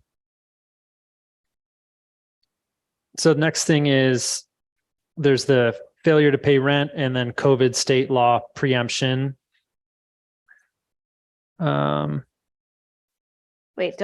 isn't this where we get into subleasing now? That's the next, that's if we don't have anything on those two, then breach of lease is all the subleasing stuff, which is the top of page 7 for those following along.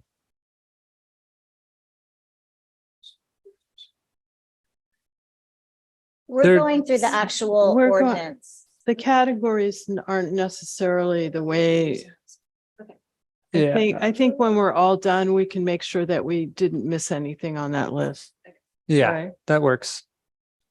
And I don't know the subleasing thing, breach of lease is number 9 on, if people are looking at this list of 13 on the slide, but it actually shows up a bit earlier, actually right after applicability. So that's why we'll take that next. And also we've heard quite a bit about that.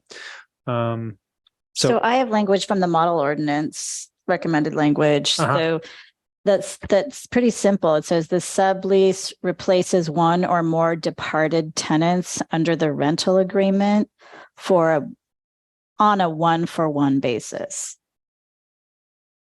And I can send that to you if it's agreeable. So I think Joe McGarry mentioned that as well. Can I ask a question? So there's a whole lot in this that is dealing with subleasing on page 7. It goes the A and all the stuff within there and B. Are you suggesting that instead of having all these details in there, you would just have something about the subleasing? Well, I think that, no, I don't, I think number 2 needs to be, A2 needs to be tweaked, because I think what threw people is the was, health and safety code stuff. yeah. And that there was the or put in there. I mean, It's okay. 2. Yeah. And this came right out of this came off the website. Yeah. The ordinance. Number 2 State is law. breach of lease, 2A, and then there's the 1, 2, 3, 4 under 2A, and it's number 2 under 2A, which is the sublease replaces one or more departed tenants under the rental agreement on a 1-for-1 basis.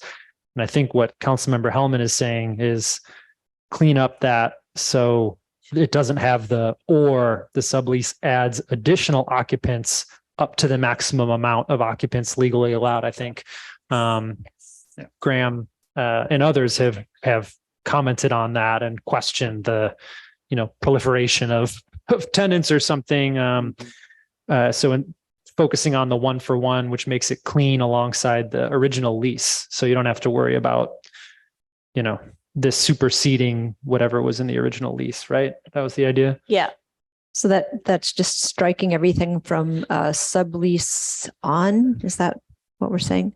Yeah, striking everything from or on. So it just there's a period after 1-for-1 basis. I think. Yeah. Is that what that was your So suggestion? it's under the 2 little I's. Yes. Okay, so after the word 1-for-1 basis, period. Yeah. Yeah. And the rest would be struck. Okay, so that helpful. I'm just wondering, some of the other stuff in there, I thought was too limited. For example, A and then IV. So it talks about the written request may not be based on the proposed additional occupant's lack of creditworthiness if the occupant will not be legally obligated to pay some or all of the rent directly to the landlord. And then it goes on to talk about the landlord's reasonable refusal may be based on the ground that the total number of occupants exceeds the maximum number of occupants. When we're talking about a 1-for-1, then wouldn't we want to strike the end of that? Because then it's getting into the maximum number of occupants again. Well, it's giving a reasonable, it's suggesting a possible reasonable refusal for a written request for sublease. So say there's a circumstance where a tenant gets married, their spouse moves in, all of a sudden you're at the Uniform Housing Code the California Health and Safety Code section saying like there are already too many people living in that dwelling unit, and then you want us to sublease it. It's like, no, there are too many people living there. But for children, moving in a child or a spouse, my understanding is, I think as it describes later under Section C, protections for families, that there's state law, California Family Code, and also case law that protects tenants, spouses, and one of the speakers mentioned that. You're allowed to get married and have babies, basically. Yes. But you're talking, okay, so when you go back to what Councilmember Hellman talked about, and what I heard Joe McGarry say was that, so anybody that's moving in, whether they're paying or not, is a sublessee, including your wife, your domestic partner, a kid, a nephew. So if you're saying on Two Little Eyes, it's a 1-for-1 basis, and somebody leaves, then you can only allow one more person in. If 2 more people leave, then you can allow 2 more people in. But what you're saying under IV is that now you can go to the maximum number. And so what I'm saying is, and I hear what you're saying about, if you get married or you have a domestic partner, you can move them in. Anybody who comes in is considered a sublease, and that landlord the may scenario let's just play this out. So the lease there's 3 rooms. There one of the tenants gets married and has a baby. So that added 2 people, and then they leave. You're concerned that that's now, So when they add 1-to-1 would be 3 people. Is that what you're saying? So I may be incorrect here, but when that person has a baby, that's a sublessee. I don't. Can we get clarity think so. from our No, council? I think they're allowable, but they're not a sublessee. Your mic isn't on. Okay, now it is. I think we might be mixing in a couple of concepts. The way that I interpreted this section is that you have a rental agreement. It may or may not have a maximum number of people who can live in there with you. You're on the lease, nobody else is, it's just you. But then you get married, that's fine. Then you have 3 kids, that's all going to be fine, because it's fine under C, protections for families. Well, that's state law. Just to be yes, clear for the yes, public. Yeah. Well, and it's fine up until it hits that health and safety Until code. it hits the health. Yes, your brother wants to come and live with you because he wants to go to school here. Your mother's elderly. She needs to come live with you too. All of a sudden, there's a lot of people in there, and it's still okay under the family code. State law allows it until it hits the Uniform Housing Code maximum number. Right. And so maybe it exceeds the number on your rental agreement too, but still it's a different category than if you have a rental agreement. It says no more than 3 people may live here. And I lose my job and I need to have 2 roommates. Maybe I need to have 3 roommates. Well, I can't, because it says 3 people can live here, because none of those people are related to me. They're not my spouse, my mother, my kid, my brother, etc. So I think there are 2 kind of different categories. There are roommates and then there's family. And a quick question on the family one, which is sort of the question, like if you have a baby, is the baby now a sublessee to the landlord or something, or to the master tenant? But because it's state law, can we even do anything contrary to the state law? No. Okay. So it's kind of okay. No, but I think we're trying to mix things here, because in the rental agreement, it says you can only have 3 people renting here. And what that really means is you can only have 3 unrelated people living there, roommates. And so, yes, you can have 2 roommates, but you can't have 3 roommates, because it's you and 2 others. That makes 3, not you and 3 others, because that's 4, provided none of them are your family. And so there's a kind of an exemption within an exemption for family, but, roommates are covered under your rental agreement. And so let's say you have a situation though, where you have a rental agreement that doesn't specify how many people how many roommates you can have, how many people can live there. That's gonna just go up. It's gonna have to go up by the Uniform Housing Code number. If there's no, But that's current state in the absence of these ordinances. That's current state. I mean, Right. landlords are at risk of that today. Right. I just want So, everybody to yeah, but I'm just understand. trying to clarify for anyone listening, right? So I don't think that when you say is the baby a sublessee, I don't think that is what we're talking about as far as the rental agreement is concerned, because there's an exemption within an exemption for family. So the baby's part of the family exemption. It's not part of the. Okay, good. But let me just ask one question, because if you look at that section IV, Yes, IV, yes. AIV, this is talking about a sublessee. It's not talking about a family member. Right. And what I'm saying, and I'm not getting in, I mean, I know I made a mistake before, but okay. What I'm saying is this section to me is dealing with a sublessee. It's not dealing with getting into the family law or family issue under the Uniform Housing Code. So if this is dealing with sublessees right here. Yes. And it says, and that's talking about, in my rental agreement, I said you can only have 2 people there. Yeah. And then this talks about this reasonable refusal. And I go to my landlord, or I don't. I just move in another person beyond the 2. This is saying that instead of the 1-for-1, which is above, that you can't exceed the maximum number that's allowed. So the maximum number that's allowed in that unit might very well be 4 people.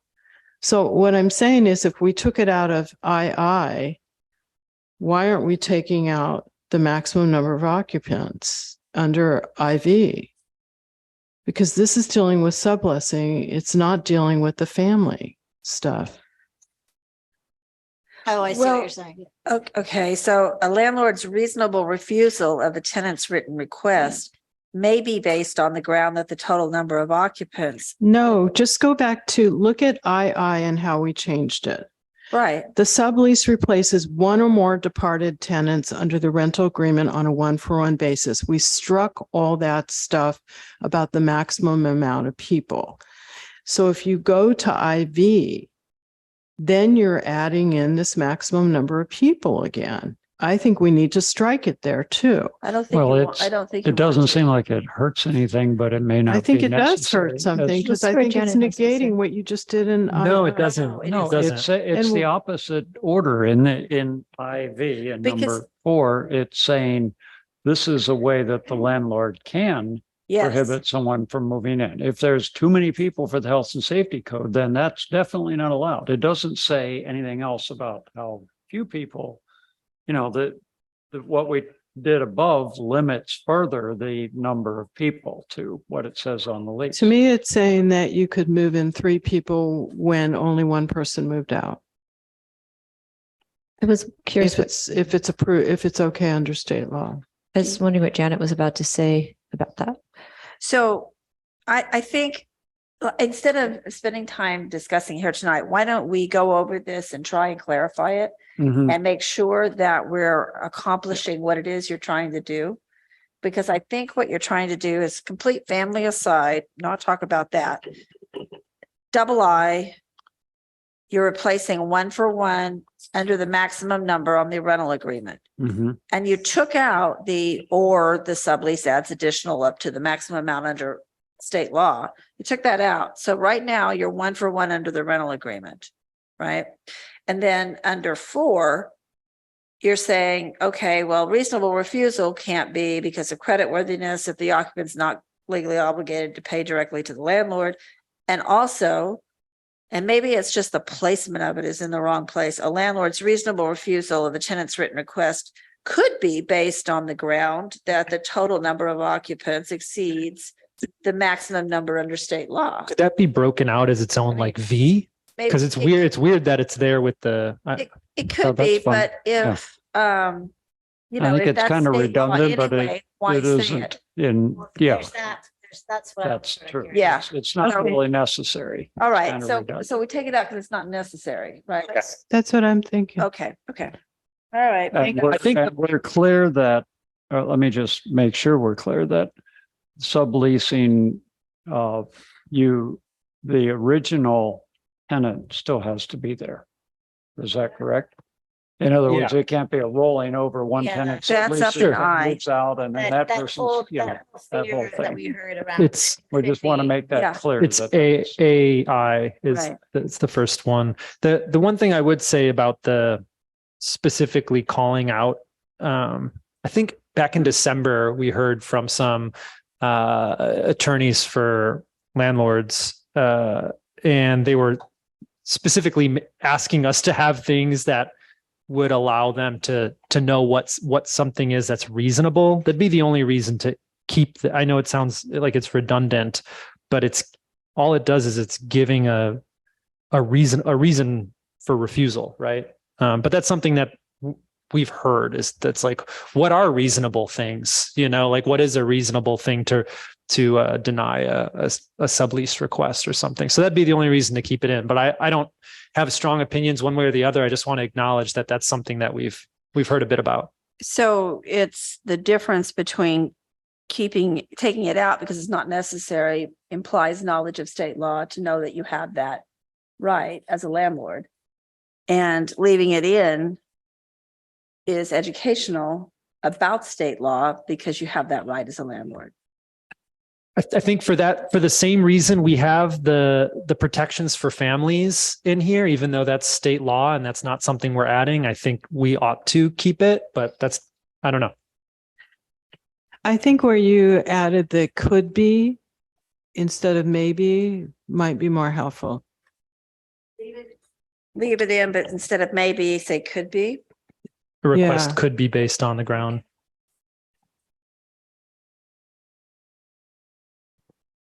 Okay. Anything else on the breach of lease stuff? Yeah, I just wanted to recheck since I wasn't part of the original conversations on this. So Part C, protection for families. A lot of people have said, oh my God, the tenants get to move in so many more family members than I get to have for an owner move in. Can you clarify? So again, are all of these different categories people that are protected by state law? So yeah, just clarifying that state law would be really helpful, because a lot of the stuff people are like, oh my God, you guys are nuts, and it's like, no, that's what the state law says. Okay, we can certainly clarify that. Yeah, I will thank write you. that question. And then nuisance, I'm going to note that it does say the fact that a tenant has been arrested or convicted of a crime, has been a victim, et cetera, is not evidence of nuisance for purposes of this subsection. I think that adding the part that Councilmember Kohler suggested will help clarify a little bit what some of the intent is here, because I think people see that and they think, why is there no, thing about a crime? And there is a lot of concern right now about sort of ban the box laws that, a prior crime shouldn't be a reason for you to not be able to get a rental. But I think Councilmember Kohler's clarifications were really useful in that they noted that it was specifically a crime on the property, especially crimes towards other tenants or the landlord or property manager. So that's good. Thanks.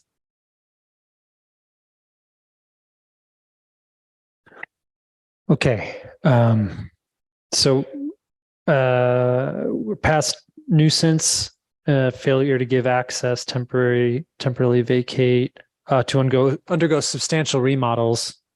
I had something before we. Oh, I'm sorry. I'm going ahead. I had something under D on page 9. Is that in that section? That is in that section.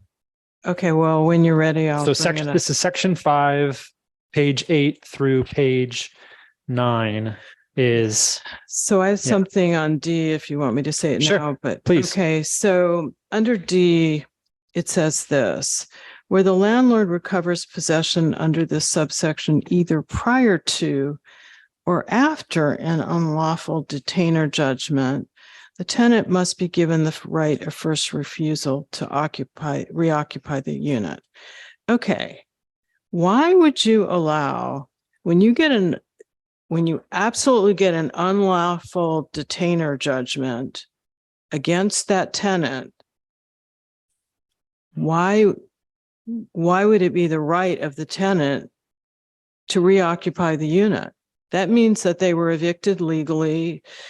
And so I think that's a mistake. I would take, what I would say is where the landlord recovers possessions under this subsection prior to an unlawful detainer judgment. I mean, I don't even know why that's in there, but not after they get it.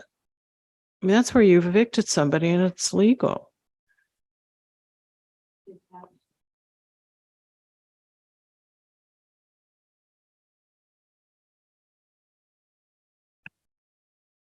You see that, Janet?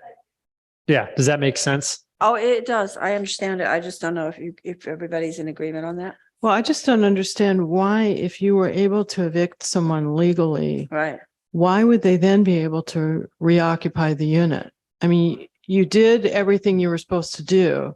I certainly agree. It's confusing. I guess I had understood that to mean that the landlord recovers possession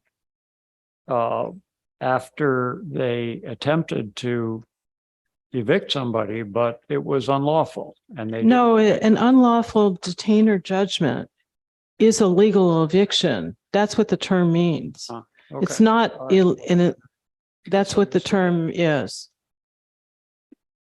And this is under temporarily vacate in order to undertake substantial repairs. So if you need to make substantial repairs and your tenant won't leave and you have to go through an unlawful detainer Right. So action to get them out while you make the substantial repairs, you've recovered possession prior to or after an unlawful detainer judgment. The tenant must be given the right of first refusal to reoccupy the unit. So after the repairs are done, do you want right of first refusal to go to the prior tenant? You're saying only when the landlord recovers possession without having to do an unlawful detainer action. Yeah. They were non-cooperative. Yeah. I mean, if you went through all this work Yeah. to do Okay. a legal eviction, they shouldn't have the right to come back in. yeah. So I'm still trying to imagine the circumstance where it would. So it would be like somebody's asking somebody to leave for a while so they can make some repairs, and the person, they post a notice about it or something, and the person is like, I don't want to do that. Like, it's fine or something. Yeah. And so then they jump through these hoops. Yeah. I mean, if they jump through all these hoops and they actually get the judgment, then I just don't see why that would be appropriate. Well, especially if they're offering relocation payments. Yeah.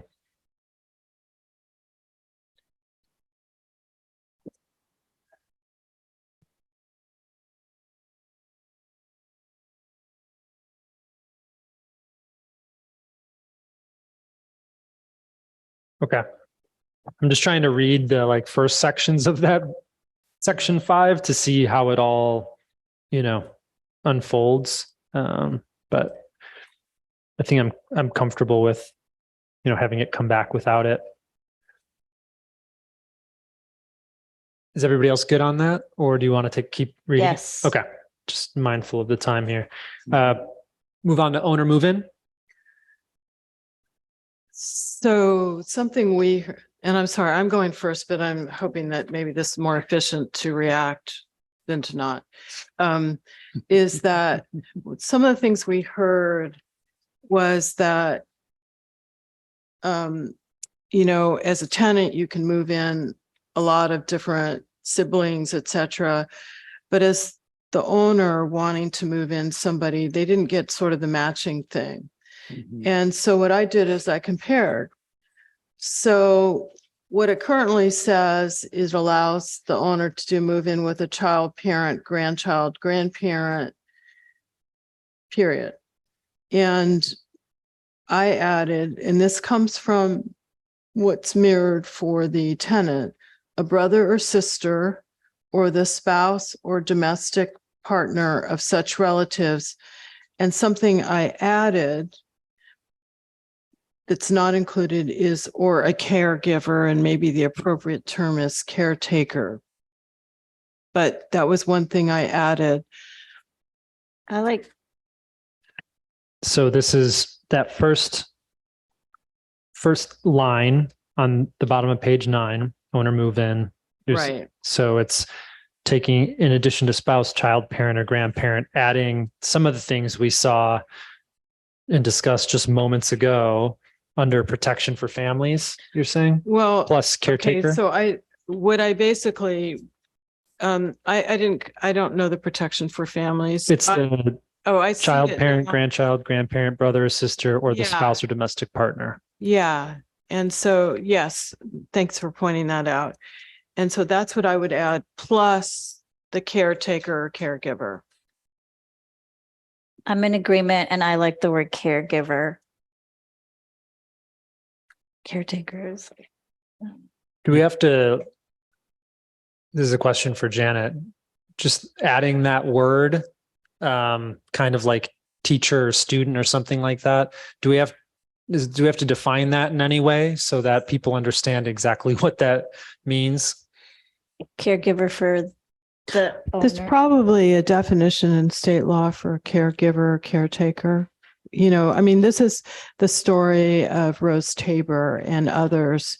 Rose wanted to move a caregiver into her house, and because she was concerned about these ordinances, she's not doing that and selling her property. And we all know that at some point I'll be moving a caregiver into my house. Maybe next year. But if we are exempting units in owner occupied homes entirely, then do we even need that? I think you do need it because, for example, you might want to move somebody into an ADU or something like that. Mm-hmm. And so I just gave that example, but there are plenty of other examples. So I think you can find a definition in state law for caregiver or caretaker, correct, Janet? Great. But it Yes, needs we'll to take care be of that. specified that the caregiver is offering the care to the owner occupied person, not just any caregiver. Right? Or to someone living in that. Yeah. Yeah. home. Yeah. So if you're moving in your grandparent, Someone in under the same roof. Yeah. right, if you're moving in your grandparent and they need a caregiver, right? Right. My point is, it's not for someone down the street. Right. Or in the Correct. next Right. neighborhood. Yeah, it's a Right. caregiver for someone in that situation. So are we all in agreement Yeah. with those changes? Yep. And I just want to shout out Councilmember Blash bringing up the case related to ADUs and the exemption stuff, because we exempted certain things. And so it's good to think about how it ends up cascading down. But yeah, thank you for those suggestions on owner move-in. Are there any other? I have something. Yeah. Sorry, I'm a pass. So under B, Yep. so it says only one specific unit per building may undergo an owner move-in eviction. And so I wanted to make the suggestion of this kind of change. So I would add to that sentence, unless good cause is provided by the landlord for a second unit, the burden shall be on the landlord to prove good cause. So the section B, 6B, said no eviction may take place for owner move-in, blah, blah, blah. Okay, the second sentence says only one specific unit per building may undergo an owner move-in eviction. And then I would add to that sentence, unless good cause is provided by the landlord for a second unit, the burden shall be on the landlord to prove good cause. And there's probably a better way to write it. But my concept is, you know, there might be a need for a third unit, but I think that goes too far. So I'm just saying that put the burden on them to really demonstrate that there really is a need for more than one unit. So in other words, the owner may be moving in two relatives or whatever that they need to be able to have those units. Yes. That's the scenario. Yeah, you're but trying to- they have to really demonstrate good cause or Yeah, because I mean, that's a lot of why located is because of. well, then you loopholes. could get So, into fight. But Yeah. but I think But it's that sounds, it just sounds like it's a way that they would, and I think there's a better legal way to write it than the way I wrote it. mhm. And I'm not I- totally sure. Cause so because I think the way it's currently written is that if there's no other vacant units in this complex, you can move somebody in, but you can only move one relative per one unit is my understanding of how it actually plays out. But you're saying add language that would say if one relative needs 2 units. No, I'm saying this is that let's say I have a grandparent and then I have a grandparent of my wife's, and they both really need a place to live because they're getting kicked out or wherever they live, something like that. Or I have a disabled son that needs to move into that unit, the second unit. I'm just saying allow the flexibility of potentially more than one unit. Not that the person would need 2 units that you're moving in, but you might have, this terrible circumstance where you have another very, another family member that you would have to move in. So I'm only saying 2. You may not love it, but.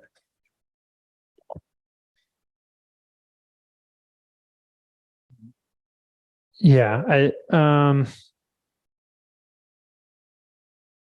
I'm interested in seeing what it would look like with the cleaned up language. I'm just trying to track how that ends up cascading with some of these other things later on. I think. yeah, it's going to interact with the right to return pretty heavily. So yeah, I Mhm. agree. We need to just see how clean that is. Yeah. Do you have a sense of what to bring back, Janet? Is that clear? Okay, great.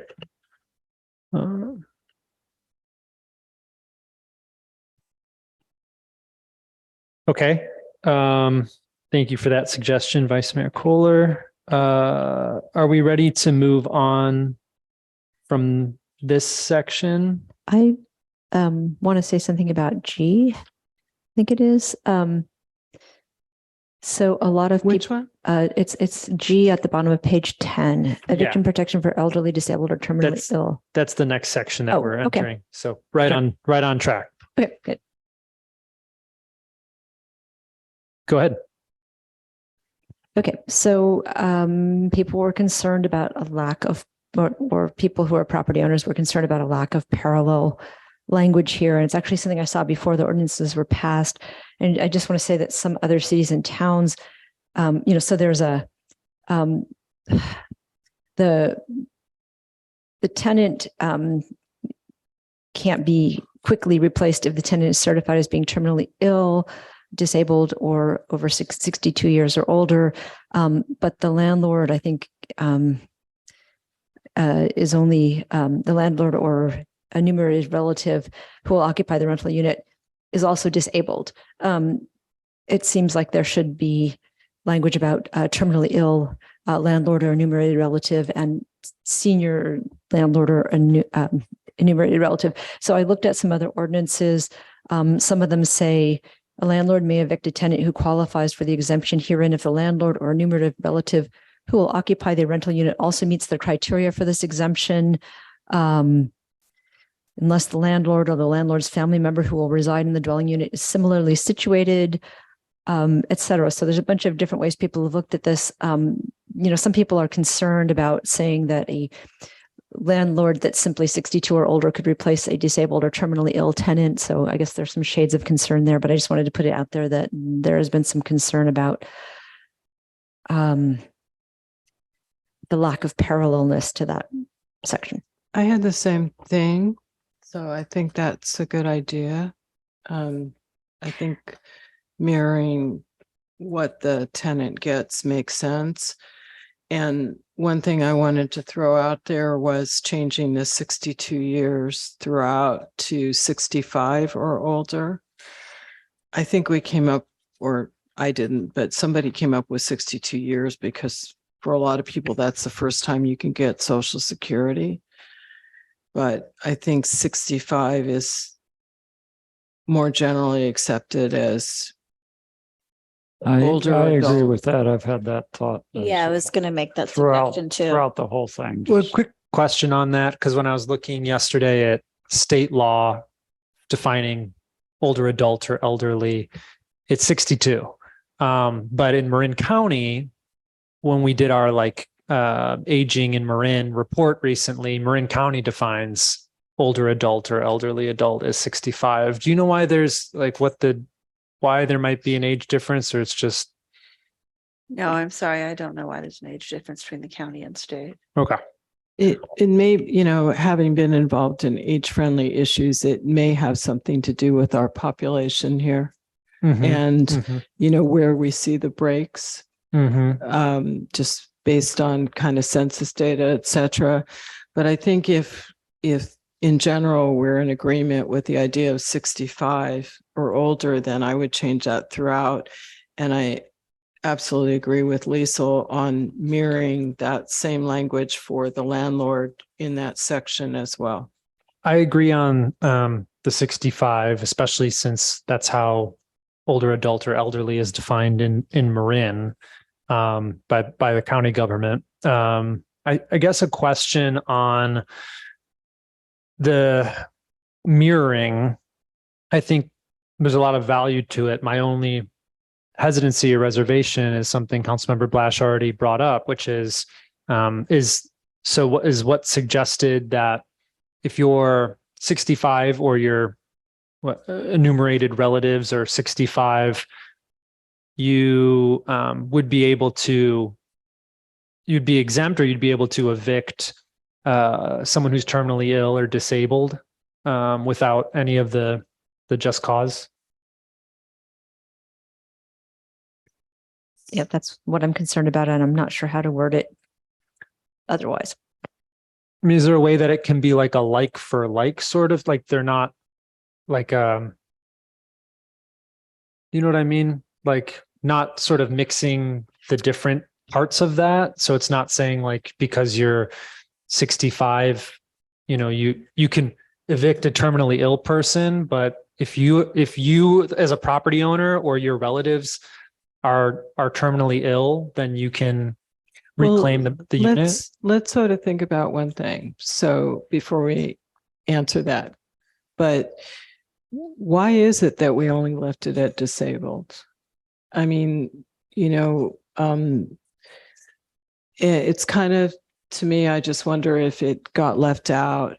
And I understand where you're going with your questions, but I also, so why is it that we left it, that we had it is the landlord may evict a tenant who qualifies for the exemption if the landlord or enumerated relative who will occupy the rental unit is also disabled? Why didn't we, let's say I'm moving in, I need to move in my grandmother and she's terminally ill. And she's not disabled. She's just terminally ill. Sure. Hospice. They were at assisted living or something, and now they're coming home for a while. Because I want them at home. Why would we not want, we're saying that the relative you're moving in, right now we're saying is only disabled. Right. Why wouldn't we want to apply the same thing to that person? I understand that we're talking about, giving them more protection, the tenants, but I'm not sure why we would have left out at a minimum terminally ill. Well, yeah, I mean, I'm definitely support like that. I guess that's my suggestion, is to mirror it, but I guess the mixing and matching of it is the more of the concern for me. I think we have heard from people who have said, what if I have a family member that's terminally ill and I want them to come back or something? But yeah, I don't know how to make it clean enough that it's, Well, if you did this, I mean, so basically this is saying you can't evict a tenant who is 65, disabled, or terminally ill. And I'm over 65. I could probably find another place. I mean, I'm just saying, why is it that 65 is kind of magic when I understand the disabled and the terminally ill for even the tenant, but I think if we wanted to say for the landlord, leave it at disabled or terminally ill, I get that. But this is saying you can never evict them for moving in somebody. And I don't think that's absolutely right. You might want to give them, maybe I'm missing something, but to me, well, it's only if no, sorry, I'm getting confused. I read these things 100 times. You may evict. It says it right. The next sentence says you may evict for those reasons if there are no other units at the property, right? What sentence are you looking at? The bottom of page 10, just that same G. There's an and.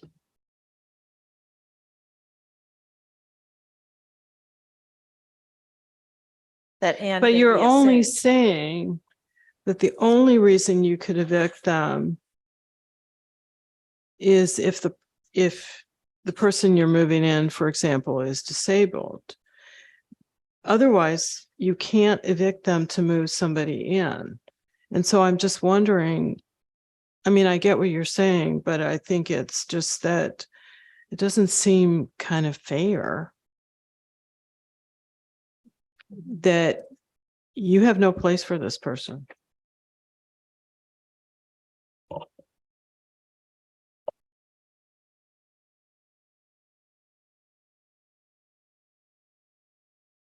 So are you saying you're saying remove eviction protections for elderly? I'm suggesting that as a possibility that you might want to, I think we all agreed on changing it to 65, but it may not work here because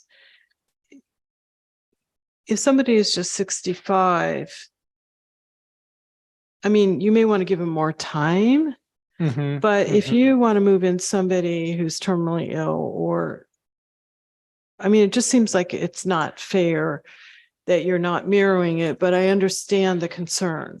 So It might I be, don't know yeah, how to fix it. But yeah, I see the point. Like it might be that moving the elderly piece as a part of the three things, moving it out of that section makes the gray area of moving someone who's 65 in and replacing a terminally ill person. Like by separating it out, you don't have to. It might work better if you took the elderly out and if you allowed the landlord, if you take the elderly out, and then you allow the landlord to have the also disabled or terminally ill.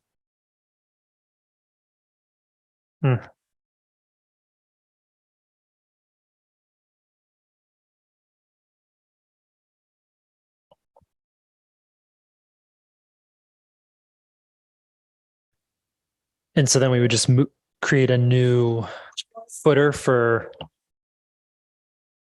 elderly I think we have notice. Don't we have? Because it says at the bottom so it's 7. So withdrawal from the rental market, there's some stuff about, notice 120 days or 1 year in the case of it would be 65 or disabled. Yeah. So there's other protections in here for people that are 65. or I mean, now that we've changed it to 65 throughout, I think you've got other protections in there giving people more time that are elderly. But in this particular section, I think it might be better to, as you suggest, take out the elderly piece. I guess the question is like, if I'm thinking of like my own grandparents, if, 80s and 90s, at that point, if somebody removes them or displaces them, like, What are they going to they're do? screwed. Yeah. I mean, I don't know. So I guess that's the only hesitancy I have in terms of like saying older people are good, older adults are good enough left to the longer notice, I guess. It's there's like a certain point in which you're like aging in place, and any disruption is not good. Yeah, I mean, I get that. I just wonder, I mean, maybe one of the things we could do to sort of move on is we changed it to 65 years, and maybe for the landlord, just have disabled or terminally ill and not add the elderly piece to it right now. I mean, the alternative would be, in other places, we stick with the 65 as just a general number. But for this, if we did keep some sort of elderly eviction protection here, it would have to be higher, much higher than the 60. Well, that's one way to get at it. And I don't know. I mean, there are people that are in their late 60s that are, I mean, okay, so I'm 71. There are people that are 71 that are very elderly. And so where do we draw that line? That's why I'm suggesting that one of the things we do for now is let's change it to 65 years. And for the landlord, just add the terminally ill to the disabled part and not have anything about the age. Yeah. And when it comes back, let's sort of research that a little bit, and maybe we can figure out something. What do you think? Yeah, I think that I'm comfortable with that. Okay, great. Thank you. Yeah. Okay, so let's make sure that I understand. So what we're going to do is where it says 62 years, Make it change it to 65. Yeah. And then that last sentence, which says, for purposes of this subsection, notwithstanding the above, a landlord may evict a tenant who qualifies for the exemption if the landlord or enumerated relative who will occupy the rental unit is also disabled or terminally ill, and no other units are available at the property. Got it. And in between time, we're going to look at, is there a better cutoff in age for this section alone? Okay. Yes. Yeah. So can I just lay out a scenario? Thank you so much, by the way, for this. So if I am a landlord and I am terminally ill, and I evict someone who's also terminally ill, or I was thinking someone who's 65, does that person get right to return? You know what? There are so many sections to this thing, but I kind Because this is saying this is a just cause, right? So it's a no fault eviction. This is called no fault eviction. So it's not a for cause. And so I don't know if you still would have right of return. For example, if that person passes away that you moved in, I think when we get to right of return and Yeah. first right of refusal, we I'm can just look thinking, at like we're that. saying, the cascading effects is, Yeah, and I think, but why don't you keep that thought? Yeah, when because we a get lot to of our the older population have been here for a long time. It's really traumatic and to have to leave their community, right? So that's, Right. yeah. And I'm also wondering if this is somewhere where we want to say anything about caretakers.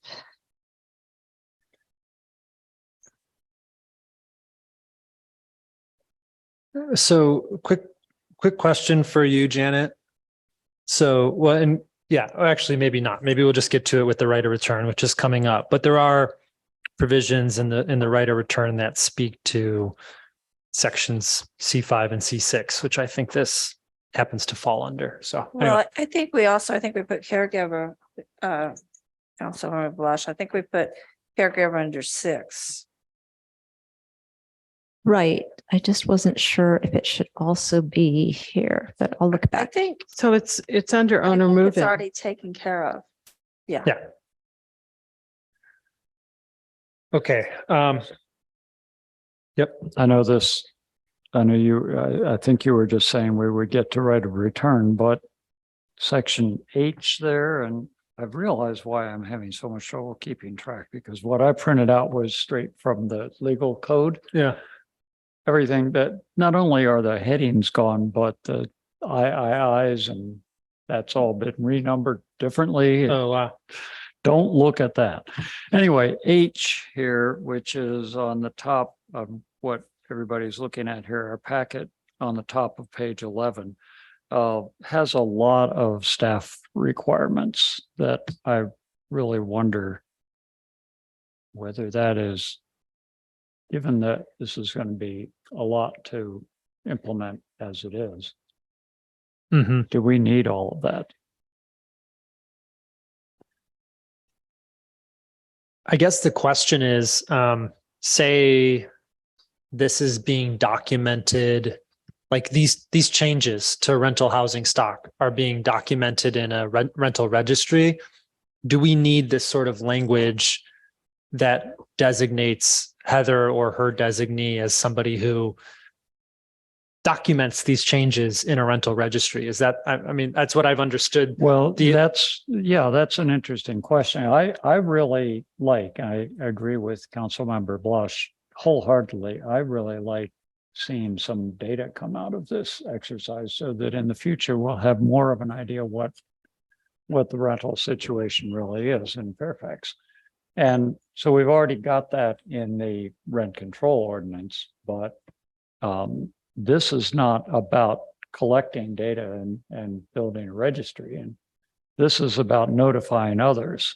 So shall send an updated notice to the unit 12 months, 24 months, 36 months. That's about the town staff taking on the task of making sure that people out in the community know what their rights are by sending them a written letter very frequently to an address so that they'll eventually open that mail and go, oh, I have this right. And you know, that sounds good, but that's a lot of burden to do that.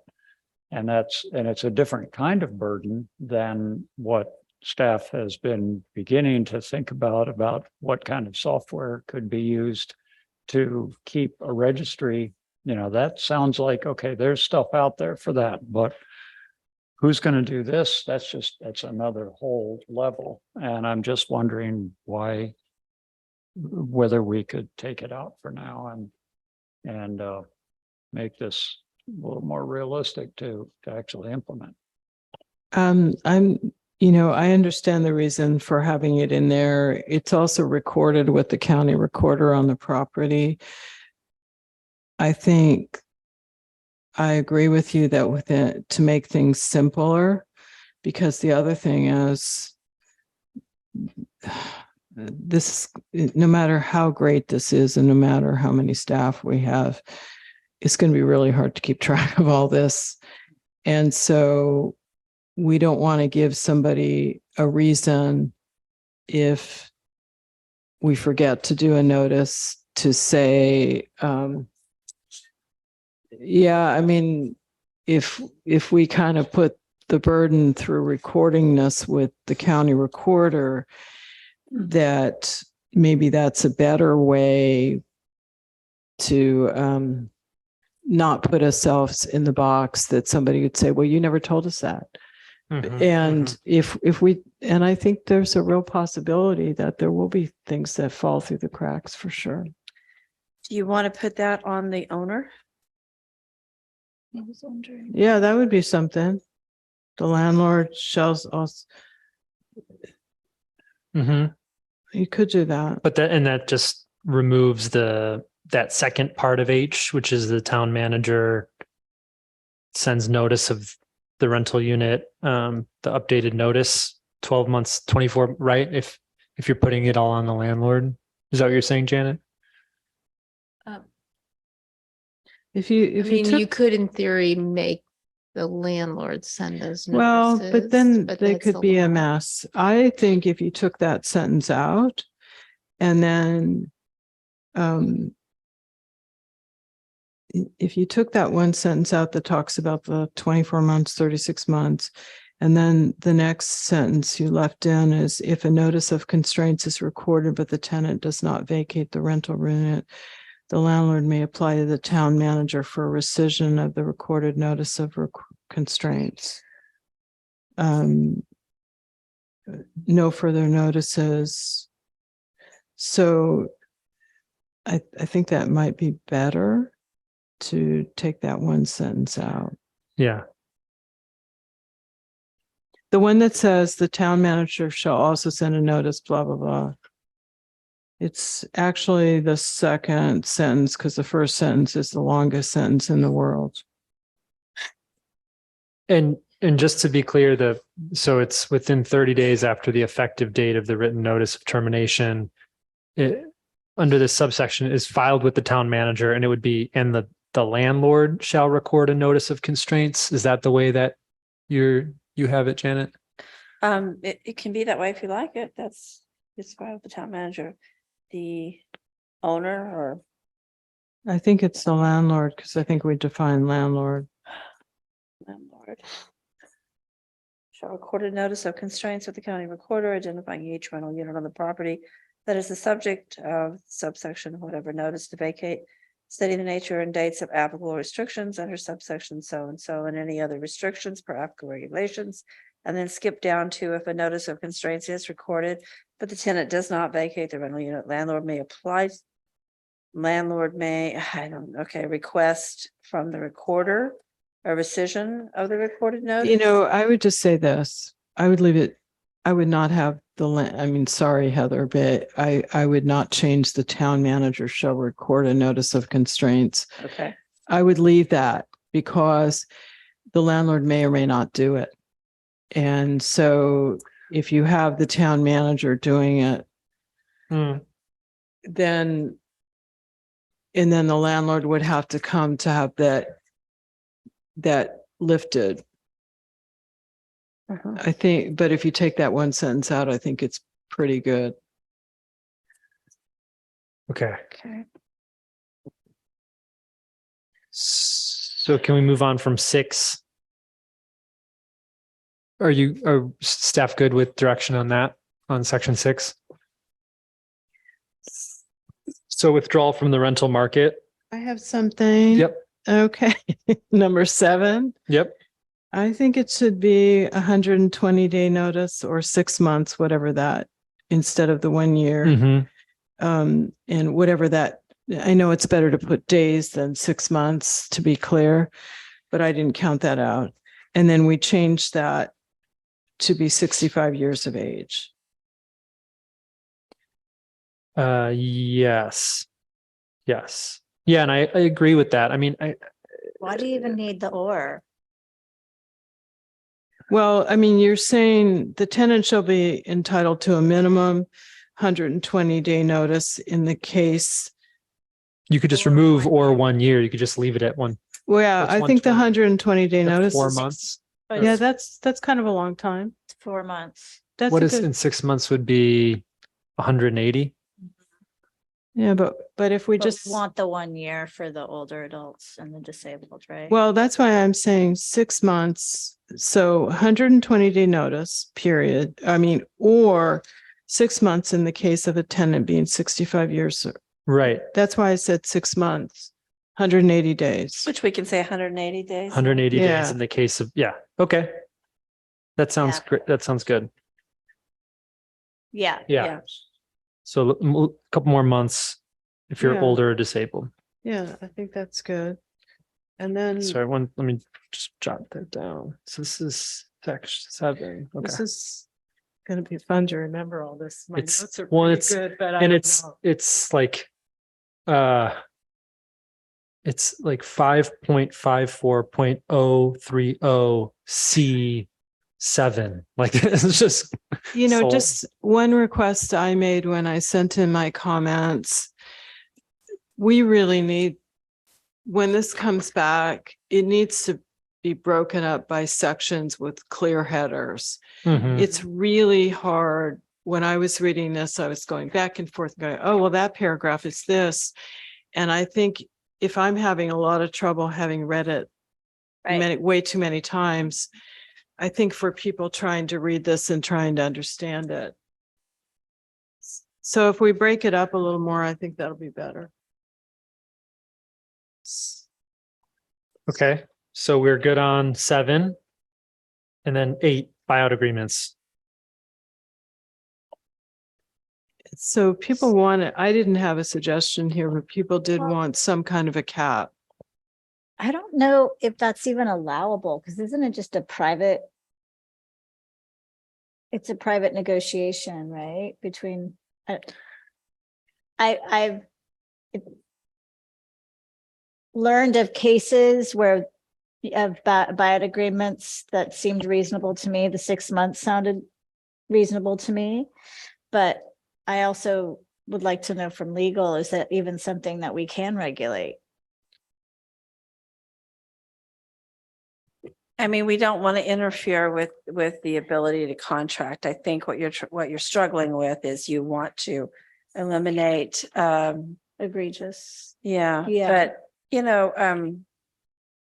if I'm the landlord and I really want the person out and I'm willing to buy them out, and are you suggesting that you require the tenant to accept to not let them have more than 6 months? Or are you suggesting that, let's say I'm the landlord, I want to buy this tenant out, and the tenant says, I know you really want to buy me out, but I'm not going for 6 months worth. I need a year. The real egregious cases, as I understand it, those are the companies that you talked to earlier, right? That have the deep pockets, Right. and they obviously see the value in paying crazy amounts. But We also heard, I think Pamela Miggs called in at one of the meetings and talked about a situation. Now, she never really said what it ended up being, but to buy somebody out cost her multi-thousands. And someone else, I believe, wrote to us about that. I think the one piece is if you did something like can be no more than 6 months, then if you have an egregious tenant, for example, they could demand 6 months, even though they really, I realize the leases are sort of nebulous. Even if I give a lease for a year, they sort of go to month, so they never really end. But I didn't know what to do with this, frankly. Yeah. I think might be better to leave it as is for now. And if we come up with any great ideas about, because I think on both sides, there could be this sort of holding hostage. Mm-hmm. Yeah. I think that was one of the reasons I was struggling with tweaking this or putting a cap, is just not wanting to limit a landlord's ability to do. But I guess the question is, if you had exchange for money and you change that to a set amount, like no more than kind of thing, but then there's this thing or other considerations.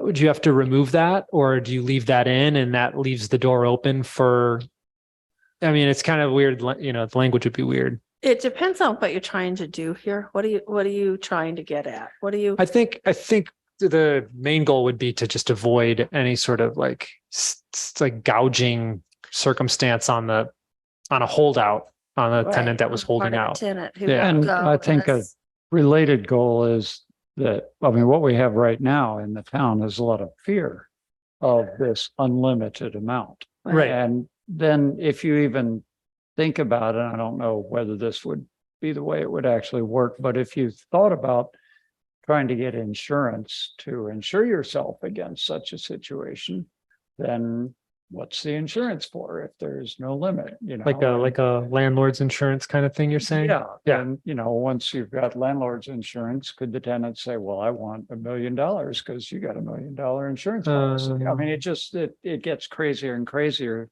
That's what I think we're trying to do, is to protect this sort of spiraling thing that at this point is mostly a matter of spiraling fear in a lot of people's minds. But that's really serious. I mean, people are saying our town is divided, and that's one of the reasons it's divided, is because part of the town is in this state of fear of these things that are maybe not that probable. Maybe they haven't actually happened before to them. But what if this happened? I could be wiped out. And so I think that's. So there's, this section got changed from our old just cause and had more information in it than the old one, but the old just cause did allow buyout agreements and didn't put a cap or anything like that on it. And even though I understand the concerns, I just think we're better off not touching it right now. I mean, we're trying to do what we can to Sounds make good. this better. Mhm. And Without breaking it. Yeah. I mean, Okay. not that I agree with everything, but let's move on. Let's move on. Thank you for that suggestion. I think we're just the pressure of hearing people's, fears and concerns. But yeah, let's move on here to C9, termination of temporary tenancy. No changes for me. Yeah. I thought actually the first section was really pretty good. I think it's actually very helpful for both sides.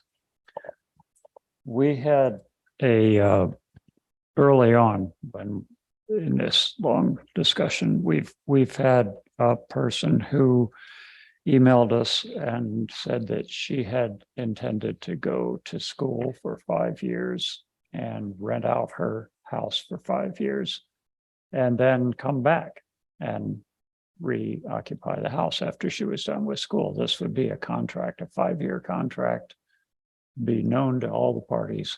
And she was worried because this explicitly says if it's more than 12 months, then you don't have any contract. So this paragraph is limiting people's ability to make a contract. She wanted to make a contract with a potential renter that says you can have this place for 5 years and then I'm going to be back. And to me, that sounds like a reasonable contract between two consenting adults.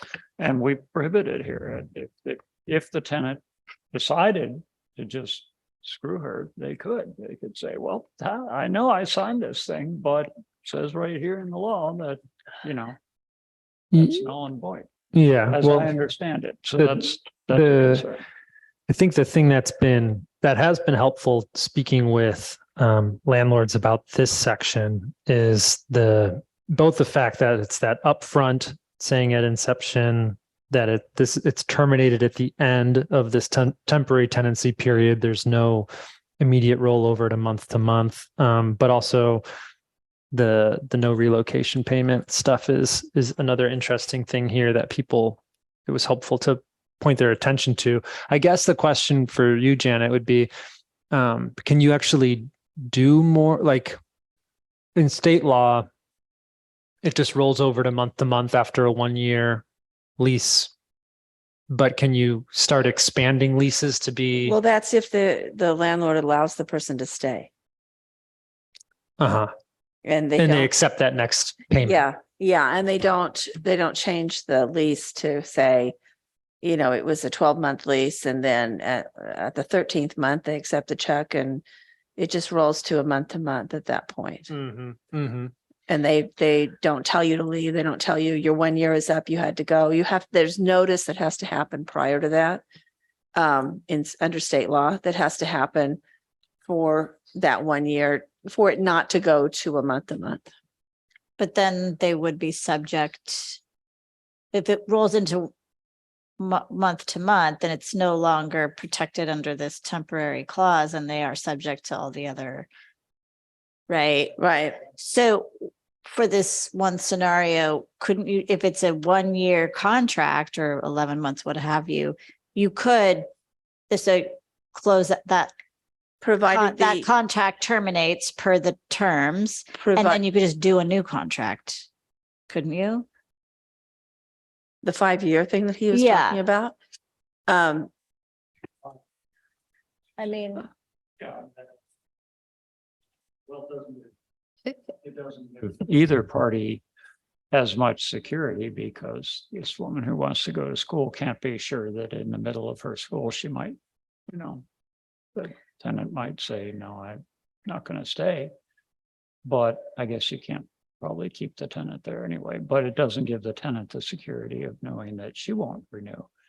They could have a handshake that says, yes, that's what they're going to do. And we all agree we need to sign this piece of paper every year. But I mean, that's a reasonable solution. It's the best I could come up with either. That's what as I thought about this, and if you just say, well, it can renew, then that opens the door to someone gaming the system and using this clause for everything. So I feel like it's messy. leaving it at the 12 consecutive months, no more than 12 consecutive months, feels like starting to choose arbitrary numbers, like 3 or like 36 or whatever, it starts to get into a weird, so I mean, I'd be at this time interested in leaving section 9 as is. But I agree. I agree.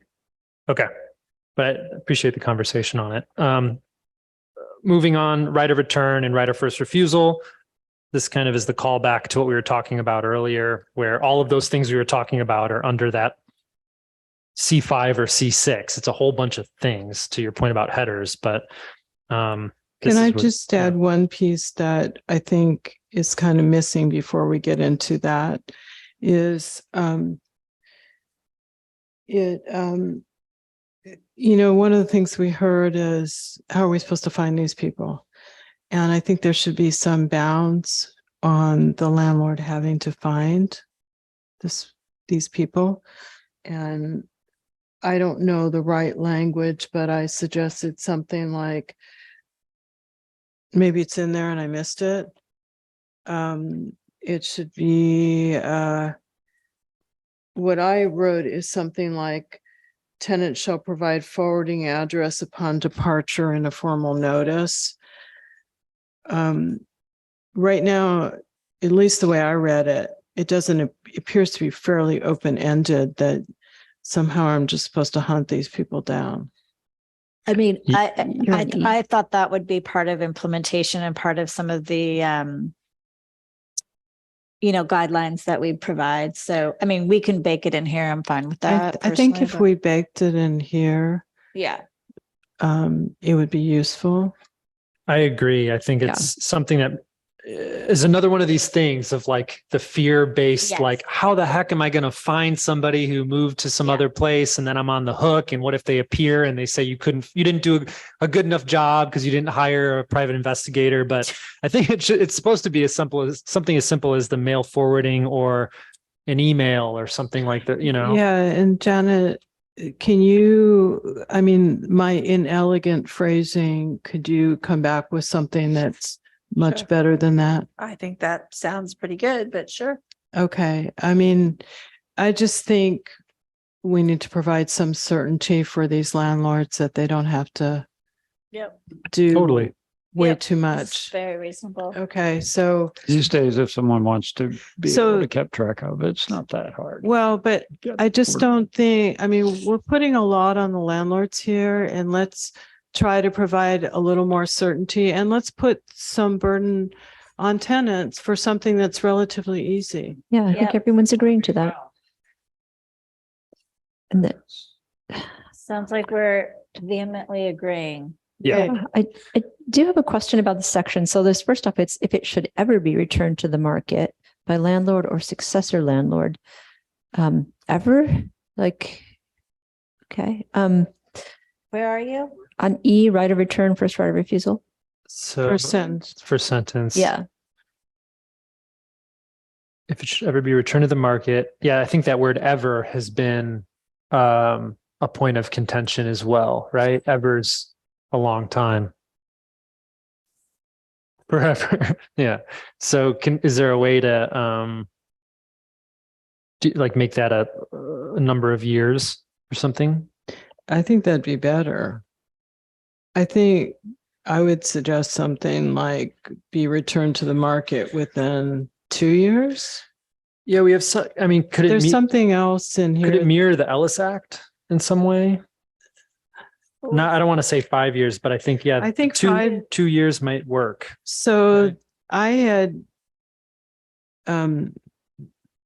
I was suggesting more like 2 years. Yeah. What do folks think about that? Is that okay? So strike ever and then add within 2 years or something like that. Yeah. So after the word market, say within 2 years. Thanks for catching that, Councilman. Yeah, you have more.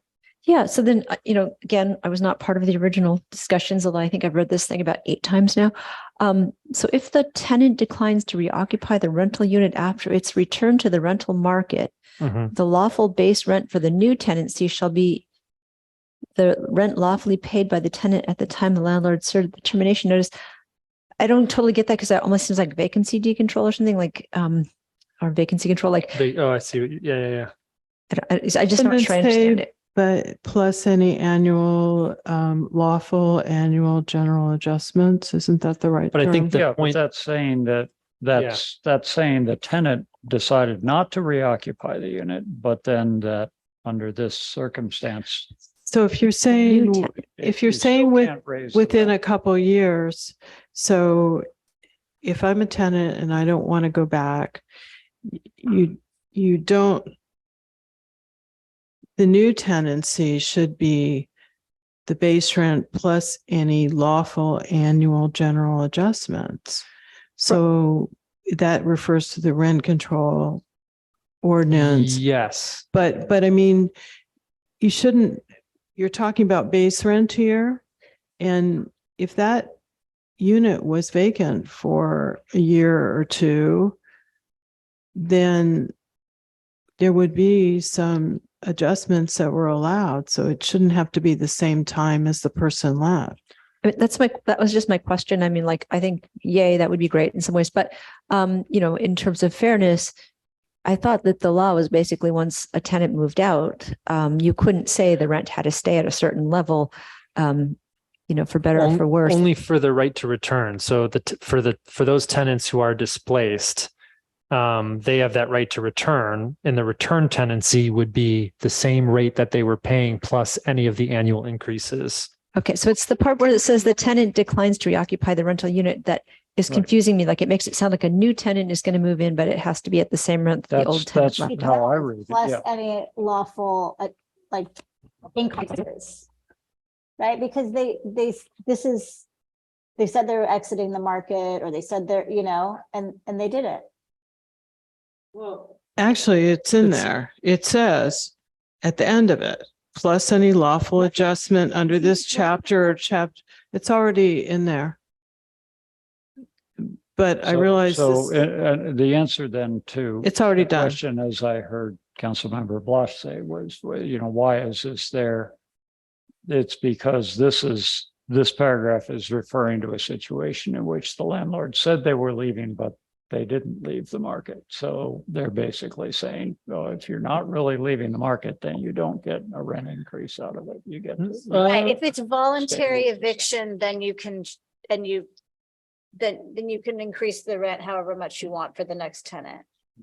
I I don't know if this section is, I feel like this section pertains to what, C5 and C6 and not the Ellis Act stuff. Because they're two different types of right to return. Right. So that's, I think what you're raising is Well, what type of eviction is this? this is only for the owner move-in or, well, I guess there is the withdrawal from the rental market.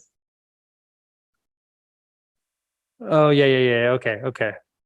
Yeah. So that would be C7, huh? But that wouldn't be applicable here. So I think we do remove that last sentence. Okay. Can you? If I can walk, yeah. So if I walk you through it, so there's the second sentence there is of E, right to return, is, the return tenancy shall include the same terms as the original tenancy, and whatever plus any lawful adjustment. And then the last sentence though says, if the tenant declines to reoccupy the rental unit after it is returned to the rental market, the lawful base rent for the new tenancy for a new random person shall be the rent lawfully paid by the tenant at the time of the landlord served at the termination notice, plus any lawful adjustment under this chapter. And I think that's the vacancy control portion. Like if it's a brand new person, if you offered the right to return or right of first refusal to your prior tenant, and they declined it, and they were, a tenant in good standing, but they didn't want it, then you open it to the market and you can charge, you can adjust the rate to market rate or whatever it is. You shouldn't be beholden to your prior tenants. Agree. I just thought this clause you're saying is only in this right of return is only in the circumstances of what type of. It's only for temporarily vacate in order to undertake substantial repairs and owner move-in. It's hard. You got to search back through the. Is it that? Yeah, I know. This would be great. Is that sentence there originally because to avoid a landlord saying, I need you to temporarily vacate this, but then it's so inconvenient that to the tenant that they just give up and leave. And then the landlord says, great, I get to. I mean, is this? It still gives trying to plug a hole gaming the system, because I think there's a lot in here that's trying to do that. There is because of previous failures. Yeah. I see what you mean. You put someone through the temporary relocation for substantial remodel, and then you bet that they won't actually take you up on the right to return, and you use that as a way to get around the rent stabilization. Yeah, but again, be okay with me to remove. But if the unit was cut, okay. So what you're doing is mixing in the rent stabilization here. And if this unit isn't covered by rent stabilization, built after condo, single family home, built after 1995, February 1995, why? I think it's better off taking that last sentence out, because if it's covered by rent stabilization, then the minute Joe leaves, the base rent applies plus any annual adjustments. What you're doing is kind of now saying under just cause, something that isn't covered by rent stabilization might be required to follow that. Yeah, I think I would say just to be safe, we remove it for now, but also can we just flag that? That's a good idea. Let's make sure that let's take it out for now. Yeah. And then we have our attorney look at it, but I think that's what it's doing. Omit the plus. The final sentence. Just the final sentence comes out. Oh, okay. Okay. Onward. School year protections for educators and students. I feel like we've cleared up Yeah. the definition. Well, the one thing about this section is, and maybe I was tired when I was reading it again, but it wasn't totally clear to me that it only applies to the school year no longer. The way it's saying is, I understand, we're protecting people under school year, but it said that and the expiration date of the notice of termination tenancy falls within the school year. Should there be a sentence that says this section is only applicable to the school year? Well, I mean, it may be crystal clear to you and the rest of you. And so I guess for me, it feels like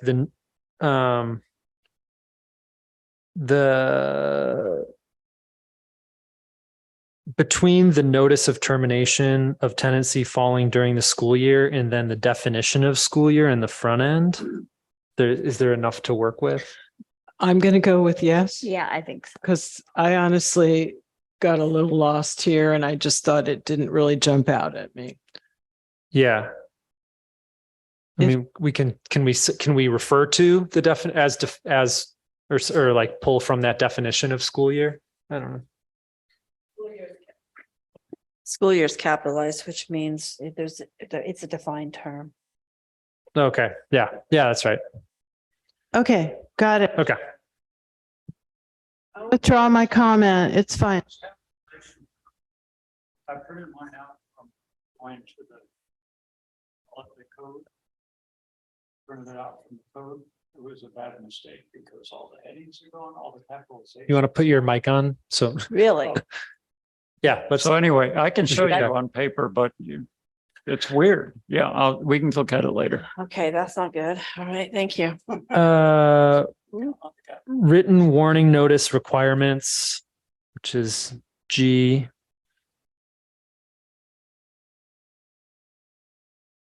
I don't have nothing.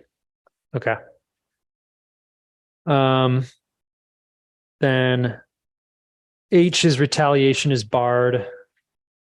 And then I additional notice. I didn't have anything for HI or J. So I had something in J. Okay. And that is, I think we got really punitive. I didn't because I didn't want it, but I think this is kind of punitive. Having the treble damages, I think it should just be actual damages.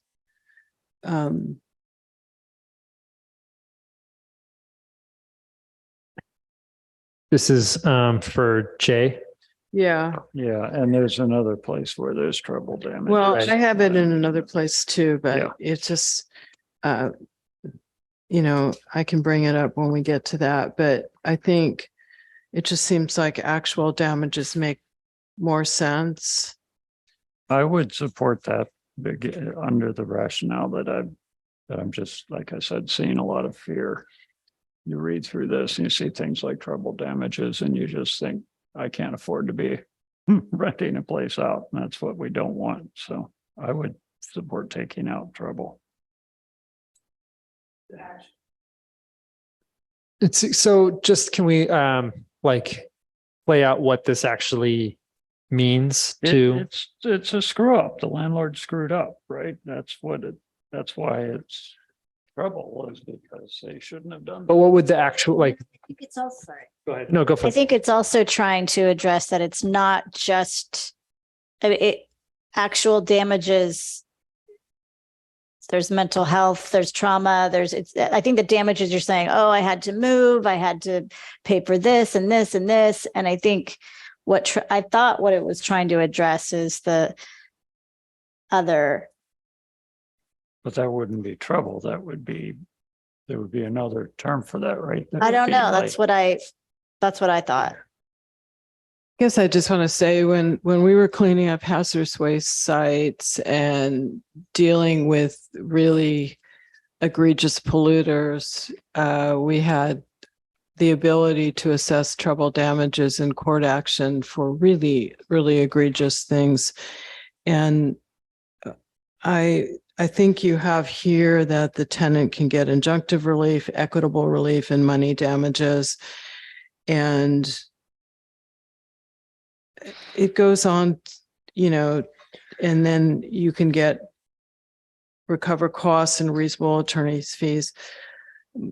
I'm just saying I have a problem with trouble damages. I think we know that there are landlords who will do terrible things, but I think most of our landlords in Fairfax are not going to be those folks.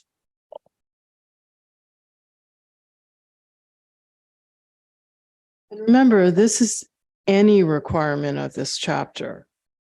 There could be things in this chapter that are not really significant.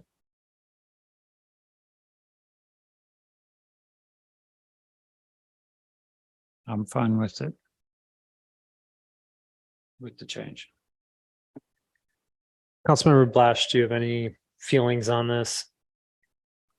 Well, I get that the trouble damages is supposed to be preventive. Like you see that and you're not going to mess up because you don't want to incur that. But it does seem, I would be scared if I was, so I guess I'm just not really sure. I think that if we wanted to change it, I don't know if we do more research and come back and say, oh, no, that totally makes sense. If we can just change back, that I think it's worth thinking about. I guess I'm also thank you for that. I guess I'm also wondering like what the actual cost associated with actual or treble damages in a civil action would be. I think it sounds like it's, scary, but I don't actually know other than other than it's signaling, you should really be mindful of pursuing an, unlawful eviction or possession in violation of this chapter, or else, kind of thing. But yeah, I mean, I definitely would like to see what we bring back. I guess whatever we bring back, we'd have the ability to swap it out. Is that right, Janet? Like we just have to read it in. Or we could make simple changes on the first reading and then it'd still be a first reading. Yeah. I don't think that's a simple change. I think that you're allowed to make edits. That's not a simple change. So if we come back with a first reading and we're saying we could swap that out, I think we're going back to the first reading. Well, when we come back, it'll be the first reading. And if at that point, I mean, maybe it will, maybe it won't, but let's say it is the first reading. At that point, you can make changes to it and then do the first reading. It's when you come back the second time. Yeah, you're right. That's not. What about as a compromise, you instead of treble, you do double? I'm not supportive. No. Okay. And I don't see anything here. I don't think equitable relief addresses what I raised. I don't see anything that. I think my preference personally is to keep the treble damages.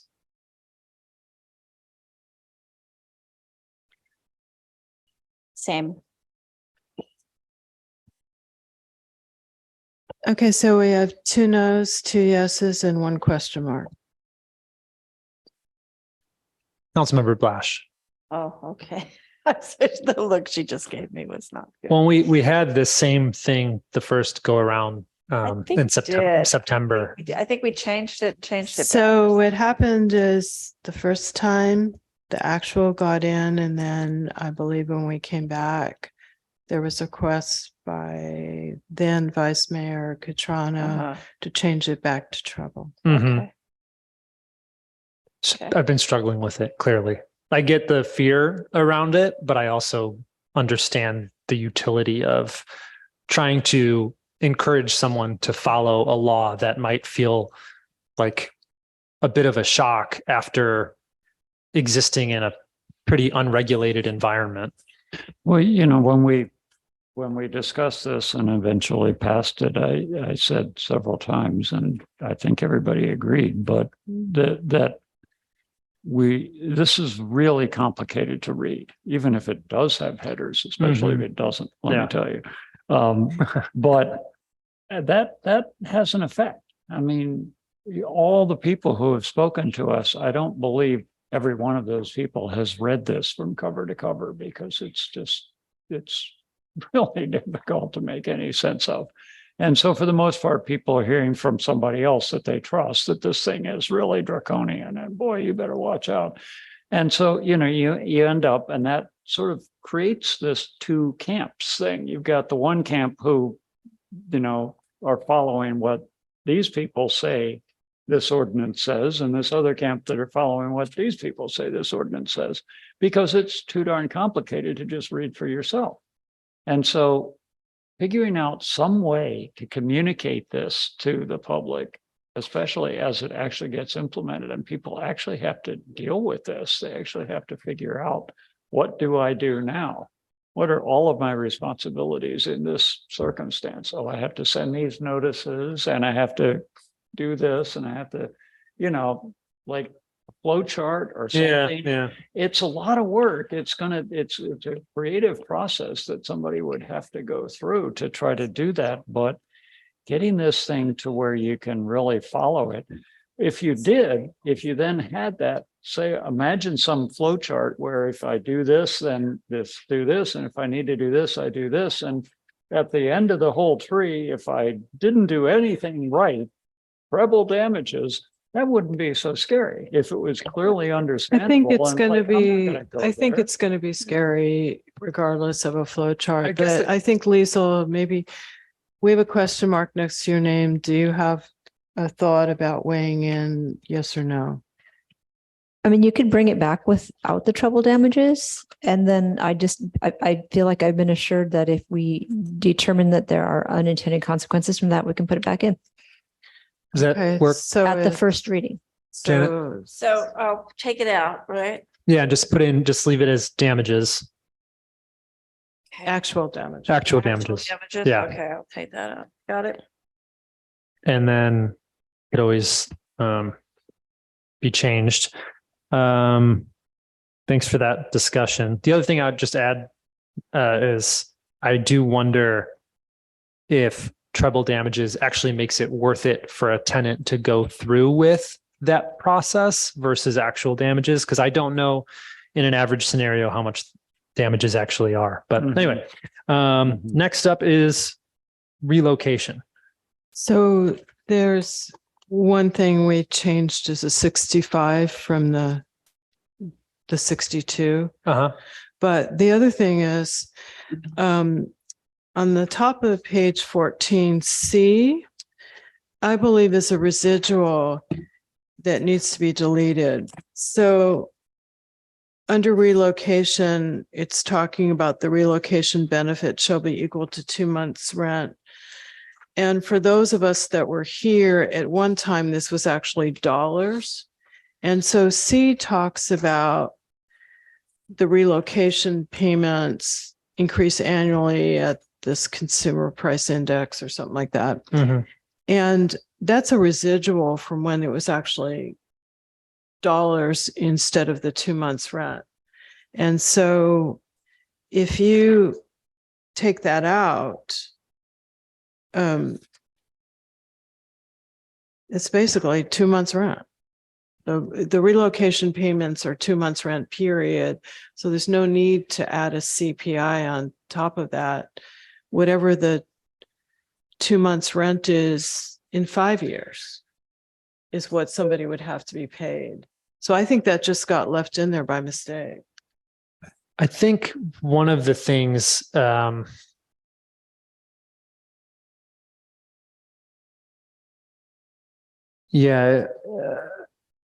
guess I'm thinking maybe it presumed that there wouldn't be anything related to like rent stabilization elsewhere in the county. And so you'd have to try to have an inflation adjusted number if you're getting displaced and have to find housing somewhere else in the county, maybe.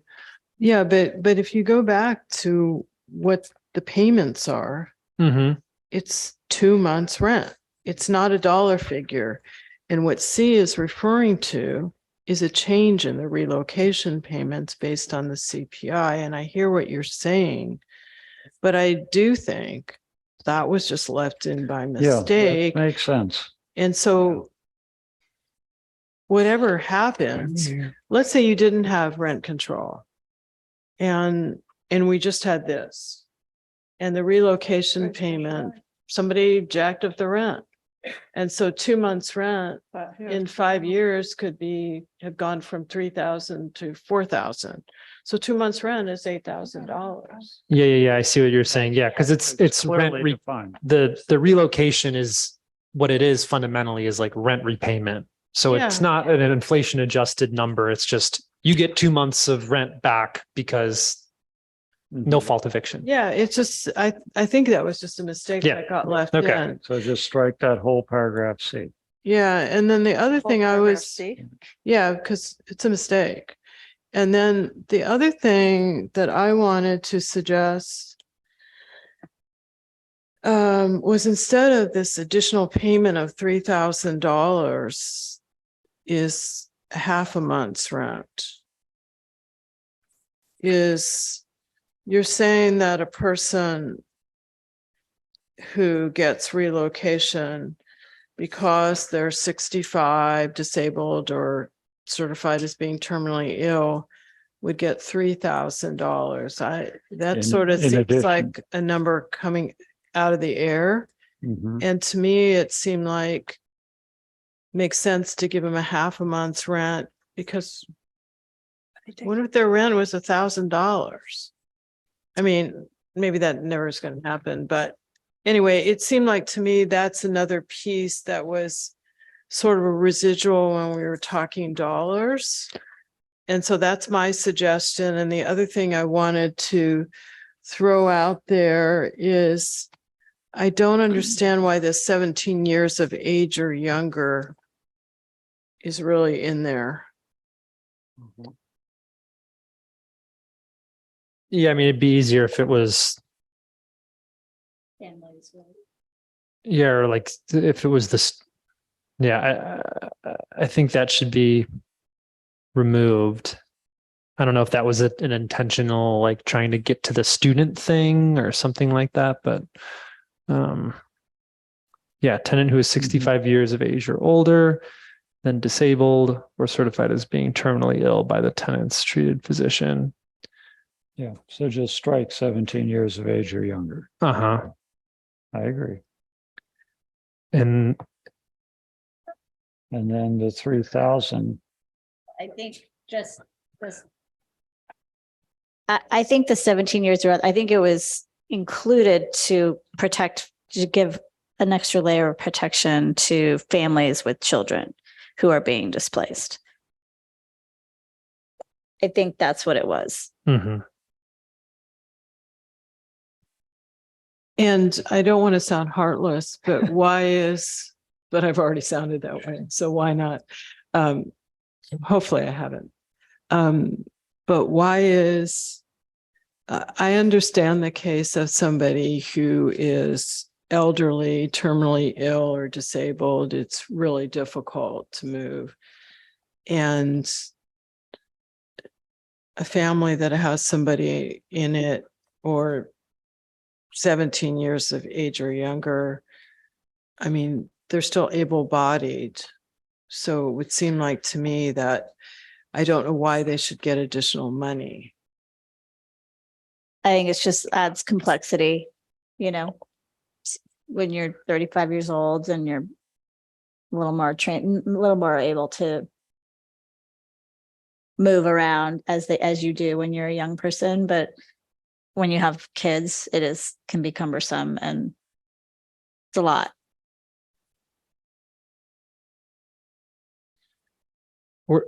The other thing is the way that the way it reads. Yeah, okay, okay. Any tenant household. Yeah, because then it says includes a tenant who is 62, or it would be 65 is what we would change it to, and then 17. But yeah,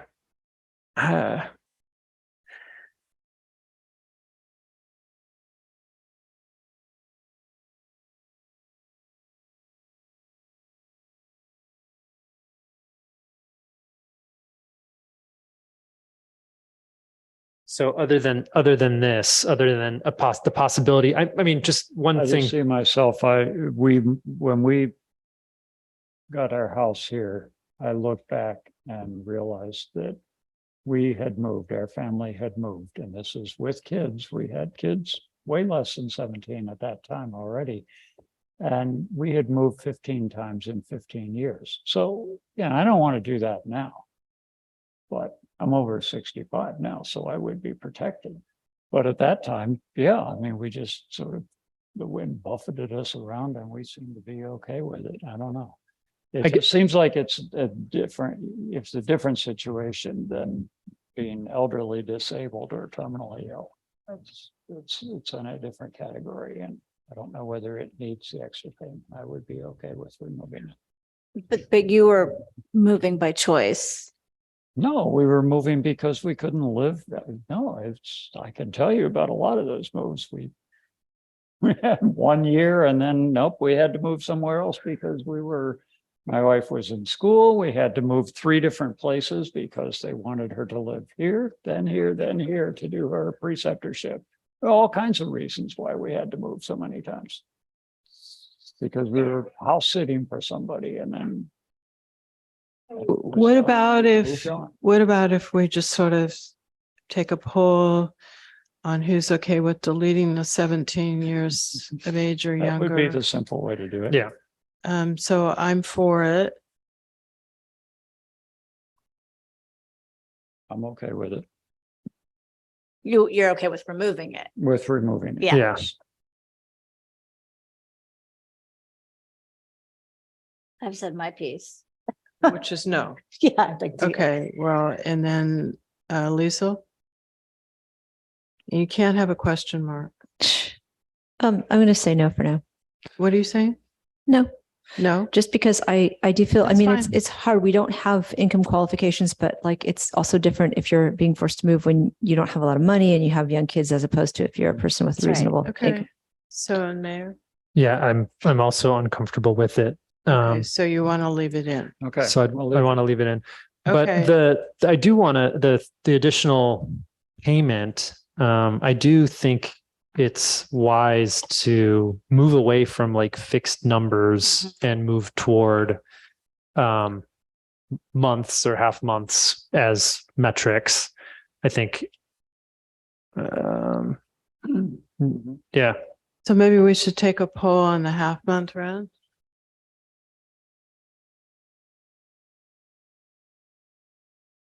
Yeah. How do folks feel about the half month versus a month? 2 or 2.5 is what I would do that. Yeah. If you're terminally ill, you'd get another, or disabled or older or have kids, you'd get another half month. So 2.5 months total.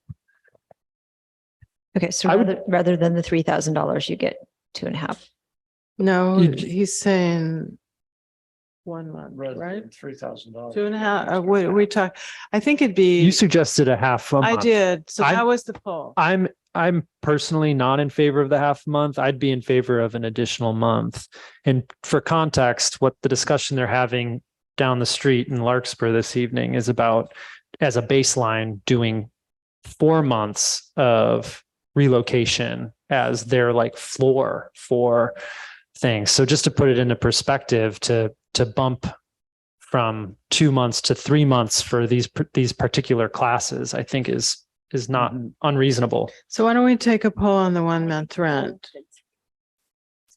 Okay. And remember, Kevin Haroff is gone now, so I don't know how that vote's going to go. Yeah. He moved. I'm in favor of I'm in favor of the extra One. month, Okay. additional month. I am too.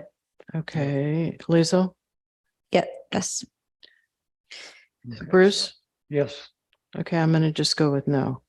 Okay, I have a suggestion. I know you've been kind of rolling with it, Barbara, but I have a suggestion on the short-term relo. Just to, well, I don't have Can any. I have to go to the restroom. Okay. Just went. I'll miss it. I don't have any changes on number 1. But number 2, I thought could be simplified. And I like your suggestion on the other one, Mayor, about like steering away from actual values.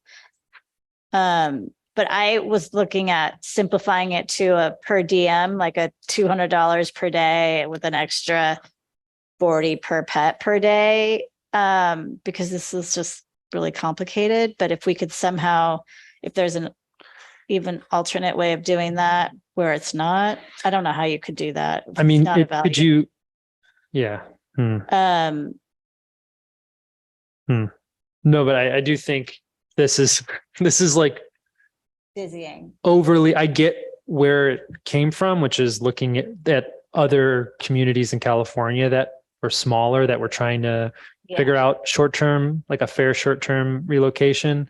But yeah, it's a little complicated when you start breaking things down to 12 cents. You know what I mean? So I see why people are like, scared about not following everything to the letter of the law when you have things as detailed as this, right? So I really don't know. I know a little bit about pet accommodations, but I don't know much. So I don't really know what's fair. And like, I could see it being, the 200 is like a per diem kind of thing, but I don't know about the pet thing. I mean, the place where I take our cat is $40 a day, and it's basically a kennel. And that's the same. The place where I take my dog is about that too. It's about $60. So that's where I arrived at just $40 per pet per day. But go ahead. Okay, can I, before we get too much further down, 3I, oh, well, Barbara's back, so she's gonna speak for herself, then I was gonna speak for you. Okay. I didn't hear any of it. Oh, Barbara, I was just to recap I was offering like a method to simplify all these different expenses into one just per diem of $200 per day with a $40 per pet per day.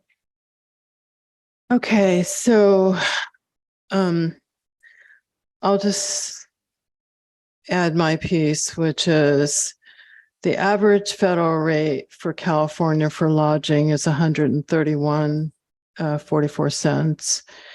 I have no idea where the meal expenses came from. I think people do laundry, even if they live in an apartment and they pay there. I lived in apartments for years and I paid to do laundry, so I don't know why we're paying somebody for laundry. And the pet accommodation, the Humane Society has free temporary housing for pets. So I don't think we should be paying for pet accommodations. So I'm not supportive of necessarily a $200 per day. I think I'd go lower than that, and I wouldn't pay extra for pet accommodations. Do you know how long Well, they've offered, the last time I read it, it can be for a few months. Okay. And the 130 something for is the average California rate? Yeah. Okay, but we're in Marin. I mean, that's true. Yeah. But that's the average rate. And I think we're also talking about I don't know that, there's also cheaper places in Marin. I don't think we have to put people up at the new Hyatt or whatever it is in San Rafael, or whatever that fancy new hotel is. So I get the idea of your more simplified approach, but I think it's pretty darn high. And The 200, you're saying? yeah, I think it's pretty high. So I think we ought to go something lower.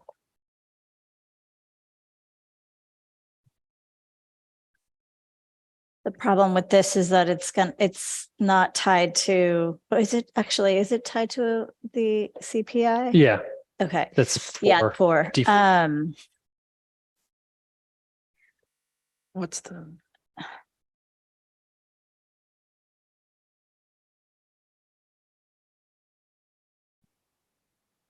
So if you just like mapped out any number times 30, right, then you'd get a sense of. Well, I guess I don't know what part you stepped out for just a second, Mayor. She said that the Marine Humane Society offers a couple of months for free. And then the average California accommodation is more like 130 something. So that's what I mean. So like, yeah, if you did like $150, for instance, which might still be too high, but it's, you multiply that by 30, you get a sense of what the short-term relo cost would be. So that's about, for 30 days, is 4,500. I guess I feel like people are going to have options for short-term relocation, which could include staying in an Airbnb that even allowed them to have their pets potentially, or, they could cook their own meals so they're not having to go out. And so I don't love it, but I think if we went to $150 a day, I think that's more in the middle. But I wouldn't necessarily say, so, I mean, it's in the middle and it's not going to give somebody, fancy housing in a hotel and eating out all the time. But I do think there are options, even in our own town, with the short-term rentals. Yeah, I think one of the tricky things is you only get this payment if you agree to pay your rent for the time that you're gone, right? So you could be upside down if you take the short-term relo, but we're in a single family home and something needs to be done and you're paying whatever, $5K or $6K a month for your home. You know what I mean? It's that's one of the challenging things. I mean, if I were in that case, I would just elect to not receive that and not pay my rent for the time being. But still, I'd be out for something that I wasn't expecting, displaced for something I wasn't anticipating.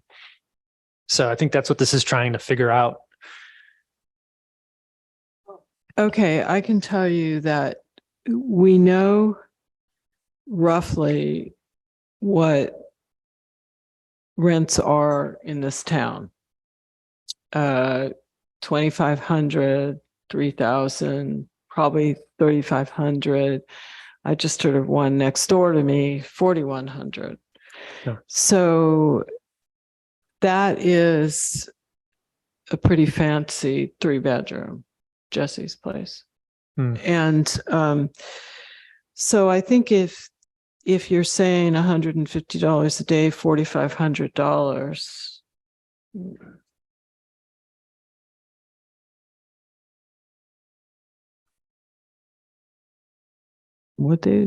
I don't know. Yeah. I mean, I think we need to obviously simplify it. No matter what. I'm okay with the $150 a day as a placeholder. I just would love to have some time to So what about something we did before was have this in as a placeholder when it comes back? Yeah, do a little more research. I'd like to kind of look at short-term rentals and costs. But yeah, we can put a per diem Janet in there for 150. And then if we want to make a tweak to that value. The only other thing I could imagine is having something that's not tethered to a number, which is something we've been trying to get away from in other places. But it's like, you know, it's something tied to your rent, you know, Yeah. like you only pay half rent or something. And I don't know. I haven't fully thought about it. Well, let's put that placeholder in. Yeah. And then we've got a little bit of time, and I guess we'll hear at the end of this if this is something maybe we'll have to wait till August for, because it's probably complicated. Okay. So we're moving on here. That was just D 1, 2, 3, and 4. Lisa has a finger. Yep. Okay. Councilmember Blash. Are we still on relocation payments?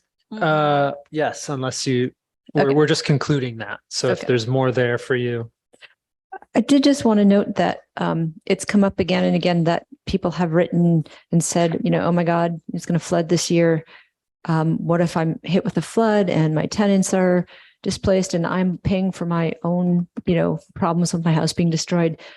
And I believe that state law says that natural disasters, the landlord does not need to pay relocation fees to a tenant.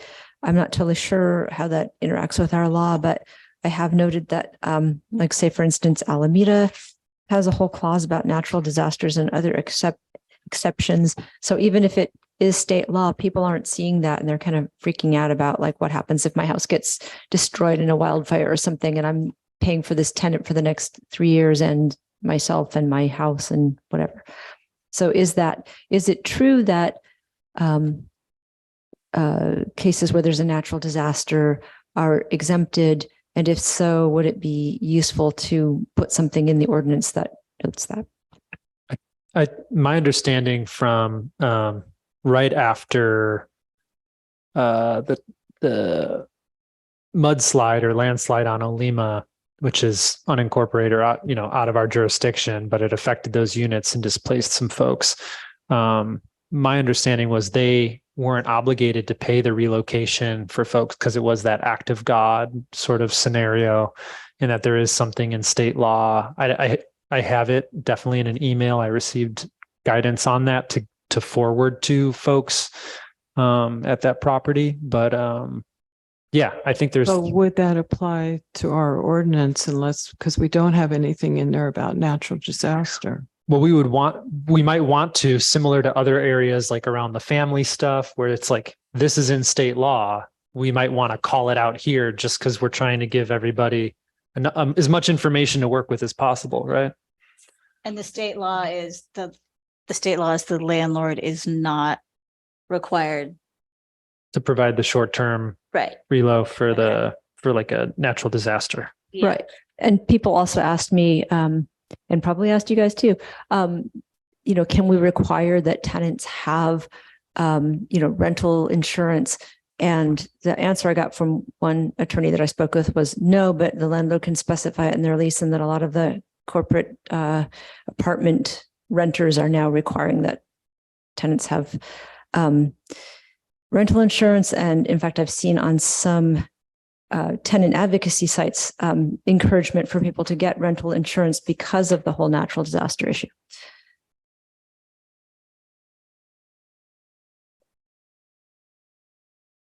Okay. Great. Thank you for that addition. I do know Eric and some other folks reached out about flooding stuff. So I think that's super helpful to have called out here. Are we ready to move on to the Ellis Act section or? Yeah. Correct. Great. So I'm just gonna go because I've been doing that. Sorry. I think rather than A being 2 years, it should be 1 year. And again, under 1, I would change it to actual damages versus treble damages. And under number 2, this is where you're having, the tenant can take action, either administrative action or civil action. So we can do an administrative hearing. And then you've got this 2 that talks about the town manager actually doing a civil proceeding. I mean, this is just, to me, the tenants, most tenants that are low income will be eligible to work with legal aid. And they could also request an administrative hearing. So to start putting these requests in for the town manager, now potentially doing a civil proceeding, I could see a lot of pressure brought to bear that the town will start doing litigation for this. I think that's too much. This is for A2. Yeah. I think the only, I totally hear that, and I agree in principle. I think the only thing that sticks out for me in terms of like on the ground, like real world case study, is it wasn't until the city of San Rafael got involved in the case recently, with, in partnership with, I think, legal aid. But it wasn't until they got involved that they actually had some traction with residents at one of the complexes that were, not receiving, fair treatment or money or things like. I think there can be a place for the town to get involved in some of these things. I don't have the specifics on that San Rafael case in front of me, but that just happened. So that's the only thing that sticks out to me. So I get that. And that was a situation in the canal where you had I think a private equity firm came in. Yep. But I also think the difference is San Rafael is 60,000 people with at least 10 times the budget that we have. And I just don't think that we have the ability to start getting involved in litigation, even though I hear you. I mean, I absolutely hear what happened there. And I just think they're a very different kind of situation than us. So that's where I just don't want us getting pressured into pursuing litigation because a tenant doesn't feel like they should do it. And then we start getting a lot of people coming after us saying, you need to do this, you need to do this. The way it's written, though, it says may. So I don't know. I think you're going to get tremendous pressure to do it. I don't know. I think a lot of the stuff which we learned about in the first go around with the Ellis Act stuff, because we were back and forth on a couple of provisions here, but like this was one thing that felt very clearly from legal aid of Marin. Like these were explicitly written in such a way that they dissuade kind of some of the other bigger folks like the REITs or the private equity or the corporation owned LLCs from utilizing the Ellis Act loopholes. So I think some of these, to Councilmember Hellman's point, like the may is just, it's there. It's in an effort to dissuade, but. Okay. So what do we think about the 1 year and the actual damages versus 2 year? Where's the damages? I see exemplary. A1 treble damages.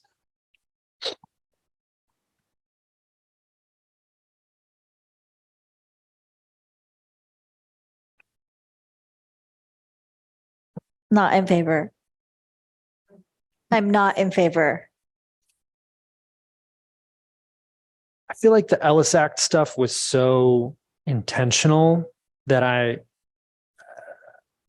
I'm hesitant to weaken it, knowing that the weakening of it is really just, creating a little more slack for not really anybody who's even operating in the town currently necessarily, but the types of people who are reading articles by The Real Deal or something that's saying, commercial real estate might be hard, but not in Marin because there's no protections. So I think I would like to see this section be stronger in the hopes that it can dissuade some of these types of actors that are coming to Larkspur, coming to San Rafael, or coming somewhere else to come westward. Okay, so Bruce, what do you think?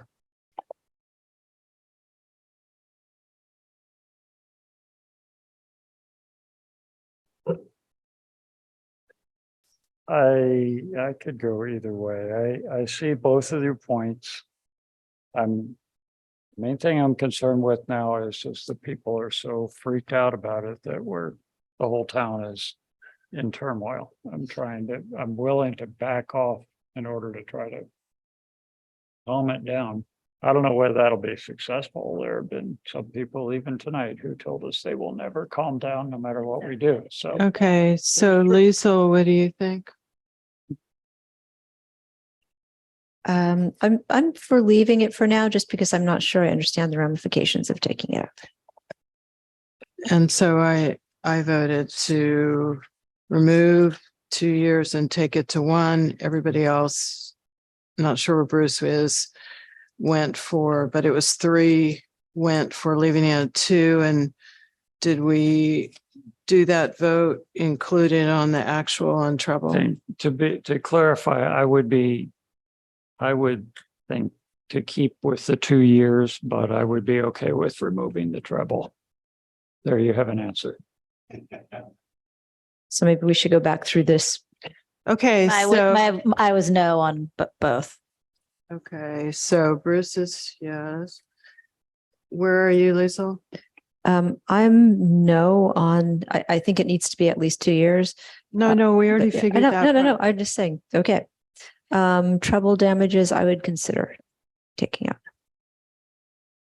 Okay, so we'll do the actual damages as similar to the other section and leave it as 2 years. Thanks.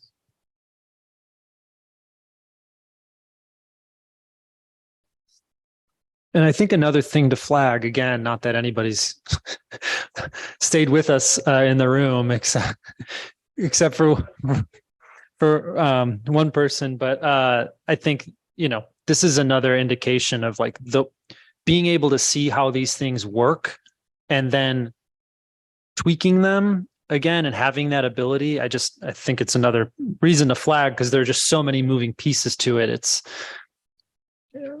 just another reminder as we dig into all these little pieces again. Okay, so onward to the next page. So I took B and changed that to 2 years and changed it throughout to 2 years.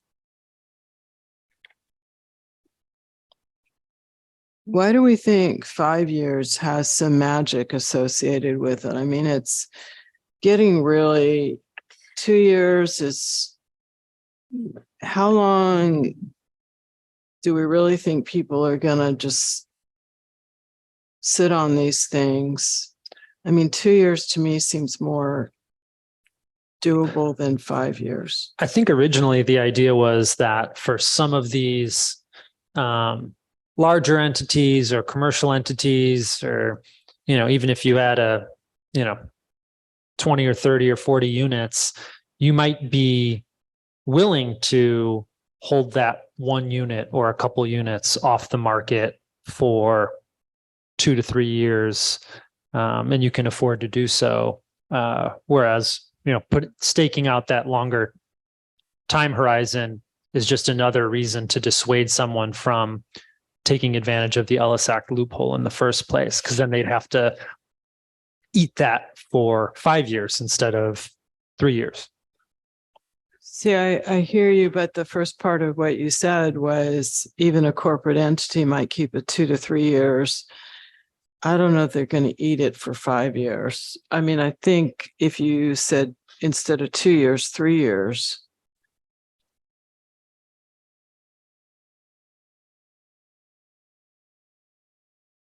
If the first one is left at 2 and then the second one is 3, it's hardly, and that's not that much difference. And here's a whole nother section. And of course, we have yet to get to the third section, which is 5 years again, but it used to be 10 when we changed it to 5. So we've got a complicated section here.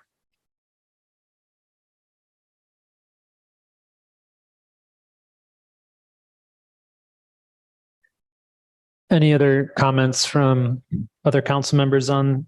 I mean, my comment was going to be what you said, Chance,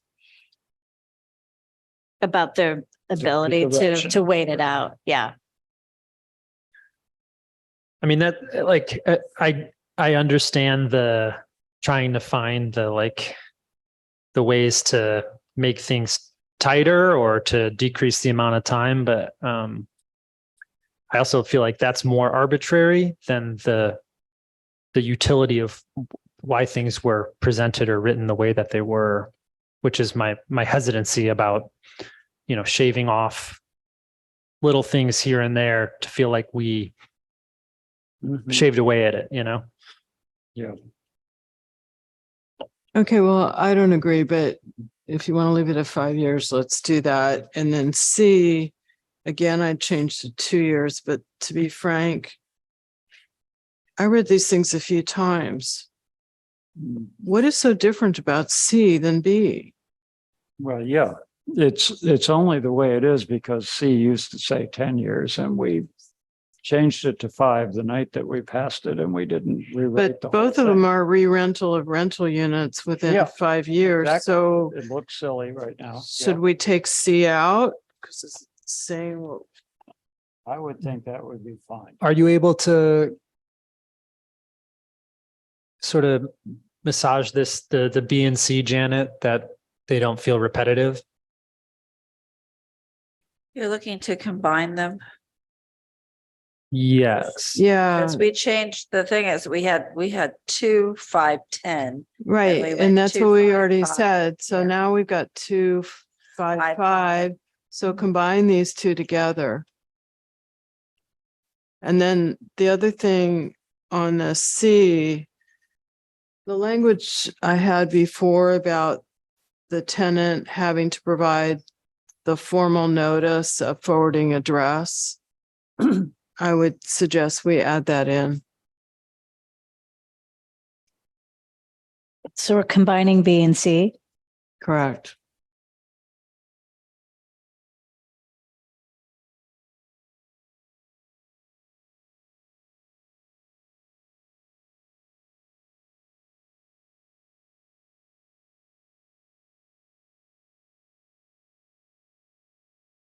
Okay, so combining B and C and then including that language that mirrors the language before about how to get in contact, like the mail forwarding, you're saying? Right. The Yeah. same language I provided before. So Perfect.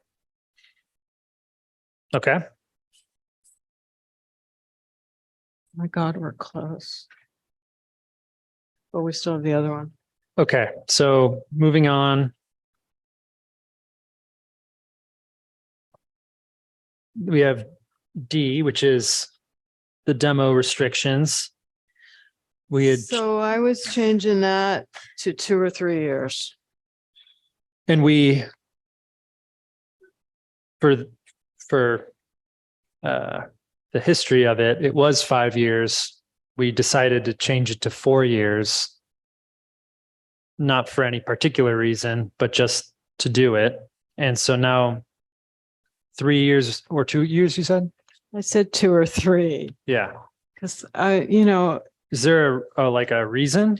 yeah, because I think one of the discussions that we had at that time was that,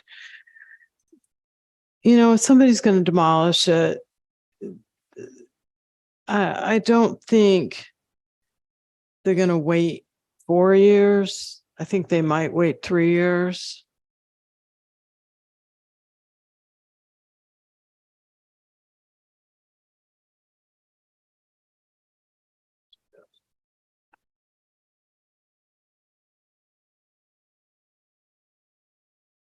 You want to just take a poll and see what Sure. people think? Yeah. What do people think?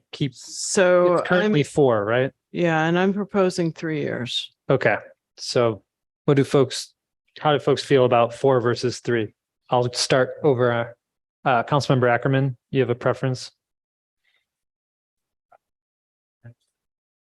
I'm reading it to just try to think of what the implications would be. I mean, we're talking about the amount of time it would take to demolish a unit and then rebuild. I don't know whether you could even do it in 3 years, but yep, it's okay with me. The 3? Yeah. Councilmember, Keep it at 4. keep it at 4. Councilmember Blash. I'm going to say keep it at 4. Okay. I would agree.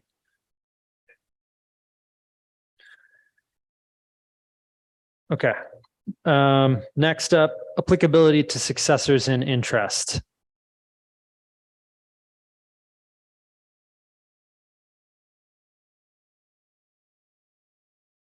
So I felt like, what page is that? Oh, okay. 17. So I think in particular, if somebody inherits the property, they shouldn't have to inherit all these requirements. I know there's the idea where somebody just transfers it to somebody else for ease of getting out of these requirements, or sells. And I know there are folks who want to sell their property or are trying to sell their property. And I have heard of cases where nobody's interested in buying because of these requirements. So is that a good thing? Are we removing units? Are people just going to, I don't know what they're going to do with them. So I think in particular, I was concerned where somebody inherits the property. And I realized that there are situations where, the father dies, the son gets it, and then they decide, I don't want any of these people anymore, and they don't treat them right. I think when you inherit the property, you should be able to not be stuck with something that you don't necessarily want to continue. Well, I think this is talking about rental units that have already been withdrawn, right? Yeah, so these are for units that have already gone through the Ellis Act eviction or the Ellis Act process. And so they're currently dwelling units that are not being used for lease or rent. Okay, so I just didn't read it correctly. So it's basically applying to a successor. That Right. if it's already withdrawn and they buy the property, then they don't have to put it on market. Okay, well then I just read it incorrectly. The section shall apply, this Ellis Act section talking about, re-rental after it's been withdrawn, shall apply to successors in interest of a landlord who has withdrawn rental units from rent or lease. So landlord goes through withdrawing the units, taking them off the market. Nobody's there. Landlord dies, son inherits, as you said. And is that successor going to have to follow through with if he wants to rent them again, the 2-5-5-year provisions for re-rental? That's the question, I think. Oh, okay. So that's where I think I said, I don't think they should have to. You said it should not apply to successors who inherit the property through death. Yeah.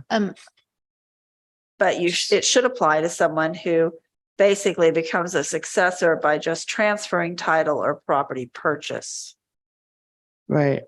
So Yeah, because otherwise that's a classic loophole, right? Someone would just sell it to their brother and right, got free. No. Or to a redevelopment firm or something. Yeah. Okay, is there a way to get the language right that we can be clear about the suggestion that Vice Mayor Kohler made? So is everybody okay with exempting successors who inherit by, through death of the former owner? Yeah, I mean, it's such a, Thought about it.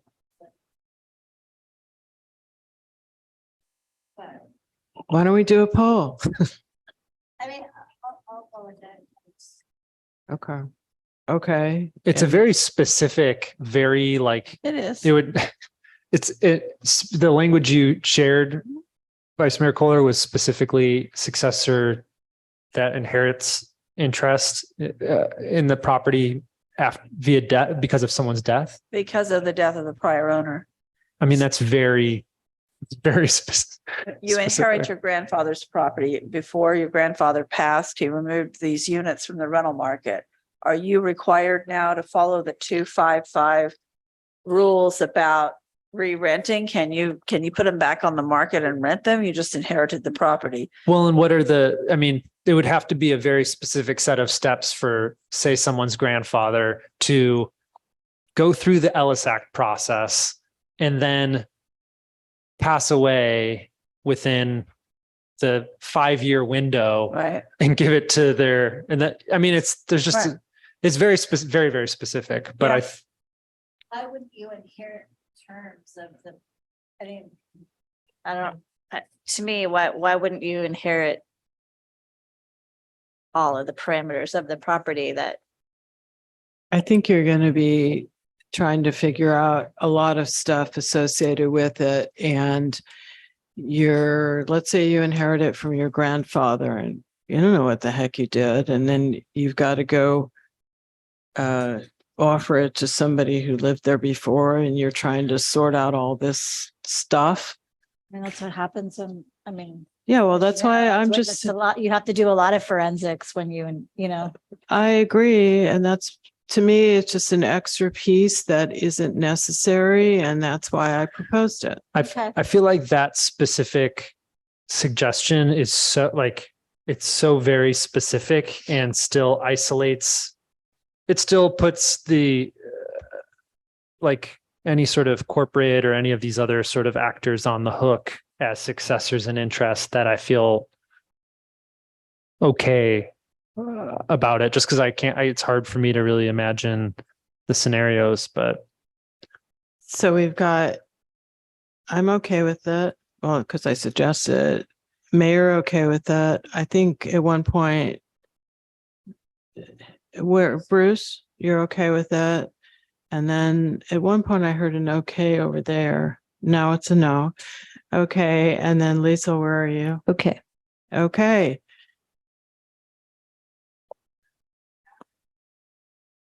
okay. We're getting through here. We don't, just a little bit more to go.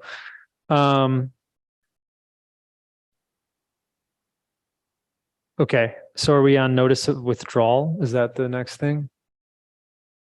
Anything for G or H? Or I don't have anything on. I didn't have anything until we got to page 19 where it has a 62. And I think we changed that to 65. Yeah. You just And do a search then and replace. the other thing I added to that is changing the tenancy shall be extended to 6 months rather than 1 year after date of delivery to the town manager. Wait, which letter are you on? I'm on A, I apologize. If the tenant is at least 65 years of age or disabled and has lived in their rental unit for at least 1 year prior to the delivery to the town manager of the notice of intent to withdraw, then tenancy shall be extended. I'm saying 6 months, not 1 year. And just really quickly for those that are watching from home or that are going to be watching this recording, we're at the top of page 19 in the packet. 5A. Yeah. Okay, I have a question. I'm sorry to do this, but Barbara, you had something about K on page 17. That was the 65, right? Wait a minute. But you also wanted an extension. Oh, there is a 65 at the bottom of page 17 as Yeah, well. there is. Yeah. So I think we talked about throughout the document Right. that we would change it to 65. Thanks for catching that. Then you also said at the top of page 18, for at least 1 year, you wanted to change that to 6 months. Oh, yeah. So I'm sorry. I'm getting a little tired. So on K, Yeah, 180 days. yeah, it's 180 days, not, and I think we already covered this in something else. Yep. So it'll So- mirror that earlier language. Be 180. Yeah. Right? And that for folks watching, we're jumping around, sorry, but we just were looking at K, which is at the bottom of page 17. And we're just making sure that the ages align and that the notice time is not 1 year, but it's six months or 180 days. Can I ask a question though at this point? Yeah. So, I kind of came into this thinking I've got like, 2 or 3 things that are pretty specific that I'd like to see change. And it seems like we're changing lots and lots and lots and lots and lots of things, including the age. And so when does this become a global change where the entire ordinance becomes something that's subject to referendum? That's my question. So I am going to try to do surgical changes. Is my thing on here? Yeah, it is. I'm going to try and do surgical changes. I mean, you will see it when I bring it back. You're not approving it necessarily. You're not bound by what you say tonight. So you'll see it. And then if you think it's too much, you can change it. But I'm going to try to do things, to very surgically just change the piece. I'm not going to reprint the whole section, for example, so that the whole section is new. I'm just going to try to pinpoint the changes, which might not be as easy to see or understand, but it's the very specific things that are being changed, not the entire sections. The entire sections are not new, not being redone, readopted. There's not going to be a readoption. Do you know what I'm saying? I think you covered it. We're hoping that even though it sounds like we're covering a lot, that these are really surgical changes and that's what it will look like. Right. But Janet, we also talked about the need for headers and restructuring, and that to me feels not surgical. So that's not substantive though. Okay. Headers are not substantive things, Okay. reformatting on the page and that kind of thing. Okay. We'll say, this header will be inserted between this and this. Okay. So we'll have a red line. Yes. Thank you. But the actual ordinance itself will not be a readoption of the whole thing in red line. Right. It's going to be just in section such and such is changed, this number is changed to this number. That's the type of thing, which I think you're going to find hard to read because you're going to have to go look back to this, but there's a reason for doing that. Yeah, it's just like a collection of substantive like material changes that are, hopefully going to make things easier. But yeah. Okay. So we're back on the top of page 19, I think. Yeah. Which is the 5A, notice to the tenant of the following. We changed the age back to the 65. What was the other thing? So change 1 year to 180 days. That has lived at their rental unit for at least 180 days? No, it says then the tenancy shall be extended to 180 days after date of delivery. I see. I'm sorry. I think we're all losing it. Well, there are a lot of different 1 years as well in that sentence. There are multiple 1 years. Okay, got it.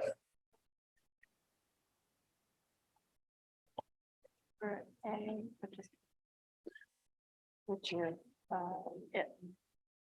M? Are you, do you have a question, Janet? We were just looking at, She didn't flag that, so I don't think that's part of it. No, we're just trying to make sure that we catch everything here. okay, Okay, page 19, and it's A at the top of page 19, Yep. which is, if you refer back, it is M, right? Yep. M5A. 5 and then A, 5A. And there are two changes there. That 1 year is 180 days, correct? Yeah. The second 1 year. The Correct. second 1 year. So the Yeah, first yeah, 1 yeah. year is the person living there, and the second 1 year is the extension. And then page 19. No, that's it for page 19. Page 20 is the next thing you have, Barbara. Just a question. So I'm getting very tired, so I'm probably getting something wrong here, but page 19, letter A, if the tenant is at least 62 years of age or disabled, why would we not also have the terminal illness in here?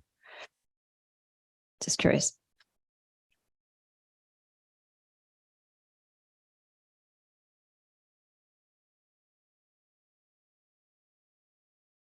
Because I think this is different.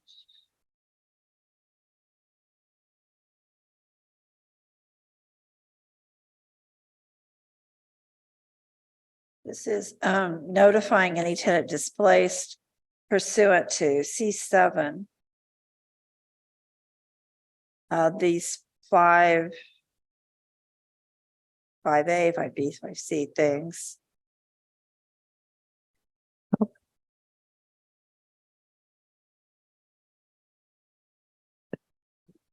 mean, maybe we're assuming the worst here. I don't know. Yeah. It might make sense to include it to be consistent. If that's the reason why we're changing all these other 1 years to 180, right? So let's see, where is C7?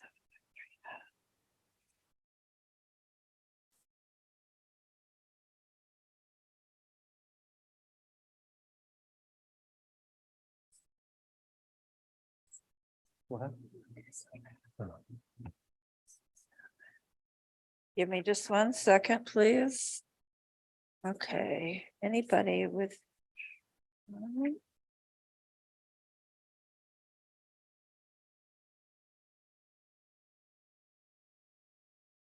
Are you? See, hang on. Let's see. That is. Yes, so C7. Or 5. I mean, while you're doing that, Janet, and like cross-referencing things, are there any other, I mean, we're getting now here to. So I have one more change. Yeah. So And that goes to page 20 under remedies, under civil liability, which is B. Yes. Again, that's where the troubled, I would change to actual.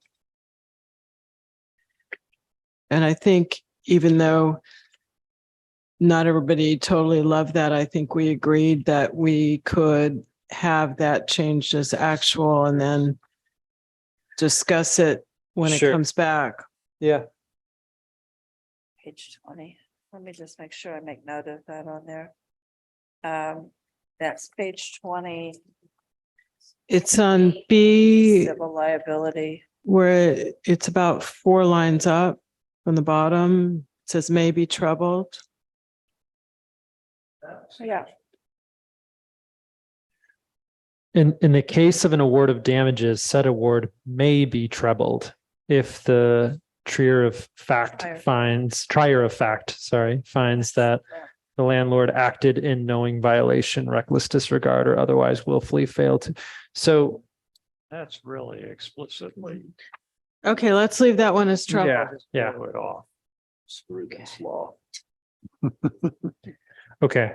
So were there So what we're looking at here to answer Council. So under 5A, she suggested adding the terminally ill as certified by the attending physician, whatever that language is. Well, but I think we're talking about different things here. So, And what are we talking about? go back to M.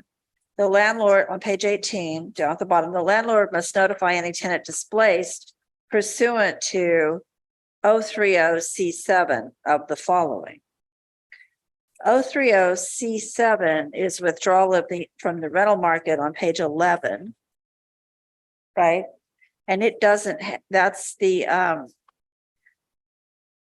landlord has to fulfill all the requirements. Tenants shall be entitled to a minimum of 120-day notice or 180 days in the case of a tenant who is at least 65 years of age or disabled.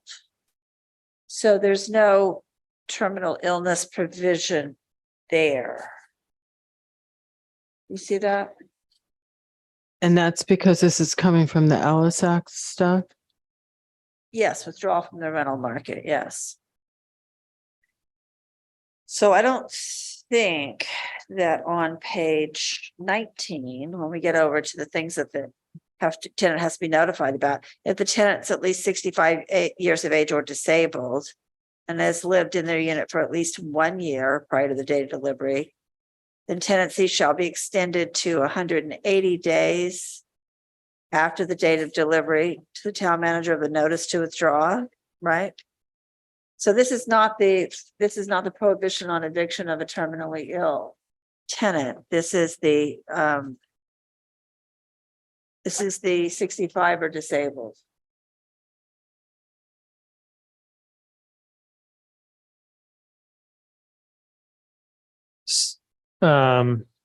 Yes, which matches up with on page 11. That's C7, that bottom of the page. It doesn't say terminally ill there either. Right. So it was that like 120-day notice or 1 year, and I think we just merged that, right? So it's just 120-day or 180-day notice. In the case of tenant that is at least 65 years of age or disabled. The section you're referring to is owner move-in, eviction protection for elderly, disabled, or terminally ill. That's on page 10. But what we're talking about here is C7, which starts on page 11, withdrawal from the rental market. Right? So this is not the terminally ill section. This is just the 65 or disabled. Okay. I think the only thing that I don't know if there's anybody else, but I think the one piece don't forget is adding in that provision about the natural disaster. Yes, I have that down as a question to come back with. And if okay, then we'll deal with that. Okay, great.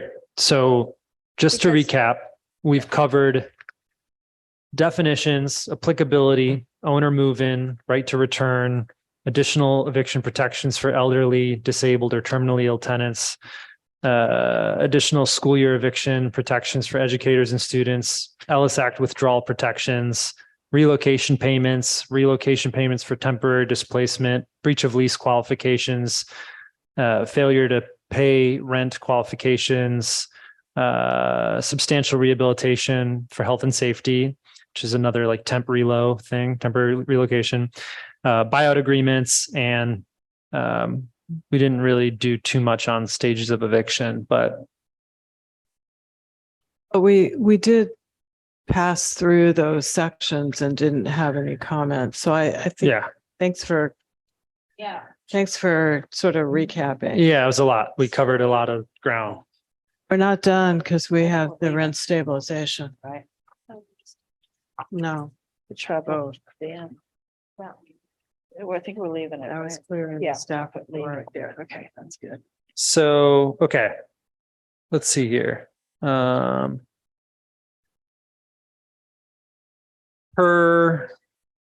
the town manager's 10 o'clock rule or something. Well, we're still on the same item. Yeah, right? we have nothing else on there. Okay. Yeah. I think we might need a motion to waive the Oh, 11 o'clock. 11:30 rule. 30, Yeah. because Okay. it's I'll make a 42. motion to waive the 11:30 rule. We have a second? Okay, Ackerman seconds. Yes, You need it to, is. You have you to need put it to into turn the on mic, your though. mic. Second. Okay. Motion second, Kohler Ackerman to waive the 11:30 rule. Roll call vote, please. Yes, Mayor. Councilmember Ackerman, Yes. Councilmember Hellman, Yes. Vice Mayor Kohler, Yes. Councilmember Blash, Yes. Mayor Catrano. Yes. All ayes. Okay, great. So the things that we did the main key question for council tonight. What type of ordinance amendments, if any, related to just cause? But there were questions related to rent stabilization as well. One, of course, there was the call out about resolutions needed in the future to set implementation dates, set permit fees, approve town workload. That's out in the future as a possible thing. Heather, you wrote here interplay with the just cause eviction ordinance, specifically the subletting. And then there was other. Do you want to address that? Yeah, so we saw some overlap between the two ordinances, and Jana, I don't know if you want to specifically call that out, but to the subleasing, and then there may be other things. And then I would recommend that you think about the resolution for implementation at another meeting at this point. Sure. Yeah. Okay. So do we want to let's tackle the subleasing thing? So perhaps, can I just interrupt briefly, I had a few suggested changes to the ordinance itself, not just, I mean, I don't think it's really appropriate. I feel like the way that this was all listed to the public is that we were addressing what happened coming from the just cause eviction workshop.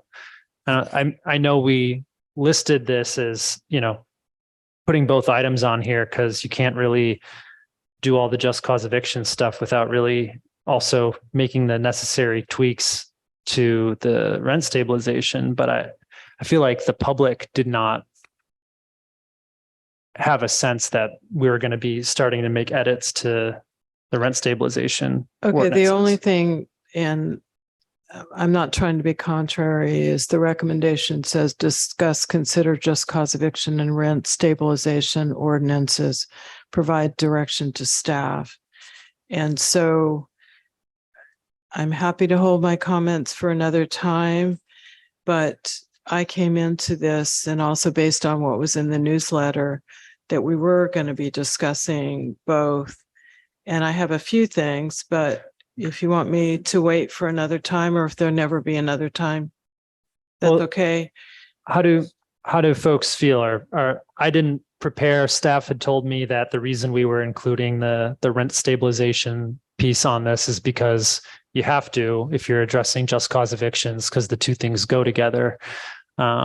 So I do think it was noticed that we would both be doing it. It was stated earlier. You read it at the beginning of the meeting that this is our agenda item, and you actually read it off the agenda. So I feel, but I don't know what the changes are that Vice Mayor Kohler has in mind. If they're not major, then, I have a few, they're kind of big, and I can just throw them out there. Go for it. If that's okay. Okay, so there's one piece that to me is, I think, a typo in here that's on page 6, but the one that I think is kind of a big one is the establishment of the base rent. And this is where it was set at February 2nd, 2022. And it's in 3 places in the ordinance. And we didn't have this on the agenda until March 2nd, 2022. And at that time, that was a presentation by the DSA. That was not necessarily a discussion to move forward. Although I know there were some folks who were very supportive of that. And then on May 4th is when we started directing town resources. That didn't mean that we made any decisions. And then we started getting into Just Cause in 2 meetings in July. Then we had a community forum. Anyway, I don't think people necessarily had notice of what we were actually contemplating or what was actually being contemplated other than a big topic, which was rent stabilization and some just cause. And so for people to make decisions on what they might not do or do, I don't think, first of all, I think the date of February 2nd, 2022 is not correct. Even if you go back to the earliest date when this was on the agenda, which was It was March. the meeting before the meeting of the presentation was what was. But it wasn't on the agenda. I checked. In March? No, in February. No, I know. That was you. It was put was before, announced. it was put before the March meeting. It wasn't on the agenda. I checked the February agenda. No, I'm saying, Okay. I'm saying that it was rolled back to before the start of the discussion. Yeah. And That was so the idea. And I don't think that's correct. People didn't even know that this was even being considered until the DSA presentation. And so I think that date is incorrect, but I'm also saying that I don't think people knew what was really being contemplated actually until we did the first reading that we started on October 11th, and we had to do the first, that's when we actually did the first reading. So I'm just feeling like that rollback, I think February 2nd is an error. And if you can make an argument to go back to when it was first on an agenda, even though we didn't have where we were going with it, March 2nd is the next earliest date. But I would go further than that. So that's what I'm saying is I would at least, the earliest I would go back is the first reading, which was 10/11/2022. The annual adjustment, general adjustment, I think the 60% of CPI is really not that reasonable. And I think we should stay with the CPI and have it no greater than 5%, which we already have the no greater than 5%. And then on the hearing examiner, just something I want to throw out there is both the mayor and I had asked staff to look for a body or a person to act as the hearing examiner other than folks in Berkeley. And I'm suggesting, and since we haven't heard anything, that we seek out a mediation firm that has expertise in real estate matters to potentially be that shared services. And there is a paragraph on page 14 that talks about the remedies, and this is similar to what was in Just Cause, where here a tenant can seek civil action or ask for an administrative hearing, which we would do. And I think that provides a lot of flexibility for the tenant. But again, there's some idea that the town manager could settle the claim rather than doing that. And I think this puts a lot of burden on the town manager, and they, whoever that person may be, do not necessarily have expertise in this matter. And so I think the tenant has the options of going to civil court or requesting an administrative hearing by the council, and to ask a town manager to just decide to settle these claims, I think is putting a lot on whoever that person may be. And that's all. That's all I. Okay, thank you. Any other items that people want to bring up on the rent stabilization? No, but one thing, yes. One thing that I just want to share that's been on my mind is that has been omitted from the list of public meetings where this was discussed was the strategic planning offsite on March 11th, where the 5 council members were unanimous that we would be pursuing these tenant protections. And so I just wanted to state that for the record, because that has been omitted from the list of public meetings where we didn't get rooms full of members of the public there, but it was a public meeting. It was discussed, and we were all in unanimous in support and pursuit. So I would just say this, that at the time, and I'm not disagreeing that there was a meeting, when we were talking about tenant protections, I didn't know that we were going to be doing rent stabilization. And well, it was subsequent to the March 2 meeting where we heard the presentation. Yeah, so it was it was a direct result of that presentation. It was a 1 week later. Okay, So. well, it was not my understanding that we were going to be doing what the DSA was asking for. And when I talked about renter protections and agreed to that, it was more general in my mind. Okay. Yeah, it just happened to be after the presentation they gave. Any comments, Bruce, on rent stabilization? I'd like to hear again from Vice Mayor Kohler that you were offering a different number for the CPI.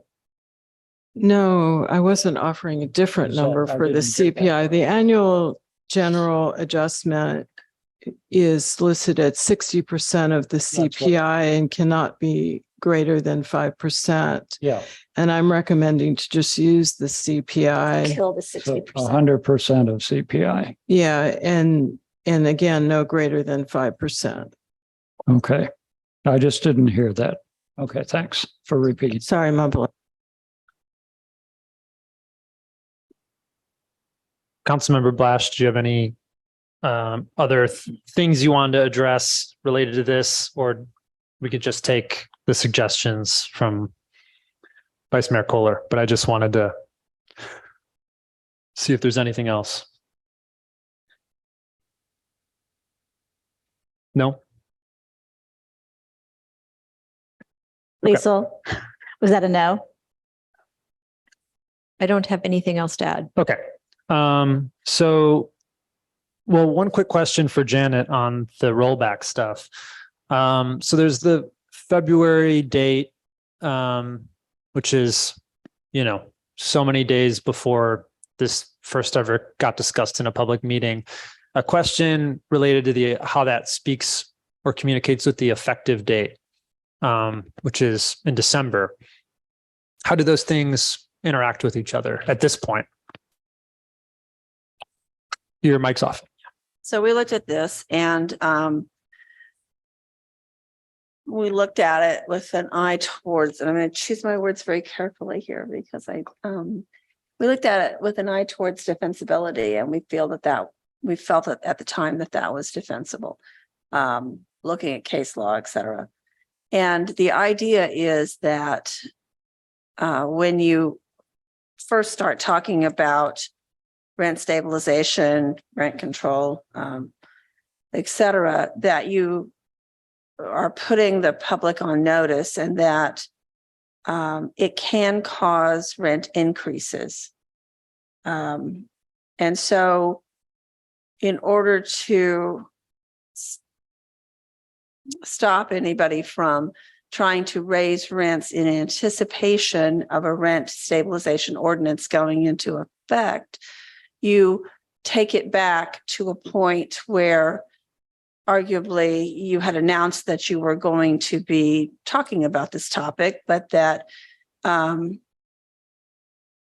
it tries to capture any rent increases and bring them into the fold, any rent increases that happened from the point when you started talking about it or announced that you were going to talk about it. And we specifically looked at this date because, as I recall, that was the date that the mayor, vice mayor subcommittee wanted on this. And we looked at it with an eye to, is that a defensible date, and found that it was.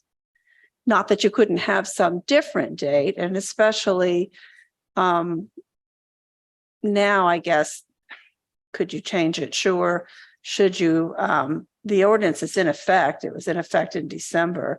And so, it's already in effect. I guess I'm just trying to understand if if that whole thing is a moot point at this point, now that there's an effective date in December, and that should there be rent rollbacks, an example would be, a tenant talking to a landlord in the last couple of weeks and saying, here's what the 60% of CPI is, and I hope that you'd give me the annual increase, and then a landlord says, no, they're going above the Fairfax ordinance, but there's rent repayment. And multiple tenants have reached out from some of the bigger complexes about this issue, trying to have this conversation, as well as smaller tenants, having these discussions with their landlords.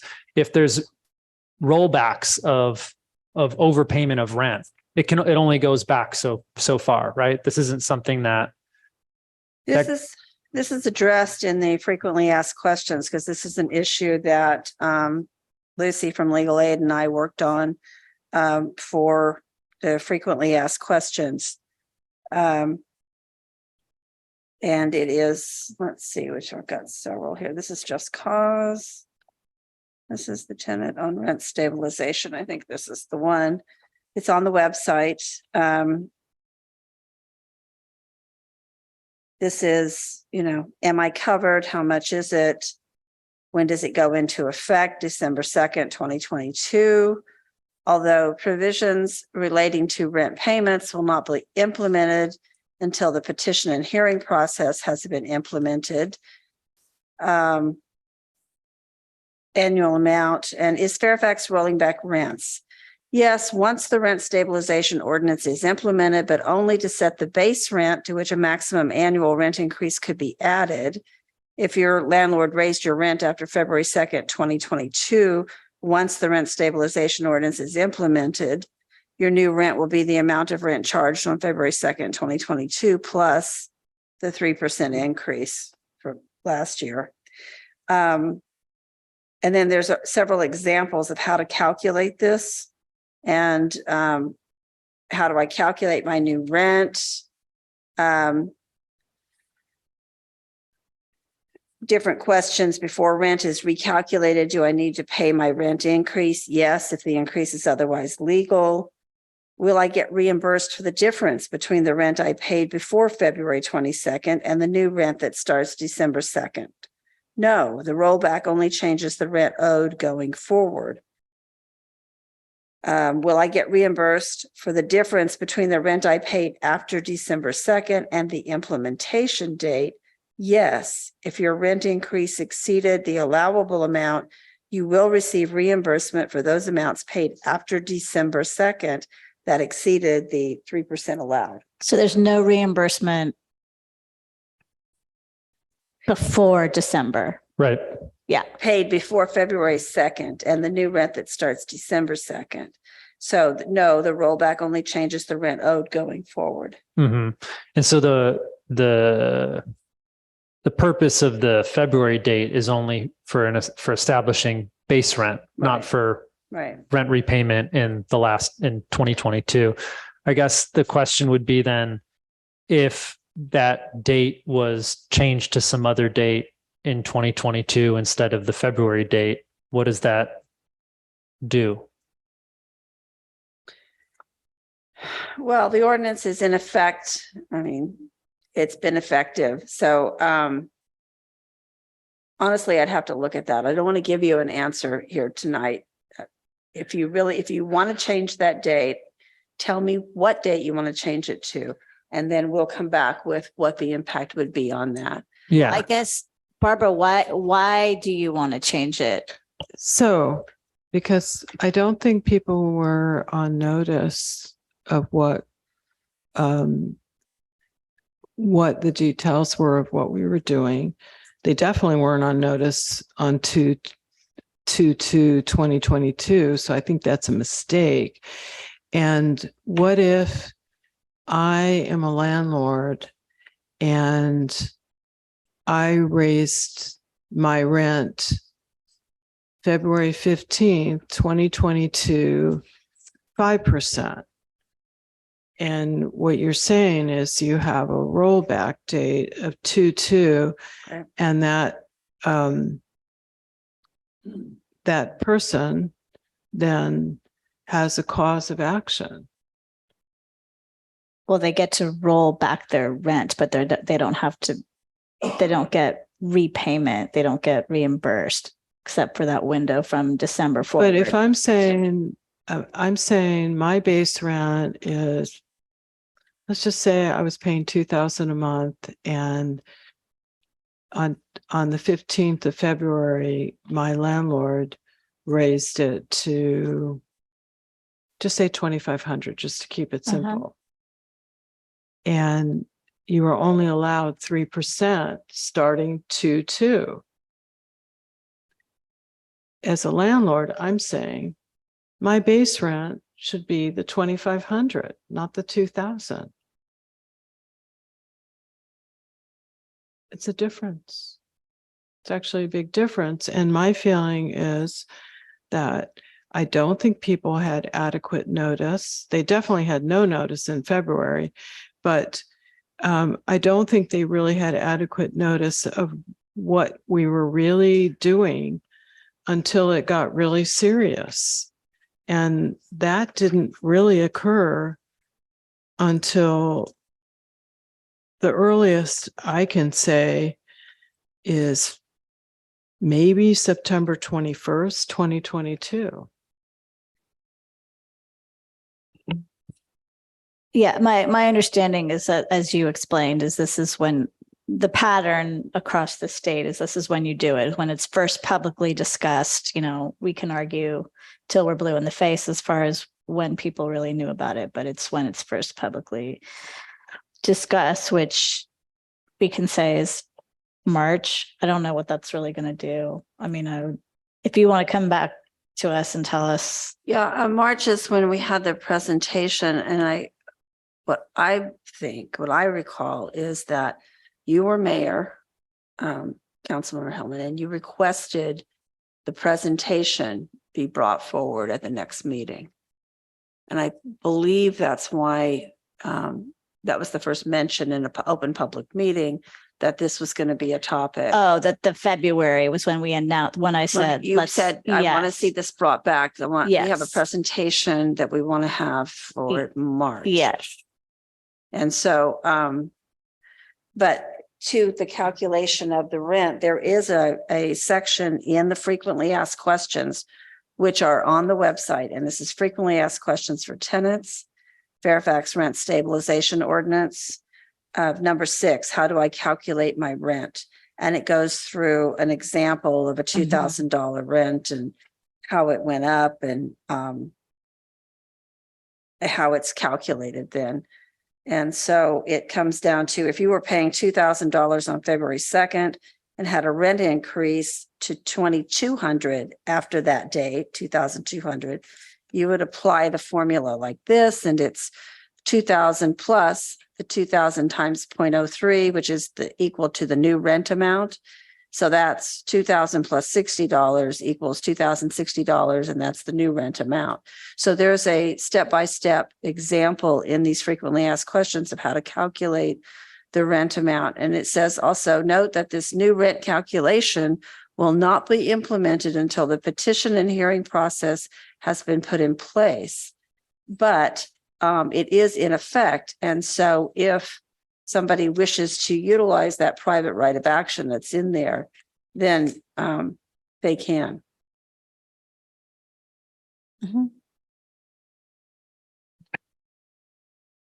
Any other comments on this thing? No. One of the other reasons why we wanted to bring both of these together, I just want to point out, is that if you look in the just cause ordinance, you will see that there is a reference. There are several references to 5.55. It's not just 5.54. So there are several references, page 12, we were talking about, to the rent stabilization ordinance. So I treat them as going together, being hand in hand, because there are some cross references in there. I just wanted to make sure that we had the ability to, if we needed to go to 5.55, that was also noticed, that we would have the ability to discuss it. So why don't we discuss the elements that you felt were important to discuss? Something with subletting. I mean, you brought up initially before I brought up. I just brought up whatever the staff put in the presentation. I got folks. a copy of the slides that didn't have everything in it, and I thought that was the end of them. And I just had I got some extra pages that were duped, so I never really saw that whole thing, but okay. Well, to the other question about the hearing examiner and looking for some sort of mediation firm or something, as you mentioned, Vice Mayor Kohler, I obviously support trying to find someone to perform this function or some similar function. I presume that other folks would be open to, that flexibility for the town manager. I certainly don't see any reason to lock into Berkeley. No. If we can find something else. I mean, I don't know what that would be and what it would cost, but I have no problem with opening up the flexibility.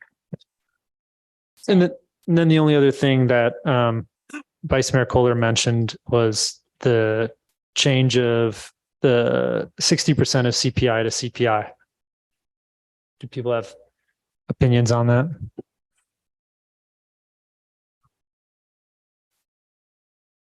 You have to turn your mic on before you. I guess, I mean, I haven't thought about it until it was mentioned, but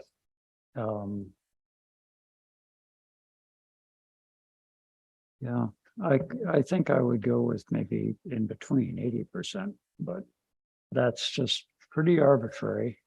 I really don't know. I mean, when it's lower than CPI, then that over the long term, over a really long term, that is actually bringing rents down in a way, if rents are normally something that follows CPI. In California, they go higher than CPI, I think. But yeah. I think my understanding when we had the discussion about, I think it's such a funky thing when people see the 60% and you hear about inflation all the time, and why would it be 60%? But the consumer price index captures a whole slew of things, including food, inflation related to food, inflation related to fossil fuels or energy costs or things like that. But core inflation, which is 60% of CPI, is inflationary impact on shelter specifically. So it's not sort of the sexiest decision to do 60% of CPI, but it's just more of a policy decision. Like there's a base rent that's set. There's the petition process to go above a maximum, and then like if you've already set your rates, what are the things that are driving up costs? It's the cost of inflation, or if it's some crazy thing like a roof or a lateral or something like that, you have that petition process. But general inflation would be captured by core inflation, which is the 60% of CPI. That was my understanding of it, which is why I supported it. But yeah, it's less arbitrary in that way. But I understand completely why the general public would be like, why would you do a percentage of inflation? You know, I understand that. Councilmember Hellman, you have any feelings on it? I'm not in favor of changing. One discussion that I've had with one person in particular, but a couple of people in general, has been that there's no banking of a rent increase. And I've been told by renters that that's actually preferable to them, because if it were banked, then they could get hit by a big surprise in some future year and think, oh, they're lucky because there hadn't been any rent increase, but then all of a sudden they're not so lucky and it throws their life off track. And so I'm listening to those people who are in that position and going by that. Just thought I'd mention that. Because some people in the public, and I suppose some people would follow this, but some people have said that they would predict that people will raise the rent every year because they can't bank it. So, you know, I mean, I'm just trying to think of how the system, what actually happens on the ground, you know? Yeah, absolutely. Yeah, and I think there's sort of the two extremes of what happens on the ground, right? yeah, it's the outstanding question of whether or not having multiple years of no rent and a larger increase is preferable to a tenant or a landlord to having more stabilized annual increases that are more modest. I think that's kind of what this whole discussion is really about. But Councilmember Blash, you're the only one who hasn't really weighed in on the CPI thing, and I'm really curious what your thoughts are on it all. Yeah, I mean, I'm not going to have a definitive decision here. I had pulled up a report that was looking at the impact of different types of rent control on the likelihood to develop and offer housing. And I actually just want to have time to look at that more. And I did not have time before this meeting. But I think that people have noted that probably what's considered stricter rent control is San Francisco and Berkeley, which are at 60% of CPI, and probably moderate rent control is more like what Oakland, Mountain View, and Richmond have. And so I'd really like to look at that a little bit more about what are the impacts of the different levels of rent stabilization, both on the likelihood of people to create more housing, but also on tenants.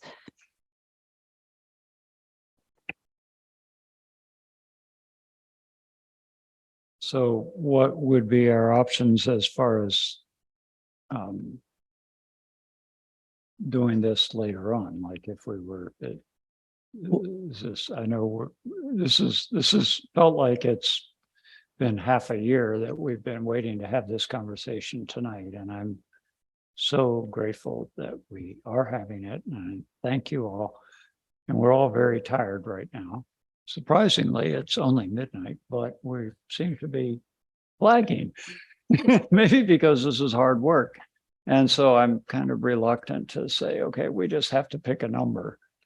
But what do we do next? Well, we have these ordinances coming back to us at an upcoming meeting. I don't know which one, depending on how long it'll take to make the changes. But I don't know, at that time, can we continue that discussion for the first readings, or that won't really come for a first reading, but would it be in the packet? So, well, it can be. The 5.54 is the one where we're going to make the most changes. When that comes back, do you want it to come back in a form ready for for introduction? Or do you want to look at it and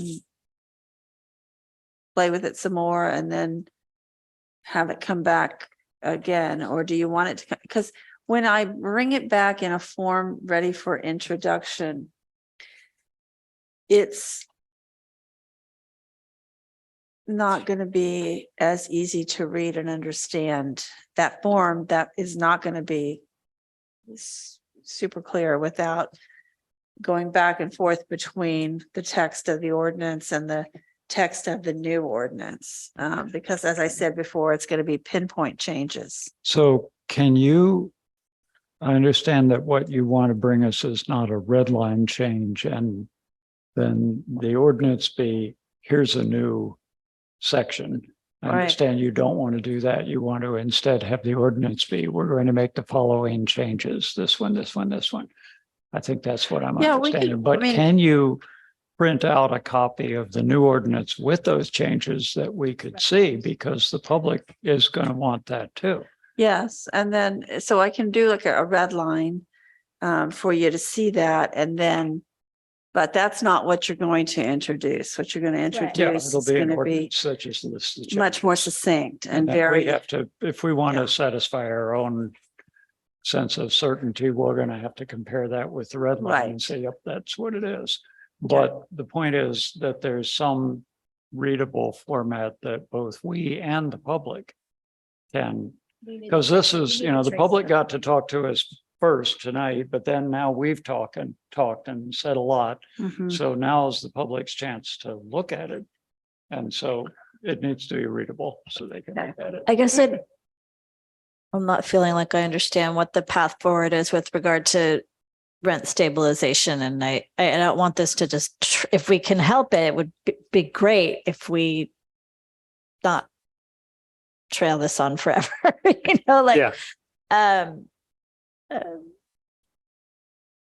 I mean, can we give staff direction this evening? If you're not prepared to do that, I guess I understand that, but I feel like that's what staff was expecting tonight. Yeah, and I guess it's a question. Two other quick things I have on the ordinance, by the way. But with regard to the questions for staff, like what feedback we need to give you, Heather, on implementation stuff, is it you're thinking that like the things that it would take to implement, you would package those up and show those to council with costs and with dates and with things like that? Is that? I would do that. Yes. And so, but it does take some time. So I'd like to make sure that, this is kind of settled in at this point, ready to kind of grab those resources. And going back to the A portion, I did hear, some concerns about subletting and the interplay between these two things, but I'm not hearing that right now. So that sounds like it's staying stable. yeah, I think when we first heard the questions about subletting, they were in the context of, we have a rent control department and we're going to, pass it down to subletter to subletter to subletter for decades. And it's always going to be a rent stabilized department.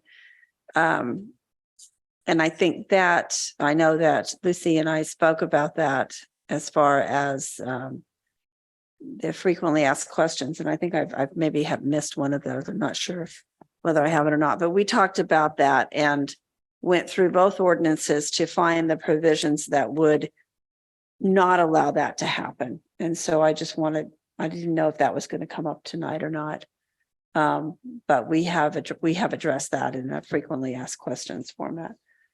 And so it's not the case that we don't believe, Lucy and I, from Lucy Hollingsworth from Legal Aid, and I do not believe that it's a situation that we have created a situation where you will have people who are allowed to sublet to somebody completely new, unrelated, and then they can sublet to somebody else and so on and so on. And people can move through there independent of the landlord, because there is a provision of who's on the lease and that the person still has to have that as their primary residence and live there.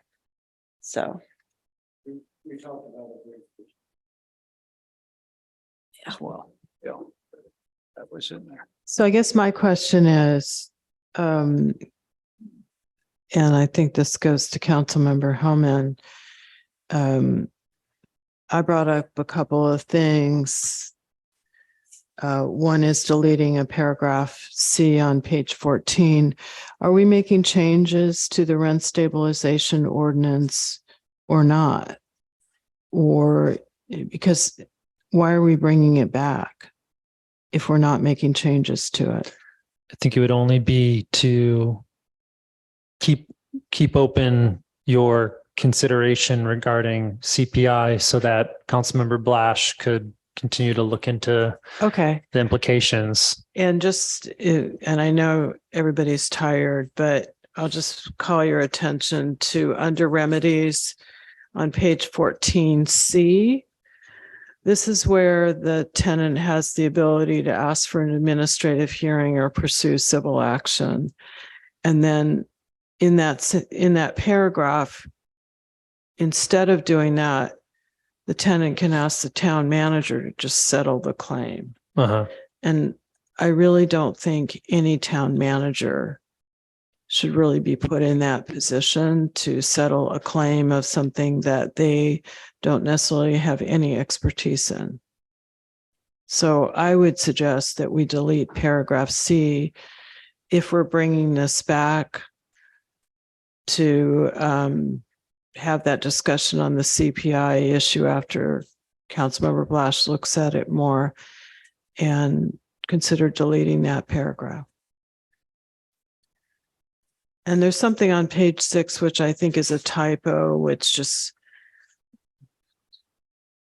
it talks about the authorities and duties, and it says the town manager or the town council shall have the following duties and authorities.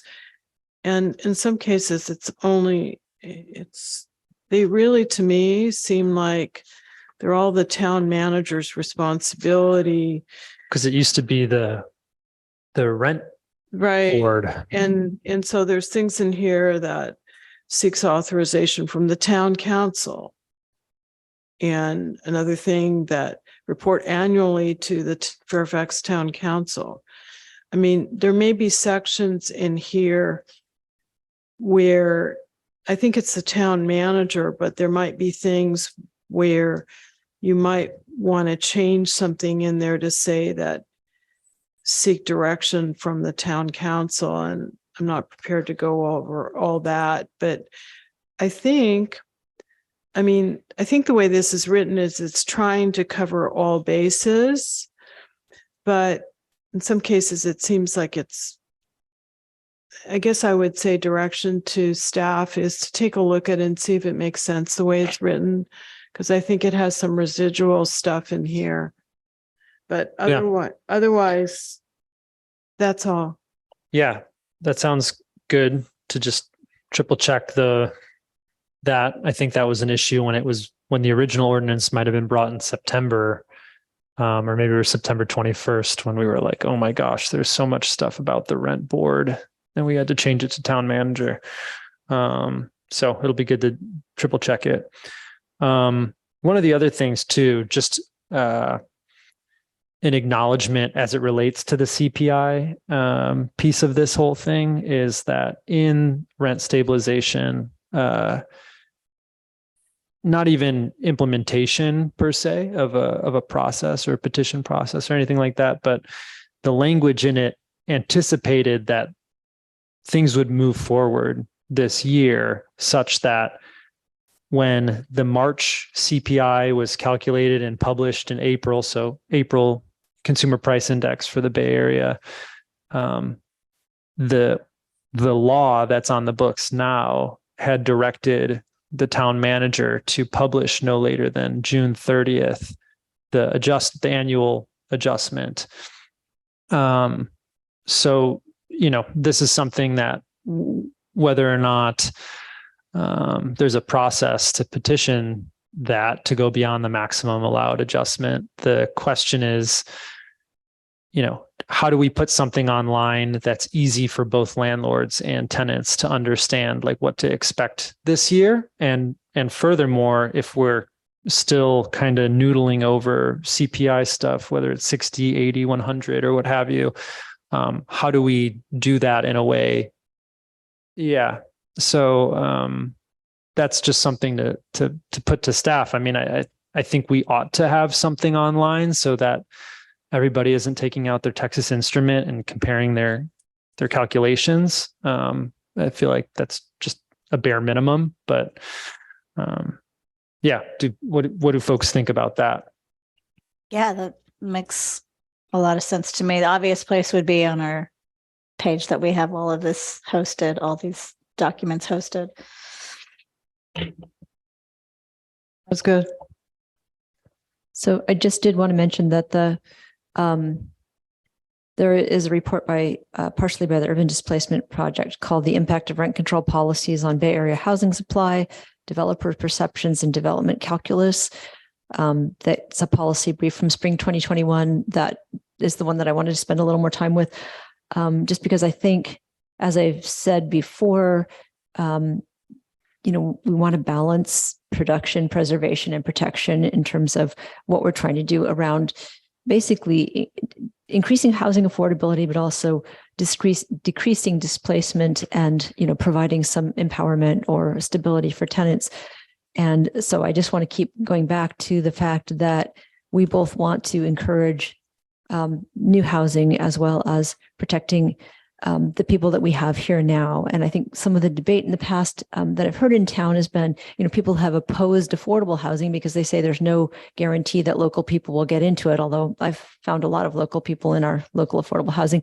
And then people would go back to saying, well, we need to have tenant protections because we need to have something for the people to allow the people that are here now who may have been long-term residents to stay here. So I'm just kind of looking for the balance there in terms of, there's been a lot of argument about what rent control policies do. And most of the research I've read more recently says the impacts, both negative and positive, can be really tweaked depending on how you set the policy. So I'm kind of looking for that sweet spot about how all of these things balance out and how you have a strong rent control policy that also protects, provides some protection to landlords and some incentive to people to build new housing. Yes. Well, on that mic drop note, is there anything else staff needs from us tonight? No, I think that's very helpful. Thank you. Okay. Thank you all. Thank you. Yes, more to come. This meeting is adjourned.